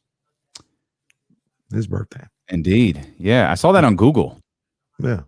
Saw that on Google. So I wasn't sure. I think it's today, but I'm not sure. I mean, he's the ultimate go-to for love songs. Like it's old school. It's old school. You go, don't you remember you told me you love me? Yeah, man. I was gonna say, still in love, so in love. I mean, you could drop Never Too Much on them if you need a record with some grandparents around who want to move a little bit, man. That one gets it in. But yeah, Luther's got one of the greatest essentials of all time, man. So So happy birthday to Luther. He passed away way too young. Yeah, way too young.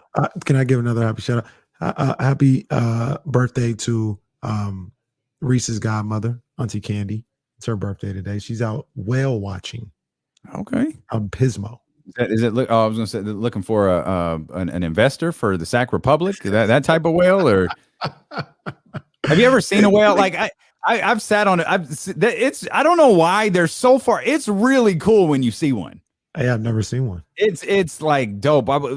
Years ago, a long time ago, when we used to travel with some place in Hawaii, restaurant was famous for whale watching, and there's just this moment when you see him where it's like, oh my god, there's a whale. Like it's a pretty dope thing. I told you I like to go to the beach every year, and when the last beach I went to, it was in Malibu. Every day, 3:00, you go out to the patio, you see the dolphins swim by. 5 minutes, all the dolphins swim by, go back and be done. I love that. I don't know. I love seeing sea creatures. For me, now this is just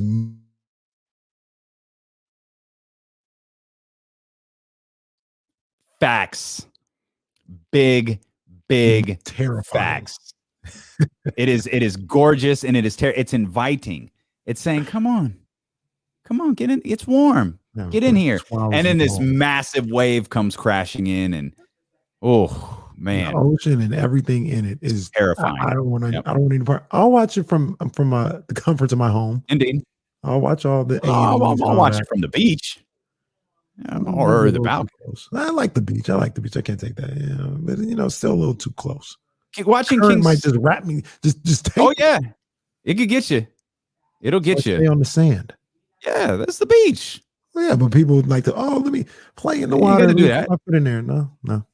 Don't want those problems. It's like it'd be like the Fiend coming out from under the ring and grabbing your foot and pulling it down below the mat. And is the ocean can be terrifying. Watching the Sacramento Kings play basketball can be terrifying. You never know what a transition. What version you're gonna get of this team. You could get the nice, calm, cool seas where everything is beautiful, and you're like, yo, I could be here forever. Yeah. Then you could get the riptide that sucks you underneath and takes you out into the middle of the ocean, and then you get eaten by a shark, and the shark, of course, being King's Twitter, and then that's the end of that. So, or you could get something like Sandy Cove, and you'll be in the water and be like, "What the hell is this?" That's true. On my foot, what is this? Probably better off not looking. Quite honestly, in Sandy Cove, you just don't want to. You hope that it's seaweed. Just hope that that's what it is. Hope that it's some sort of moss, and then just try to shake it off without looking at it and keep it moving. Don't actually look to see what it is there. That's actually unfair. I've never been to Sandy Cove. Maybe it's a very nice place. I haven't either, but it sounds like a great joke, given that neither of us knew what it was not that long ago. Popping though. This weekend it's gonna be popping out there. I bet last weekend when it was 90 freaking degrees outside, it was popping. Yeah, man. We went outside to go for a walk. My dogs walked down to the corner. My oldest one was like, "Hey, we ain't doing this, dude. Like, come on." Like, so when she doesn't want to walk, like she lays down, like flat on the ground, like, let's go. Like, I'm not walking. Y'all can go ahead. I'm gonna wait right here. Oh, God. All right, baby. Let's go home. If you don't want to walk, I don't either. It's 90 freaking degrees outside, but I ain't mad at you. Yes, indeed. I don't know how to transition from dog walking back to the Kings. I thought the sea was a good transition. I kind of messed that up with Sandy That's Cove. okay. That's okay. That's okay. But the Sandy Cove thing fit because, like you said, you don't know what you're going to get out there. Mm-hmm. And let's be honest. We have no idea what we're going to see from the Sacramento Kings tonight. Which is crazy. We're 50 some odd games into the season, and we just don't know what we're going to see on a night-to-night basis. I think they played pretty well against Dallas. They did. I don't know that we're going to see that again. History says they're probably going to win 2 in a row, maybe 3 in a row. At least recent history says, they might win a couple in a row here. You got 2 games against Minnesota. Of course, this Minnesota team already beat them. And this is probably, they're probably an emotional group today. I know the game is at the Golden One Center, but I imagine the team as a whole is probably a little bit emotional today. Yeah, for sure. Hell, that team has been emotional all year. Who am I kidding? Is it okay for me to say this real quick? Where starting with this at halftime of the Pelicans game, Kings have been playing good basketball. Is it okay to say that? Is that too short of a? I mean, it could factually be accurate. Okay, I'm just trying to figure it out. They didn't win the Pelicans game, but no, they didn't win the Suns game. Yeah, that's another game where I thought that's when I felt bad for them that day. They fought. Then they played well against Dallas. They held off Luka. Fox answered him. I want to see Fox go off, man. I want to see Fox I want to see him averaging like 28 to 30. I was gonna say, you want to see him go off again? Because Well, here's the thing, Kings fan. He's gonna have to. It's pretty much what we've seen. Unless you can get Tyrese going. You think about it, he went off. He had a great game, but so did Harrison Barnes. Mm-hmm. So someone has to step up and play along with De'Aaron. Terrence Davis had a big game too. So now we've got a couple of guys who really stepped out there and helped that 9-game winning streak in. We asked following that game against Dallas, how is this going to bleed over? How is this going to carry over into these games against Minnesota? How is what's going to happen tonight carry over in tomorrow? They've got to establish something here. Yeah, they've got to establish something. I'm looking for it, man. I'm looking for Fox to lead the charge, though. That's where it always begins and starts with me. Is De'Aaron Fox, how he comes out.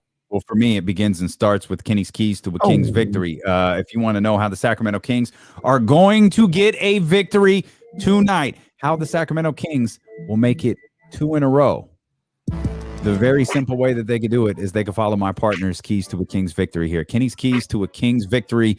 KC, what do we got? Yeah. Big ups to my man 90G on the beat. You see what it is, man. I had to lower my tempo for this one. It's a little harder. It's a little grimier than the sound we used to use. So I had to bring it down and go a little grimy, go a little New York here. I like that. This is East Coast, Connecticut in the house. Stand up, Bridgeport. You know what it is. I'm looking at these keys for the Kings, man, and what they need to do. And I look back at that first game, and I need the bench to show up. In that first game, the bench got outscored 60-16 in that Minnesota game. Now, granted, D'Angelo Russell, his first game back, he came off the bench. He had 25, right? But even you take that 25 away, math majors, they still got outscored 35-16. Hernan Gomez destroyed those guys. He had 17 coming off the bench. And nobody on the Kings bench really showed up. I need that to change tonight. I need the others. I need the bench guys to show up tonight. And if the Kings want to win, first thing they need to do is they need to win that battle of the benches. So that's that. Number 2, this is going to sound crazy, but, they had a nice little defensive performance on Sunday. I need more of that. I need more defense from the Sacramento Kings today if they want to get this win. The Minnesota Timberwolves, I saw an interesting stat here. I'm trying to pull it back up. There we go. I want the Kings to hold them to 40% or below shooting from the field, because when the Timberwolves do that, they're 1-8 on the season when they're 40% or below. So I think the Kings, the way they played defense the other day, the personnel for the Timberwolves, I think that's a possibility. Hold them under 40% from the field. Damn near guaranteed to win tonight. Do that, Sacramento. Last but not least, we talked about it earlier. We talked about Tyrese Haliburton kind of hitting the wall, kind of struggling, whatever the case may be. It was a big matchup the first time these two teams went against each other. Anthony Edwards versus Tyrese Haliburton. Anthony Edwards, he showed me some things. That boy was balling out there. He was making some big shots. He was doing some shot making. He ended up with 19 points on the night. Tyrese Haliburton, only 9. I want to see him win this battle this time. Okay. I want to see him beat Anthony Edwards in a head-to-head. Show that he's still here. Show that he's one of the top rookies in the game. That's what I'm looking for tonight. So if Tyrese can win his matchup against Anthony Edwards, if they can hold Minnesota to under 40% from the field, and if the bench can outscore the Timberwolves bench, the Kings will win 2 in a row. Is that a winning streak, or does it have to be 3? For the Kings, it's a winning streak. It's a winning streak. Here's the thing, here's what I'm concerned about one of those keys, though, and I never question your keys, because we've established D'Lo's doorway to success was a massive failure. Yeah. Anthony Edwards played 37 minutes the last time these two teams played. Tyrese played 33, and he was starting. I feel like his minutes, of course, it could completely depend on his play, and it could depend completely on how much they get him involved, right, or how much he gets himself involved. I'm a little concerned about that head-to-head matchup. I get you. I hear you. In the concept, I like it. And maybe it's because it's recency bias and Tyrese hasn't played particularly well. I get you. Absolutely. That's going to be something to keep an eye on for sure. We'll see where his minutes line up. We'll see what they do. Again, what's the carryover? Is Hassan Whiteside the starter? I got to imagine that he is. Do we get a heavy dose of Terrence Davis and DeLon Wright again here in this one? Do we get any Chimezie Metu? I got to imagine we do. Mm-hmm. To the Tyrese Haliburton part, though, when you wonder how many minutes he's getting, I would tell Tyrese, and this is just, kind of how I get players prepared. Force Luke Walton's hand by the way you play. Okay. Make it where Luke feels like, man, he's rolling. He's doing a great job. I have to have him out there. I got to find more minutes. Defend. Be a pest on the defensive end. Get your teammates involved. Be on the boards. Be everywhere. Force Luke Walton's hand in this particular issue tonight. Great stuff as always, partner. Great stuff from all of you. We appreciate you so much for being with us here on this rather unique day on D-Lo and Casey. If you missed any part of the show, you could subscribe to the podcast on Odyssey, on Apple, Google Play, Spotify, wherever you get podcasts from. Of course, you can watch the show on Twitch and YouTube as well. We ask that you hit the thumbs up while you're watching. Hit the subscribe button as well if you're on Twitch. Hit the follow, and we ask that you come back tomorrow. We'll break down Kings-Wolves round 1 and get ready for Kings-Wolves round 2. That's all coming up tomorrow at noon here on Sacramento's #1 sports station, ESPN 1320. Go Kings. What the hell is going on in the chat right now? I'm talking about sharks. John, y'all are over here just having a full-on discussion about the dangers of sharks. And John said we shouldn't worry about sharks. What is happening? I looked at a message and someone said, yeah, there's a good chance you go to the bottom and just turn up a rock and there's a shark chilling under there. Who's doing that? We all leave the shark alone? Man, y'all are wild. I don't know. I don't know what's going on here. Yeah, we appreciate the kind words. KC was focused. I was a crap show. I couldn't. I was not there. So you handled it though, man. You handled it. It was real. It was real, man. So yeah. But we appreciate y'all, man. Thanks for Kenny getting through the show. Oh, look who Sophia popping in just out of nowhere. Miss Mac 10. Mac 10 life. The Lick West Side is the click. Can't get enough of that. What is happening? I just saw Miss Mac on Twitter. Like, we've been following each other for a long time, but I didn't know that was the same person here in the chat. So yeah, shout out to her. Somebody block Manny. Block Manny. Oh man. Yeah. She said she been in. She's just been quiet. Like, all right, appreciate it, man. Appreciate it. Always. We brought up the scary parts of the beach.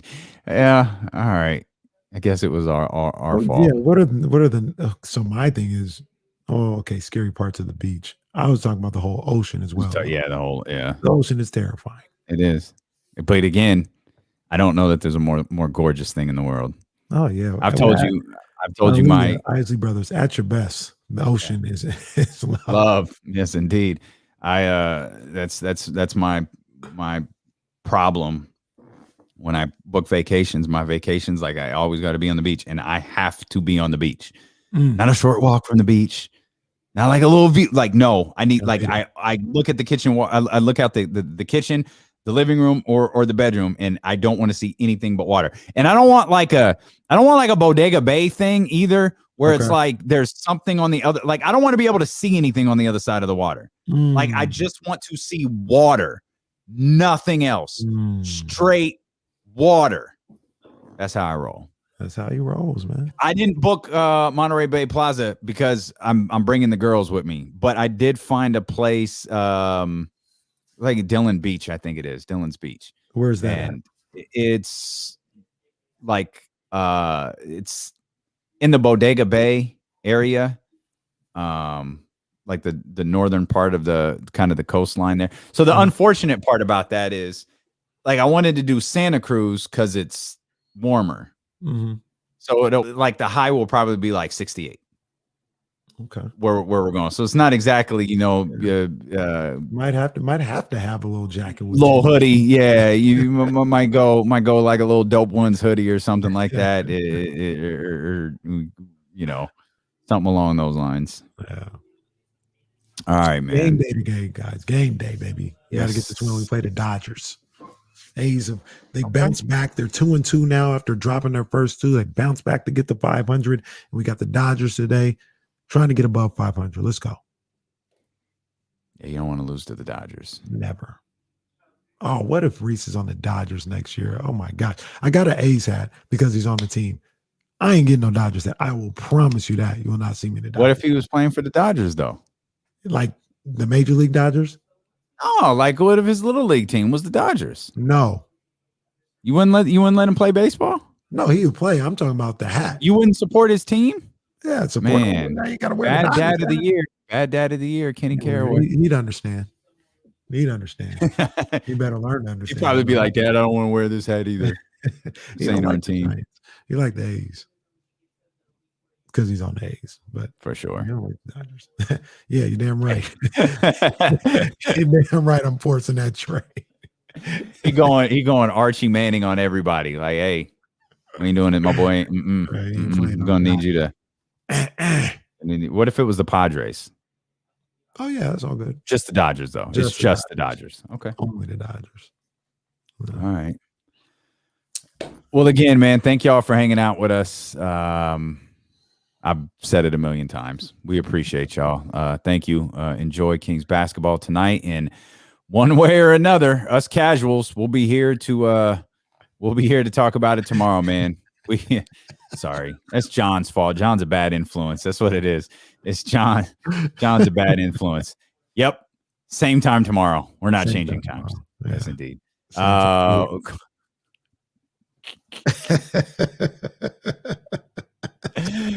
Oh, we love you guys, man. We'll see you guys tomorrow.